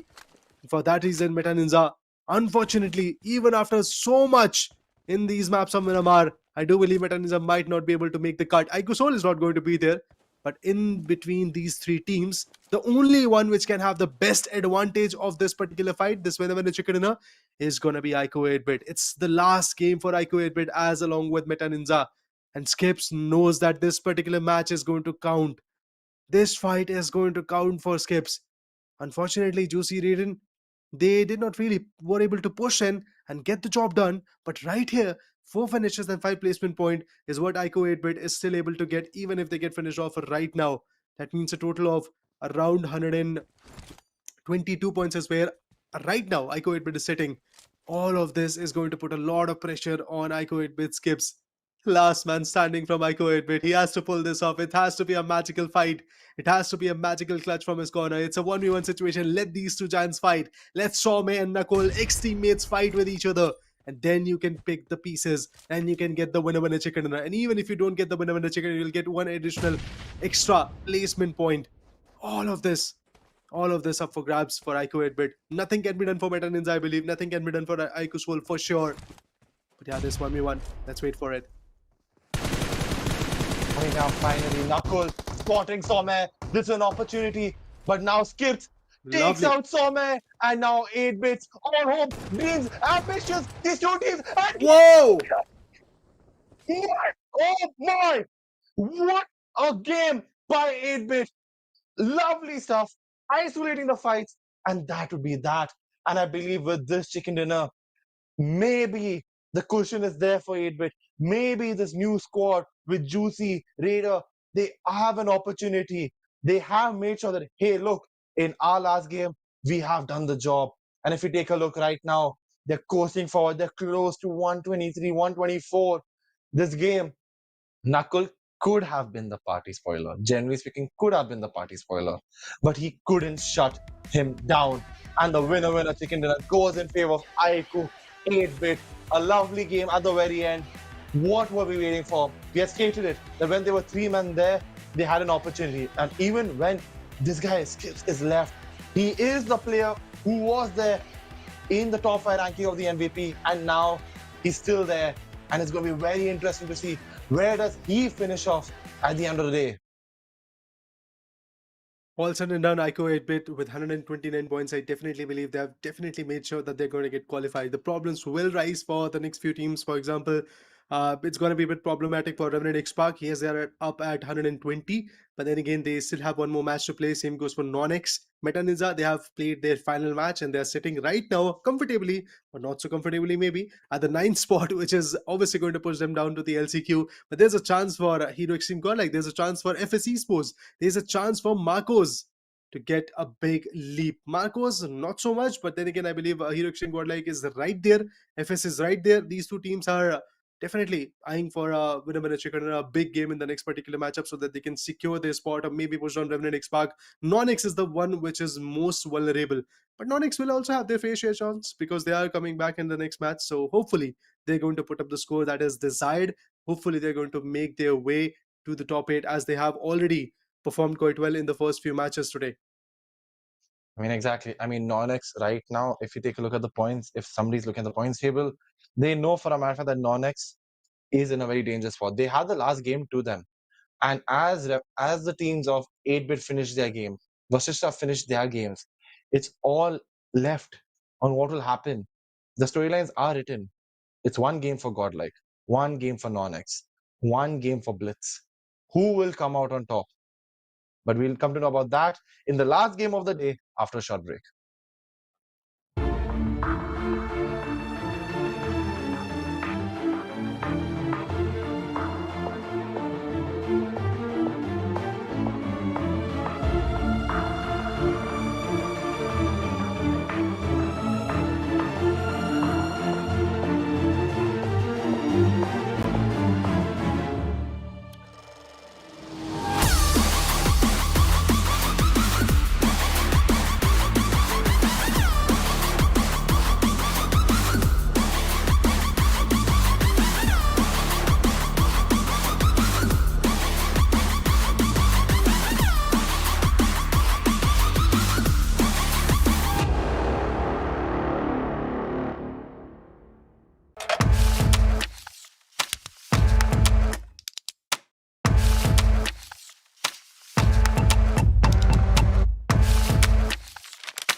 तुझको जो मैं हो जाऊं पागल boom boom मेरे सीने की धड़कन को सुन मेरी सांसों को तेरी ही धुन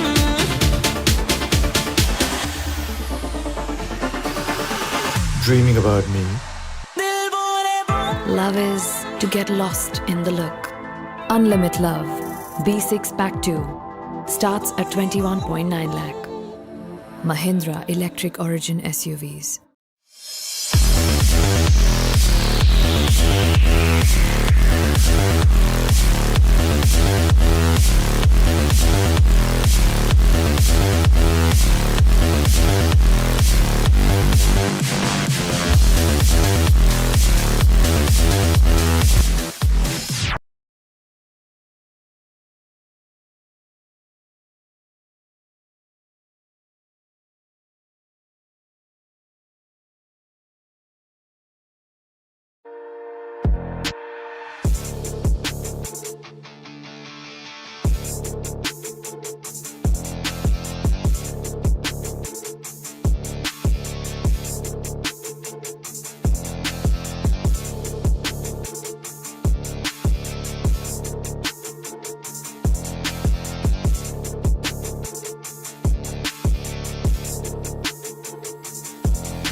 Sun is hitting my face, I'm unfazed, I need this. Calling out my name, say meet me, cities away. Now I go under, hold my breath and flow. Trust the current takes me safe for sure. Now this is my remedy, remedy. Let the sea sway with me, regaining my energy, energy. Let the sea sway with me, sway with me. My remedy, remedy. Let the sea sway with me, gaining my energy, energy. Let the sea sway with me, sway with me. I would try to hold on, treading water in this big storm now. Try to swim away, crash just like a tidal wave. I go under, hold my breath and flow. Trust the current takes me safe for sure. Now this is my remedy.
Ladies and gentlemen, welcome to the grand stage of Esports Excellence. The Sports Development Authority of Tamil Nadu, in association with the Government of Tamil Nadu, proudly presents the Chennai Esports Global Championship 2025 by Skyesports, which is co-powered by AMD, mobility partner being Mahindra. Associate partners are the Production Lab, WD Black, and Red Bull, of course. Official partner is Zovi, and ticketing partner KYN, where the tickets are being available. Download the appkin, and eventually you can check out the tickets for this weekend and the next weekend as well. I've got my tickets. Sam, have you got your own tickets?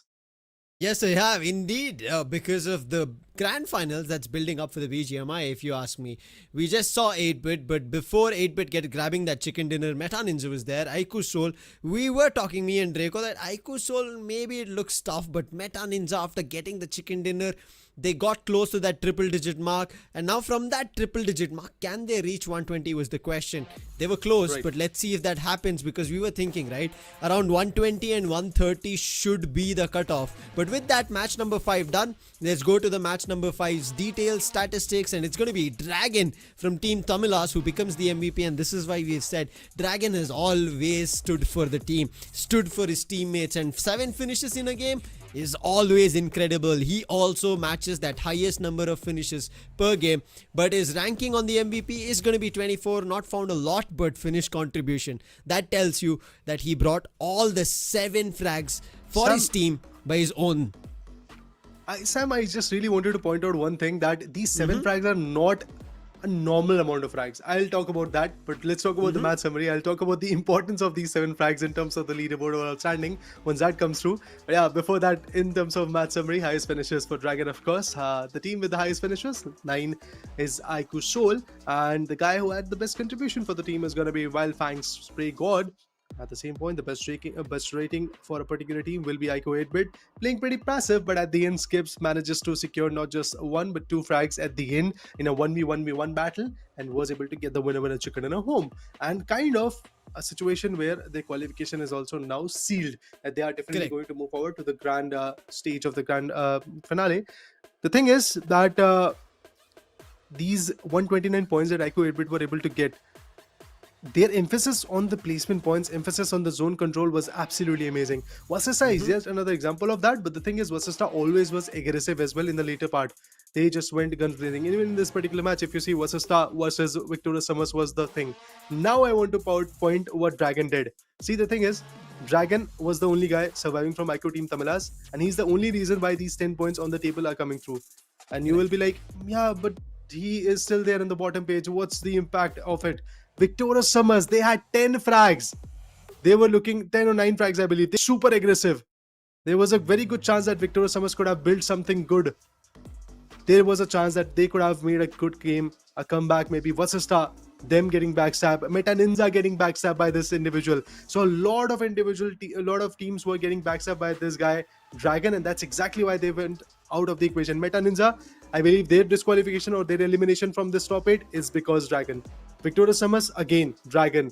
Versus Star, not a big game, again, Dragon is the reason. That's why I just wanted to point that out. He's caused trouble. He's spun up storms that people will remember. Meta Ninja fell short, sitting at 108. We spoke about it. Somewhere around 120 should be the cutoff. And right now, NONX, who have not yet played a game, are sitting at 111.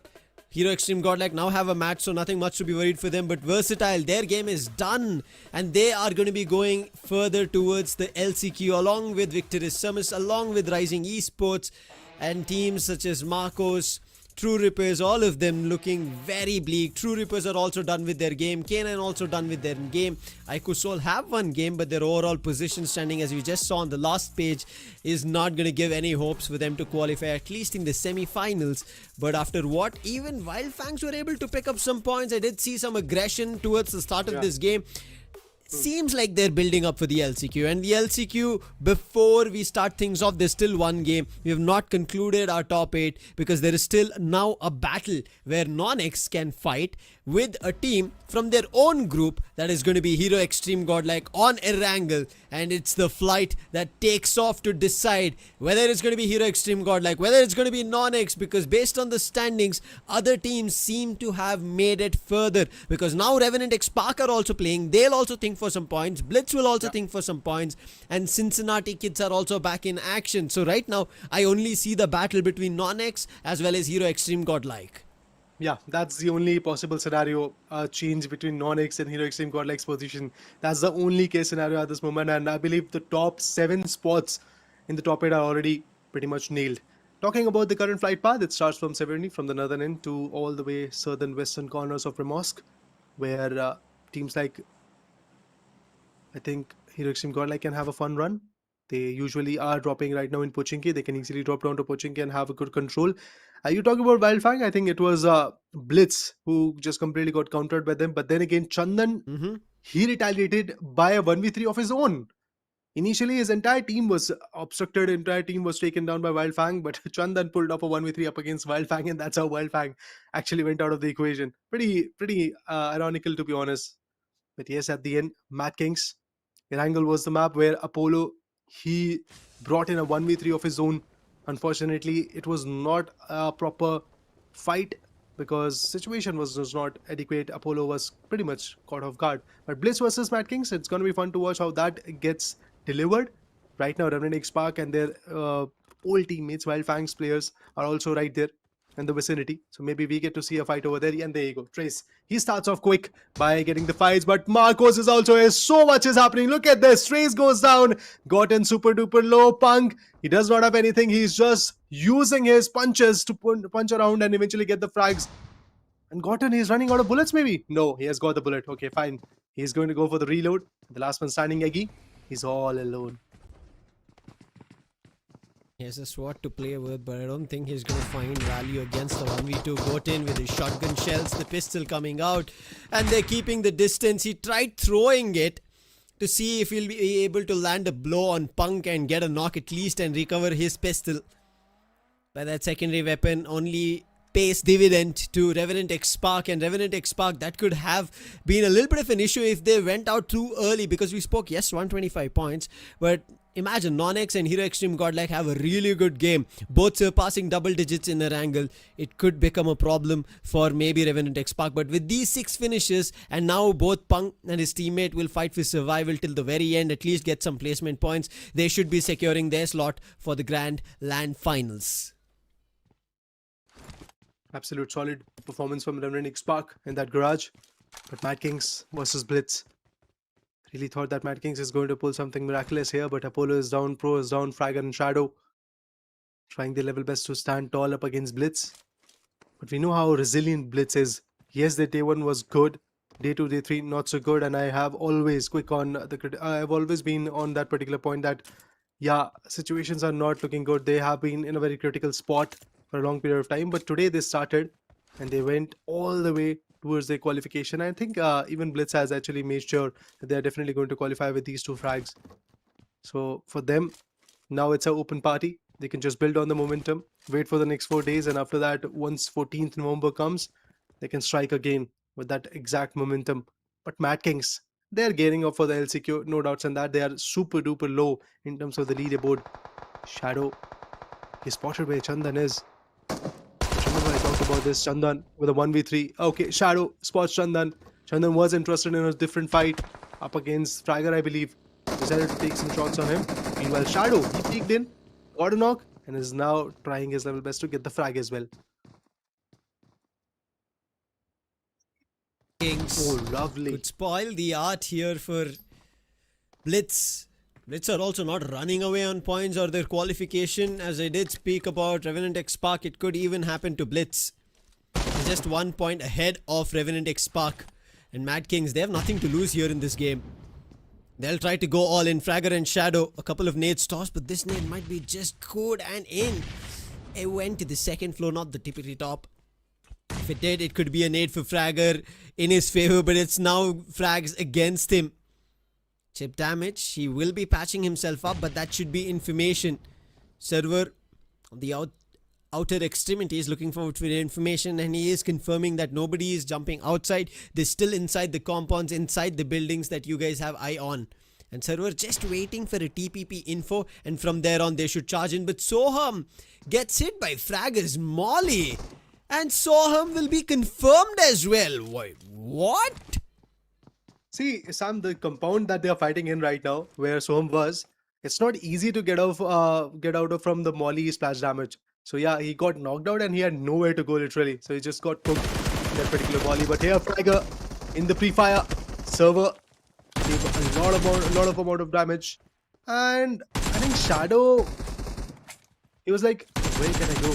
And nowhere to go, and Fragger once again gets clipped. Server with a 1v3 to answer back. Initially in the previous match it was Chandan, and now it's Server with a 1v3 of his own up against Mad Kings. Blitz survives and thrives for the grand finale.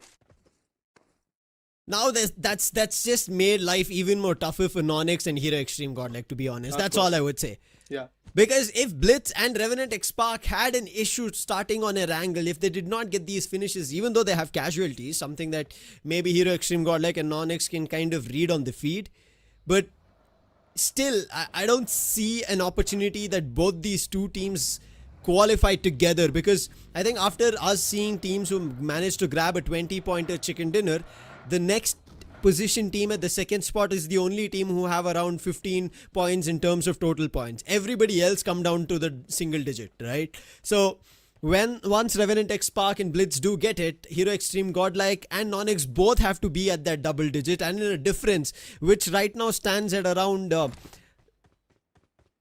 14 points for NONX, and Godlike are at a difference, a big difference if you ask me, of 23 points. So if Godlike need an opportunity of qualifying, they need a 25 plus chicken dinner in their name. Interesting calculations over there.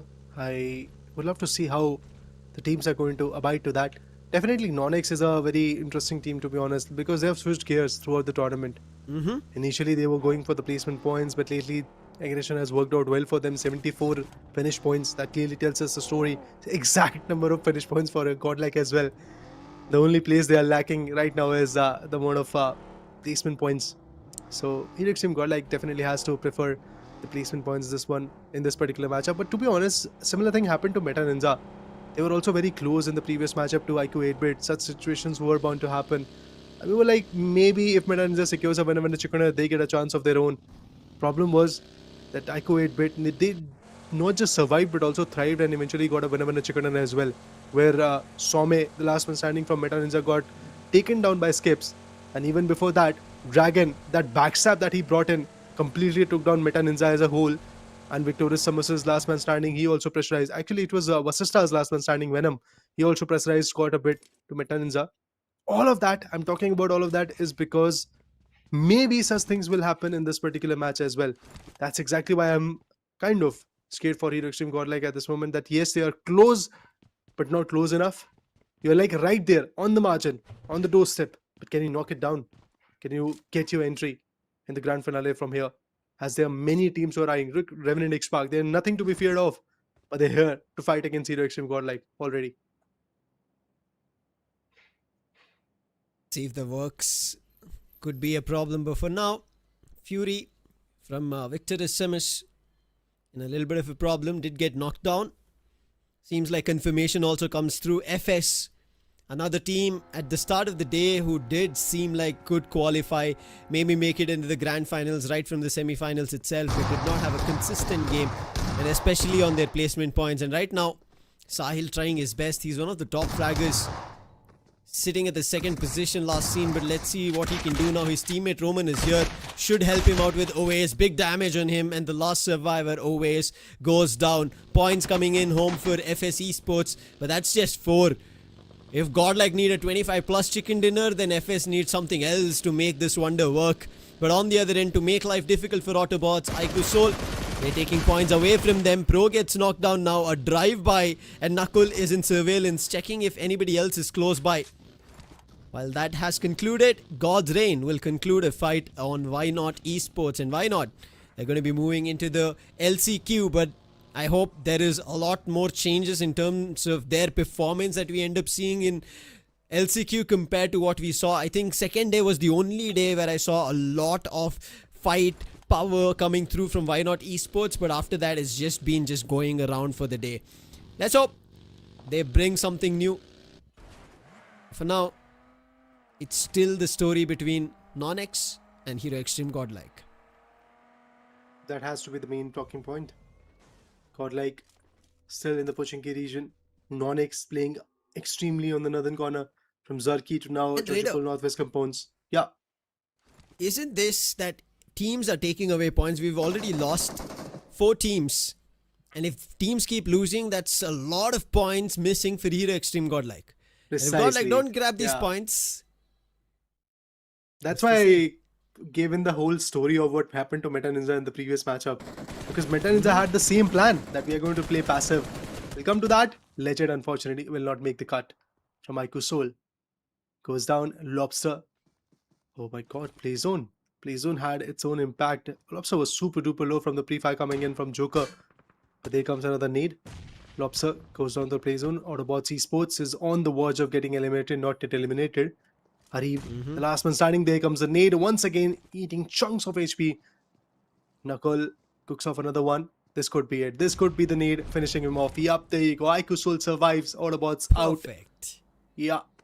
And I completely agree with your point, and it's very, very important for Godlike and teams like NONX to figure this out. But NONX is already like around 9 points away from Hero Extreme Godlike, so they're already on a 9-point lead. So for that reason, Godlike needs to buckle up. They need to get both finishes and the winner chicken dinner. There's nothing less that they're eyeing for. I think winner chicken dinner is something that is in minds of Manya at this point. He knows that it's very, very important for Hero Extreme Godlike to get that winner chicken dinner.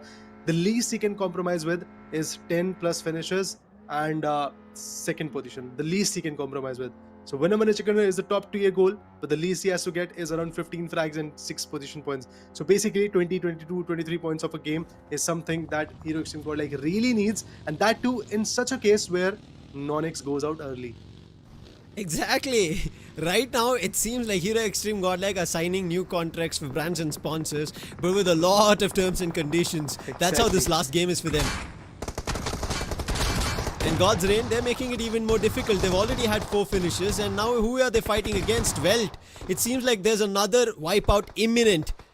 Neo trying his best. He's lost a couple of players, but on the other end, same goes for WELT. They've lost players. It's up to Sham and Maxioso. But it seems like Neo will not give them a chance. Even Maxioso is down. Neo will get that finish confirmed. Sham, that's going to be tough for him. Neo spots him as well, trying to do the damage and the deed. But Sham, I think it's time for him to make a quick run. He's trying, but he's still fighting. And the reason is, God's Reign or Welt, they have nothing to lose. They both have qualified.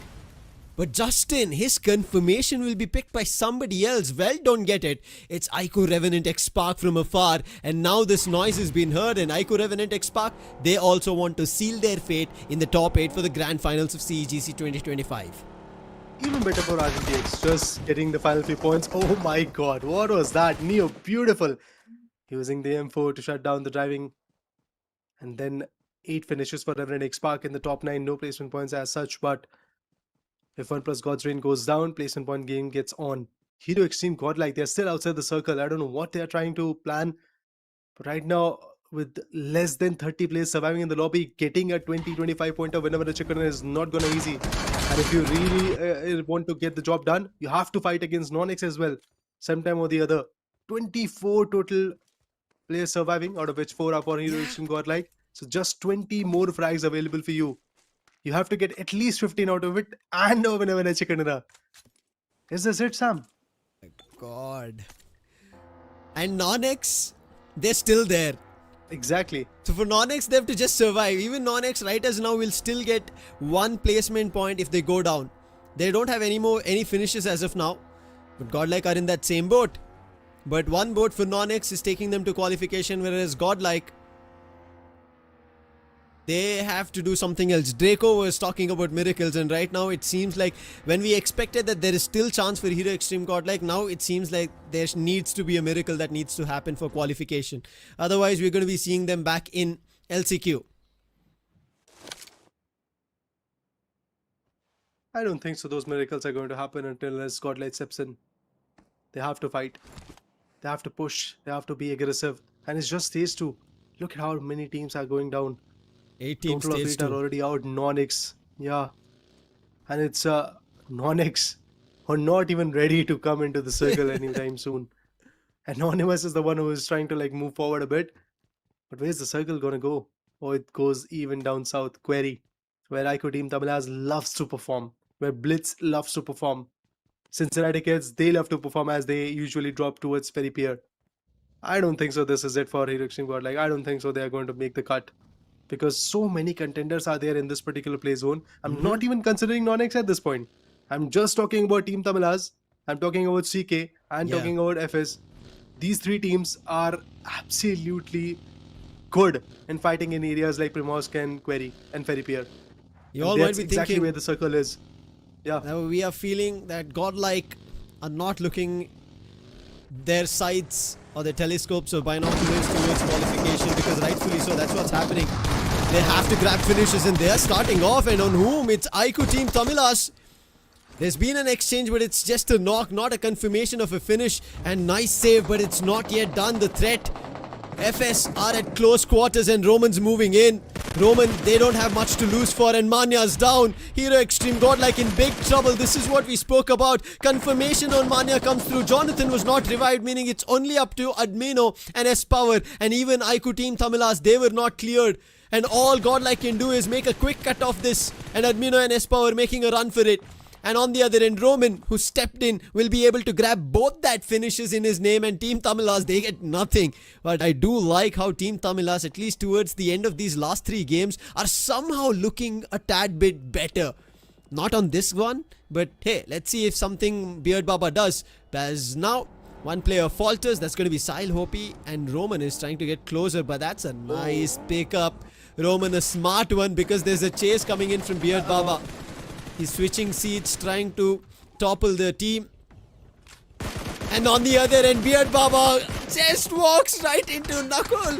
And what is happening here? And Revenant X Spark, No, Revenant X Spark. they're about to take down Knuckle. But Knuckle somehow survives. This is the last game. This is the most anticlimactic game. Because right as now, we kind of see the qualifications almost sealed. But the way teams are fighting for feels like every team is out for the grand finals, and there's helter-skelter broken down on ERANGEL. Oh my god, what is happening? Now let's talk about Team Blitz in the barn houses in Query. Cincinnati kids, they love to perform out here. Ash, Veron. Ash is down, but there's a cover. Flock gives the cover with AUG, and eventually server is down. Now, in a situation where the Steve is already man shot, the one more player has been taken down. Their position is now revealed. Question is Cincinnati Kids going to push? Meanwhile, Aiku Soul, after losing Legit and Goblin. Nakul, he gets 3 finishes. Joker. Nakul was actually on the verge of getting taken down, but I believe Joker was the one who got the distraction in front of Revenant X-Park. He was also driving, so the players focused onto him and Nakul survived out of it. It's just small things that matters. But How is yeah, this stage 3 and we have only 7 teams, and out of that 7 teams, 5 teams have only 2 players surviving? I think this is CEGC. The best Every example you game can matters. have. Exactly. NONX, they are just strengthening their positioning. They have got the full 4 manpower along with Cincinnati Kids, and Cincinnati Kids also is not taking it easy up against Blitz. Oh, server super low. If this nade would have connected, that's an easy opening, but even Saurav is now down to thin wire. NONX Anonymous now is strikes. FSC Sports is out. 2 more position points for the team, and not just that, even finishes are going to be there. Now what Hero Extreme Godlike is going to do. 2 players from their corner, 14 other finishes, and a winner with a chicken dinner. So much to ask from their end, to be honest. I do believe that S-Power and Edmino have capabilities, but we can never neglect what Cincinnati Kids has done so far in terms of the leaderboard. Absolute destruction they have brought. And then Reverend X-Park, Punk. He would love to take his old teammates down, I believe. Trying his best. Clocks ticking, teams losing footing, ERANGEL looking dazed. Oh, NONX, Godlike. A fight seems to be the cause to be a written top 8. But somehow Admino and S-Power dodge it. But it seems like NONX are on the trail as the circle shifts for stage 4. NONX, if they put this team down, their confirmation for qualification, their grand finals ticket, all will be written right now. But somehow Godlike in between the trees, they managed to dodge. Viper did spot, but he is unable to find a clear shot to call his teammates in and move right in as a surgical squad. NONX seem like they decide to get into the circle. Let's not take this fight up. Somebody else will greet them. And Godlike for now have a compound. But how far can they take this? We've been talking about the chicken dinner, but the numbers on the map have been running short. Down to the 11 players. And Godlike need every bit of it. Meanwhile, Revenant X-Park, they have been finished. They've already secured so many points. 11 finishes, I believe, and along with that, 2+ placement points as well. So around 13 more points, 141. Pretty amazing. Revenant X-Park, they have outdid themselves, honestly speaking, because on the first day, the way they were looking, to be honest, in the first 6 matches, the way they were looking, it was like maybe Revenant X-Park is also eyeing to the LCQ, but in the next 10 games, they got 141 points, somewhere like that. A huge leap from their corner. We'll have to see the overall standing in order to get the confirmations of where they're standing. But NONX, beautiful opportunity. They already are in the lead. It's just putting up a full stop on all the questions and answering it by getting qualified at the 8th spot. Here's the thing, Raider. That's the mentality. There's still the last ray of hope, the glimmer that's left. A chicken dinner. Okay. A chicken dinner. And Godlike have to strive for it, power through, and channel themselves for this victory. But again, there's terms and conditions, as people say, read the fine paperwork. Godlike would have to read it to every single letter before grabbing that chicken dinner. And that every single letter is every individual player of NONX. Godlike now have a big opportunity. The circle shifted. It seems like they're taking a call, keeping a check on it. And if they quickly get inside the circle, there is one compound that you could see on the map. But maybe that decision's not been done. Yeah. They want to gatekeep these teams like Cincinnati Kids, and Cincinnati has got a very good manpower. If somehow Godlike is going to take bits and pieces from here, assisting Blitz and then taking down Blitz, then taking down NONX, To be honest, guys, all of this is just mere speculation. I believe the result will be there. Ash takes down Saurav. It's not the other way around. It's Blitz who is once again down to their knees. Server becomes the last man standing from the team. Oh my god. 1v, 2v, 2v, 3v4. That's what we have. 5 teams, 12 players, and it's still stage 5. The placement converts, but nobody's really interested in it. It's just IQ Soul, I believe, who has already rotated back to the circle. But apart from that, Server have been spotted. Veyron goes in for the shots, misses it. Ash still holding off the grounds, hooking up the nades and the mollies. The splash damage could be coming in, but Server still survives. They will go. Ash super duper low with the M4 switches. Veyron jiggle peaks are going on. Switches the weapon, but unfortunately this time Veyron was close enough, and even Flock was coming in. Hero Extreme Godlike strikes. They just waited for this. Ash is down. But the biggest question is this enough? Are these small points that you are scavenging enough?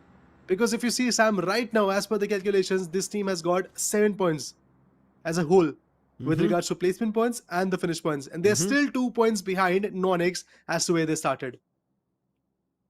Oh, S-Power, what a push. He goes right close to NONX. NONX are playing on a 2-2 split. You mentioned about Aiku Soul. We just saw Joker's player card. And Joker is trying to dodge and veer out of NONX. But Anonymous, he's gotten close. S-Power, I'm not too sure if he has information. He did hear the noise to the left-hand side of it. But I think S-Power has the clue that somebody should be close by. Especially that they took some time to get inside the circle. And whereas NONX, as soon as the circle made a move, they decided to make a 2-2 split. And they have control of the circle. They have control and vision of this circle. They have control of a chicken dinner that they are about to close on. So close that this team now has opportunities that they've almost sealed it in their favor. Aiku Soul, last player, gets taken down. Cincinnati Kids.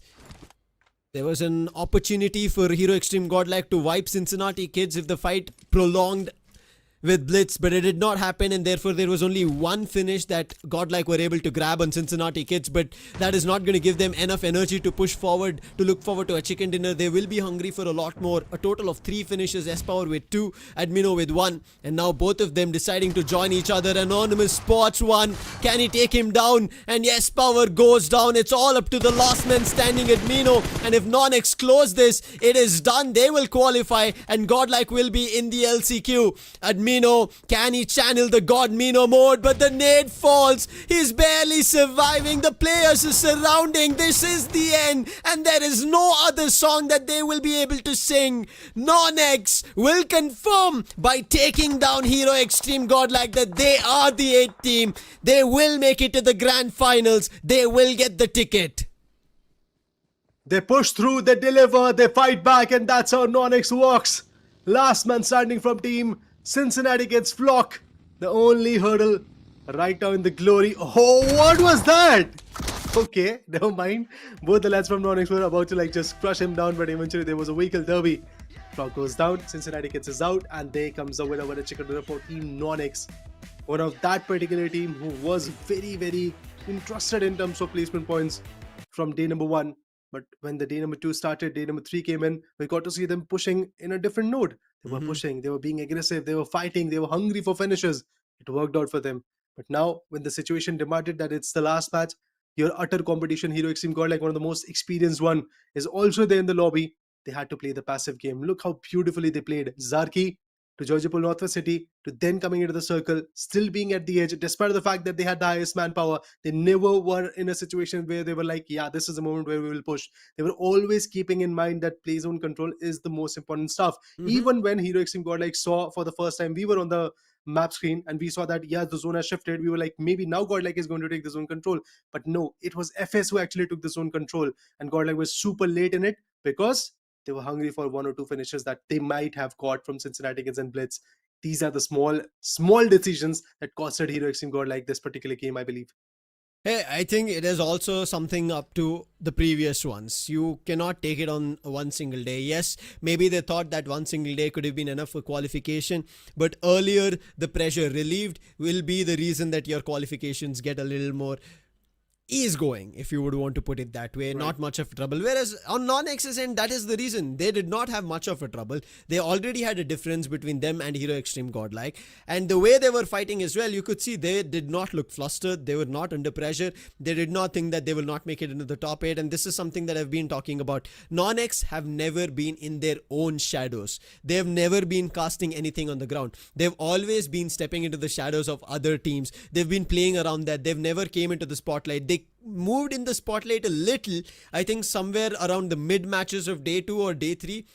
But as soon as they understood that happened, they decided to step back. They went into the shadows. And again, now you see they've managed to qualify. And now this overall standings, the reason that we've already talking about is because we saw it in game number 5. End of it, we saw where teams stand at, how much difference of points there was, the catch up of how much they needed to do, all of it giving us a glimpse of what it was. And in case NONX went out, we would have been in a question mark saying that, hey, I don't think NONX maybe managed to qualify. Maybe Godlike got enough point. All of that discussion would have come up. But I think NONX, they made their fate through. They stepped into the spotlight when they needed it. That is with a chicken dinner. That is in this match number 24 that we witnessed. That is in their match 16 that they played for their group, and they qualify into the top 8. So now our discussions is, how far did Hero Extreme Godlike fall from?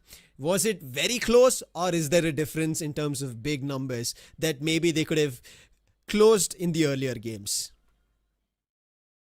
I had a thought, and it made me actually smile right now on the camera. And the thought is, Dragon was there from Team Tamilas, who spoiled the game for Meta Ninja for Victorious Summers in the previous matchup.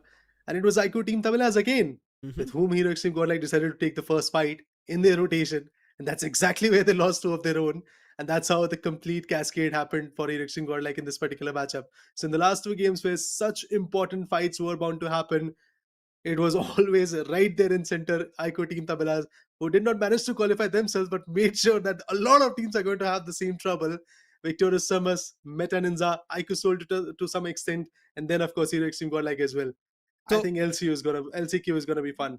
It is going to be, and especially because this is what I was discussing with Draco, where now that we have our idea of how the 16 teams are going to be playing, and the teams who already have an idea that they're not going to be qualifying, ruin the game for somebody. And I think Dragon did that towards the end. You already mentioned about the game number 5 that we witnessed, and now in game number 6, things could have been very different for a lot of teams. Victor Summers could have been maybe happy. Maybe Versatile could have had an opportunity of qualifying. Meta Ninja could have had an opportunity because they were very close at the 9th spot. None of that happened. But let's jump into the MVP. It's going to be Goten. It has to be Goten. One man on the finish feed, continuously popping, even though we were kind of distracted towards NONX and Godlike time and now. And I think Goten on the other end was just stealing the show, knowing that Revenant X Spark needed points, and he just stepped up when his teammates had faltered a couple. And he's that hashtag 6, 1 point maybe short of getting to hashtag 5. A big game coming in from this lad at 63.64% in finish contribution. Truly a recovery, a good enough recovery from Revenant X Spark. The way they were able to climb themselves back into the leaderboard is amazing. Learning for a lot of particular teams. Let's talk about the match summary as well. Let's talk about some more interesting facts and stats in this particular match that happened.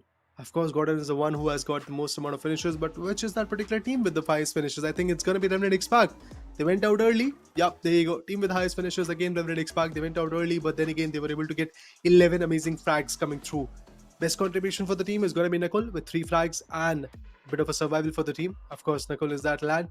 And the best rating for this particular matchup will be NONX, as they secured the winner and a chicken dinner. And trust me, this winner and a chicken dinner counts. It does. Gives them the benefit of having no doubt. And they managed to get into the top 8. Cincinnati kids, they had nothing much to lose. Revenant X Spark, after grabbing the points, they let Goten free. That is the reason I feel like Goten went all out wide, finding eliminations in various different directions. Let's talk about the match standings at the end of match number 24. Day 4 and the last game of semi-finals. NONX topped the charts with 17 total points with 7 of their own finishes. Ico Revenant X-Spark come in close second. They're not the ones at the second spot in position, but it's going to be the finishes that take them and give them a leap at 13 points. Cincinnati Kids with 11, and this is the reason I said it's only the top 3 teams we end up seeing in double digits in terms of total points, and everybody else comes down to single. And Hero Extreme Godlike, they're at that single point with only total 8, 3 being eliminations and 5 coming in third gives them the placement points. Aiku Soul as well, close by, 4 and 4 for them at 8. FS, a big one coming in from Roman, Sahil OP and all, and they have a total of 8 and 7 only coming in from just finishes. But with all these seen, Blitz also getting 7 on their name. God's Reign without any position, they have 7 on their name. Let's see where the overall standings stand and what is the difference on the second page coming into the first page. 1 plus God's Reign, a team who took the table toppers list on day number 1. The question is, are they going to be on top at the end? Yes, they are. With a gap, a deficit of 3 points, versus Star lags behind at the second spot, but yes, qualifies. Amazing stuff from their corner. Welt being super consistent every single day. They tend to get a winner and a chicken dinner. Yesterday they didn't had a winner and a chicken dinner, but they had enough amount of points to qualify to the grand stage right from here. Cincinnati Kids, same for them. I think day number 2, day number 3 was amazing. The way Cincinnati Kids was performing was super good. And even after day number 3, today as well, they were trying to survive till the top positions so that they can have adequate amount of points in their favor. Revenant X-Spark, hell of a recovery from them. Blitz Esports, I talked about them quite a bit on day number 2 and day number 3 that they are struggling quite a bit. Day 1, amazing. Day 2, day 3, questionable. But day 4, comeback. That's great enough to push them to the grand stage of grand finale. What an amazing sight to see. Out of the 4 teams who managed to qualify from qualifiers, 1 from Luna qualifiers and 1 from the open qualifiers for all, 2 teams have managed to qualify. That is Blitz and NONX. Marcos left out there at the hashtag 14 right as of now. Maybe in the LCQ they perform a lot more better. But when you look at Hero Extreme Godlike, how many points did they miss out from?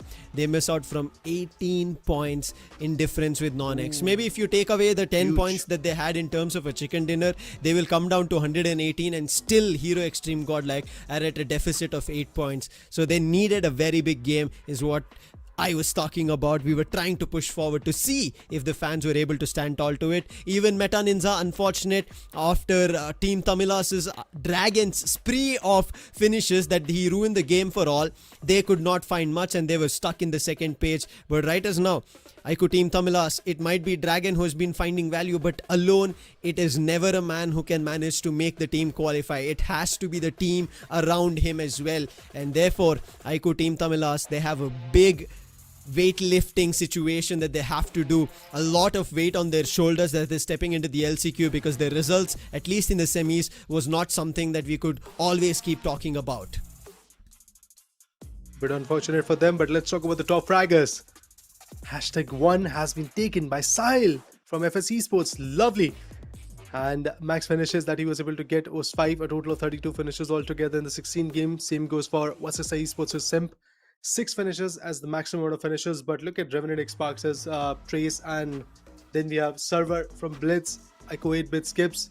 All the table toppers are right here in terms of the finishing spree. So yes, it's a wonderful situation where these teams are standing. Problem is, the top fragger in this entire list, Sahil OP, he performed. He was able to deliver total of 32 points. Yeah. But the team, a complete package was never really found from their sides. Levy and the other guys, Roman, to be honest, he's also pretty amazing in such tournaments. There was, they were performing as a squad, as a team. It was the end fight which I had a complaint from the very start of things. They did not grab enough position points. They're sitting at 77 total finishes, which is even higher than Aiku 8-bit, who are at the 7th spot at 72 total finishes. It's higher than Cincinnati Kids, who are at the spot of number 4 at 75 finishes. FS at 77, all they needed was placement points, and they fell short of that placement points that they could not grab. Even in this last game, they tried, but you could see they had finishes. They had 7 finishes in their final game as well. That tells they're a finish-hungry team. But FS, LCQ, I hope you control the aggression and turn it to none other than control of position, Raider. But LCU is going to be fun. We LCQ have to see how LCQ pans out. From tomorrow, we get to see for the next 4 days these bottom 16 teams which were there in the world standing, fighting for the glory, fighting for the next remaining 8 slots.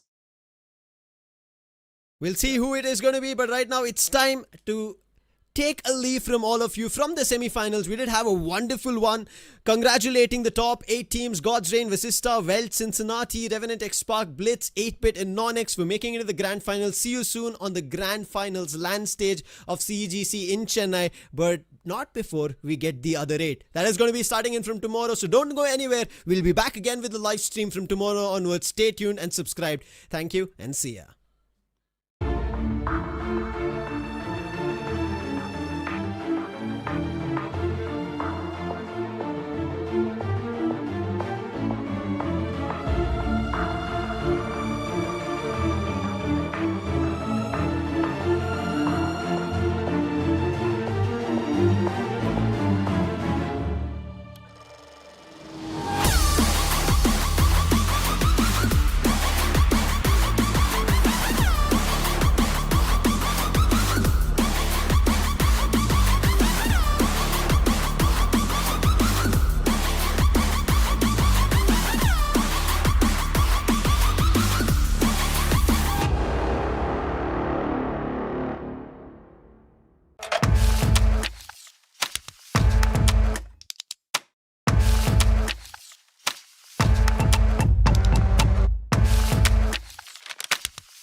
तुझको जो मैं हो जाऊं पागल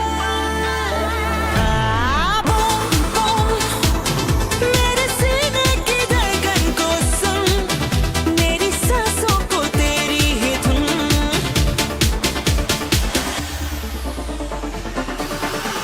Dreaming about me.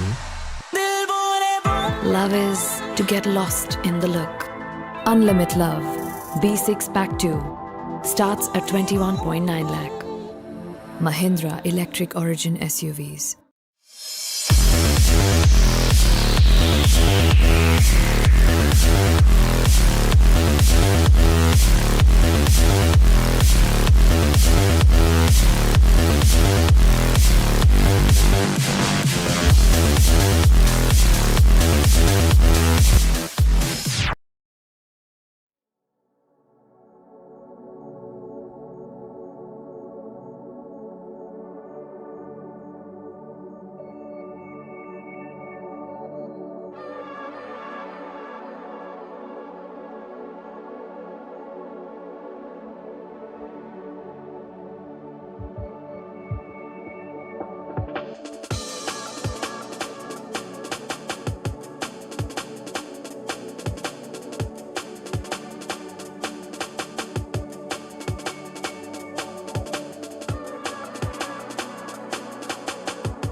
like tactical wise, they were lacking here and there. It was sometimes really easy to keep track of them.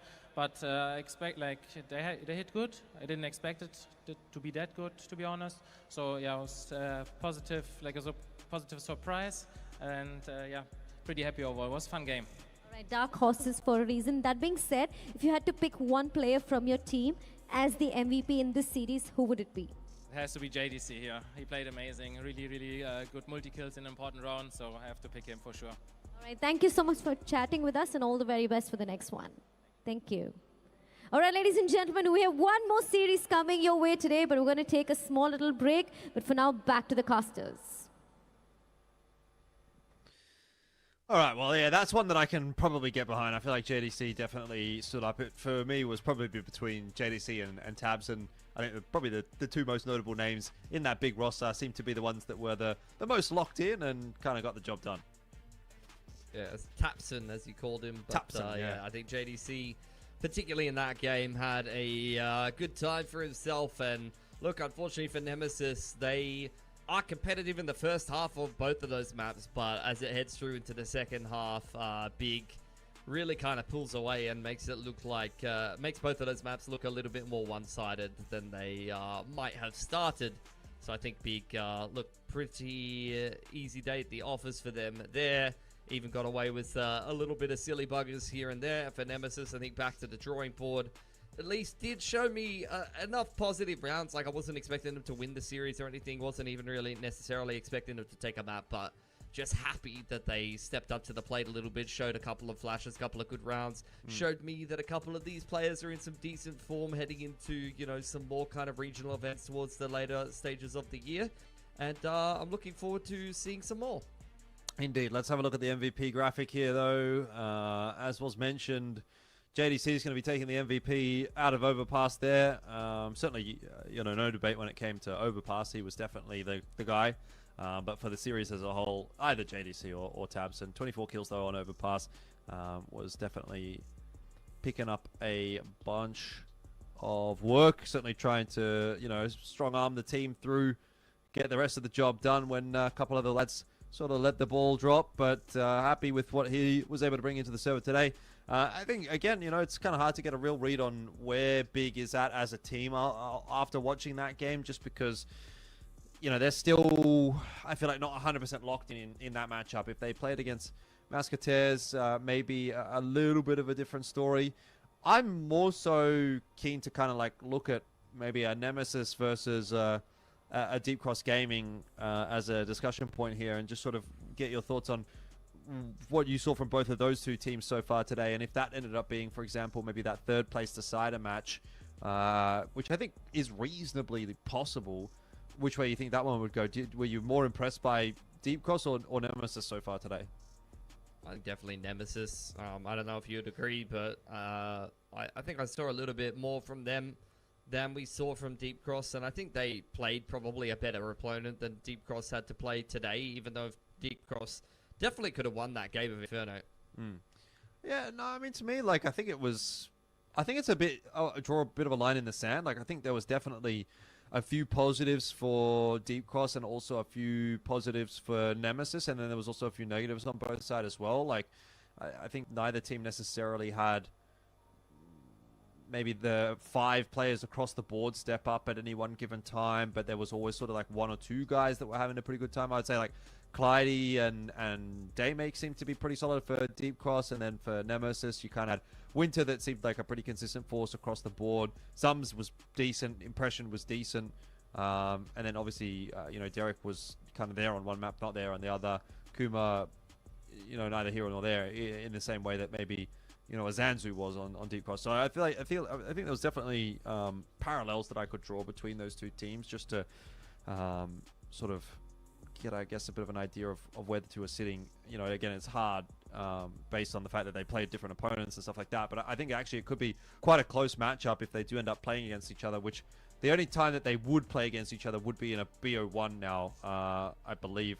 I mean, unless there's some crazy results throughout the rest of the group stage here and both of them somehow won their group, which seems, I think, impossible from here on out, given that they've both lost a game already. But you know, they could potentially meet each other in the best of one, sorry, I should say, in that third place decider. but that will depend on how things do end up going throughout the rest of the competition. And I believe the next matchup here, as you can see down there in the lower third, is going to be Wicked versus Deep Cross Gaming. Now that'll be our first look in at an Indian roster at this event so far. Obviously this is in Chennai, you know, so I think the fans over there will be quite keen to watch the Indian lads line up. We know there's quite a number of players that are worth mentioning in that lineup that we've seen all over the place before. The Indian scene kind of kicking along, you know, for the last couple of years thanks to Skyesports, but we'll see how they go, obviously, in this upcoming matchup. And before then, we'll take a break, and it won't actually be us that will be seeing it in the next matchup. We'll be taken over by Tony and Flams. We hope you enjoy hanging out with them for the rest of the evening, and we'll catch you back again tomorrow. Until then, have a good night. Fuel your everyday with the new Boost Protein.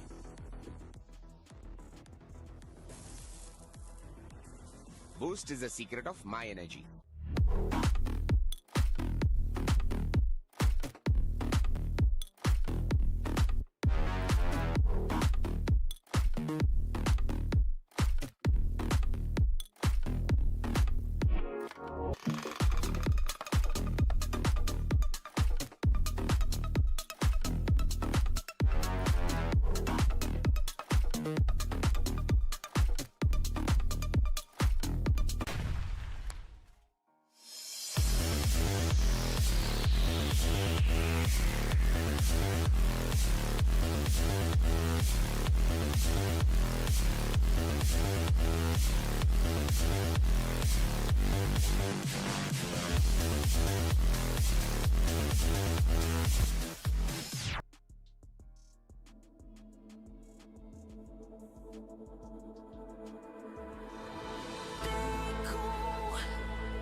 Dreaming about me. Love is to get lost in the look. Unlimit Love B6 Pack 2 starts at 21.9 lakh. Mahindra Electric Origin SUVs.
ராத்திரியில் பறக்குது ஜெட்டாட்டம் தீப்பெட்டிக்கும் tyre எல்லாம் கெத்தாட்டம் சுத்தி வந்து ஜெயிக்கிற வெறியாட்டம் top gear சரிக்கட்டும் சீரி வர காரில் இன்னாட்டம். It was finally time for the night race on the streets of Chennai.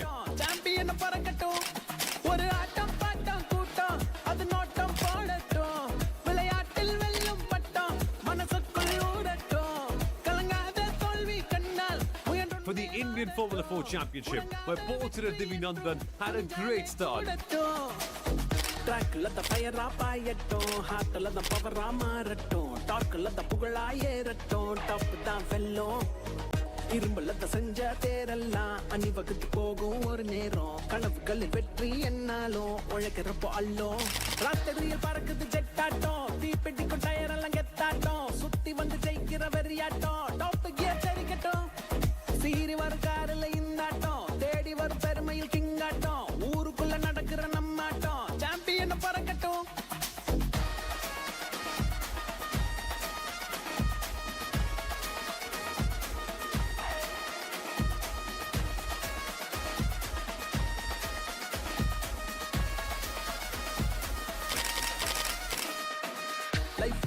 ரேஸ்ல ஸ்பீடா போகும் லேப்ல உருட்டாத மாப்பிள்ள பள்ளம் நேடும் கடையில உன்னோட நெஞ்சில வெற்றி தரும் தெம்புல நிக்காத எய்மில்ல ஜெட்டா ஆவோம்ல அச்சா இருந்தா அது துச்சாவாதா வந்தா வளர்ந்தா அது உச்சாவாதா வாட ஸ்பீடா அட தங்கம் போதாதா முடியாத ரேஸ் தான்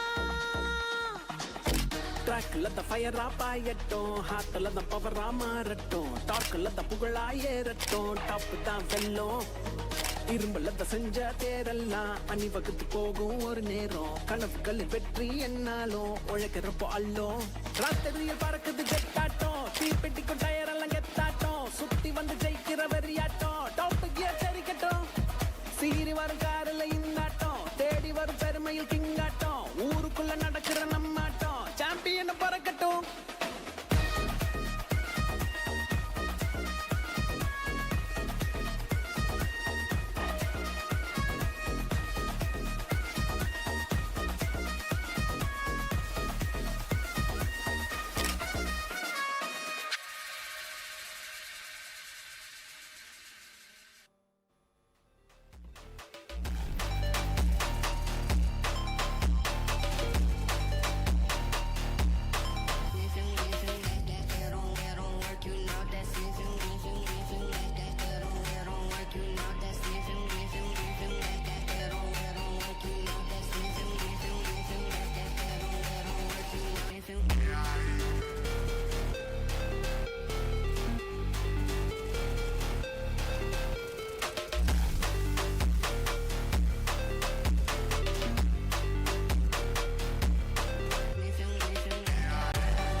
problems paper dial up the deputy mad at my brown problems in the paper put my problems paper dial up the deputy mad at my brown problems in the paper put my problems paper dial up the deputy mad at my brown problems in the paper put my problems paper dial up the deputy mad at my brown problems in the paper put my problems paper dial up the deputy mad at my brown problems in the paper put my problems paper dial up the deputy mad at my brown problems in the paper put my problems paper dial up the deputy mad at my brown problems in the paper put my problems paper dial up the deputy mad at my brown Listen here, buddy. Pussy by association, pussy by association, pussy by association, pussy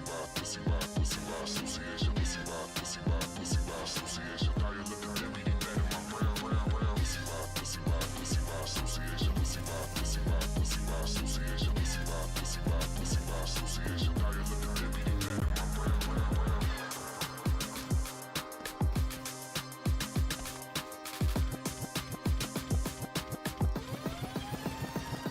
Put my problems in the paper, do my put my problems paper dial up the deputy mad at my brown problems in the paper, do my put my problems paper dial up the deputy mad at my brown problems in the paper, do my put my problems paper dial up the deputy mad at my brown problems in the paper, do my put my problems paper dial up the deputy mad at my brown.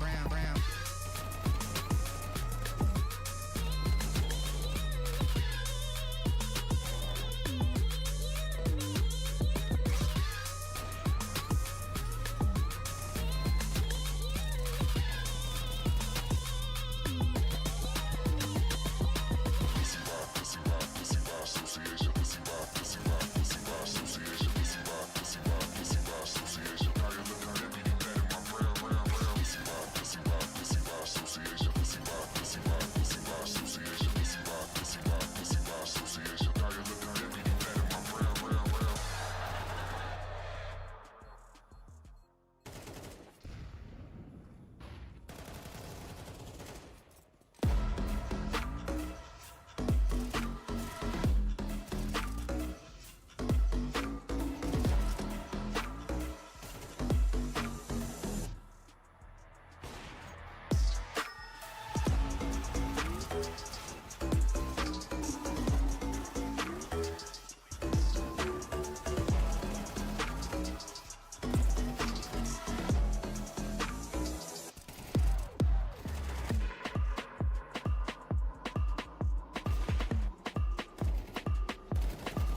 problems paper, dial up the deputy mad at my brown problems in the paper, put my problems paper, dial up the deputy mad at my brown problems in the paper, put my problems paper, dial up the deputy mad at my brown problems in the paper, put my problems paper, dial up the deputy mad at my brown problems in the paper, put my problems paper, dial up the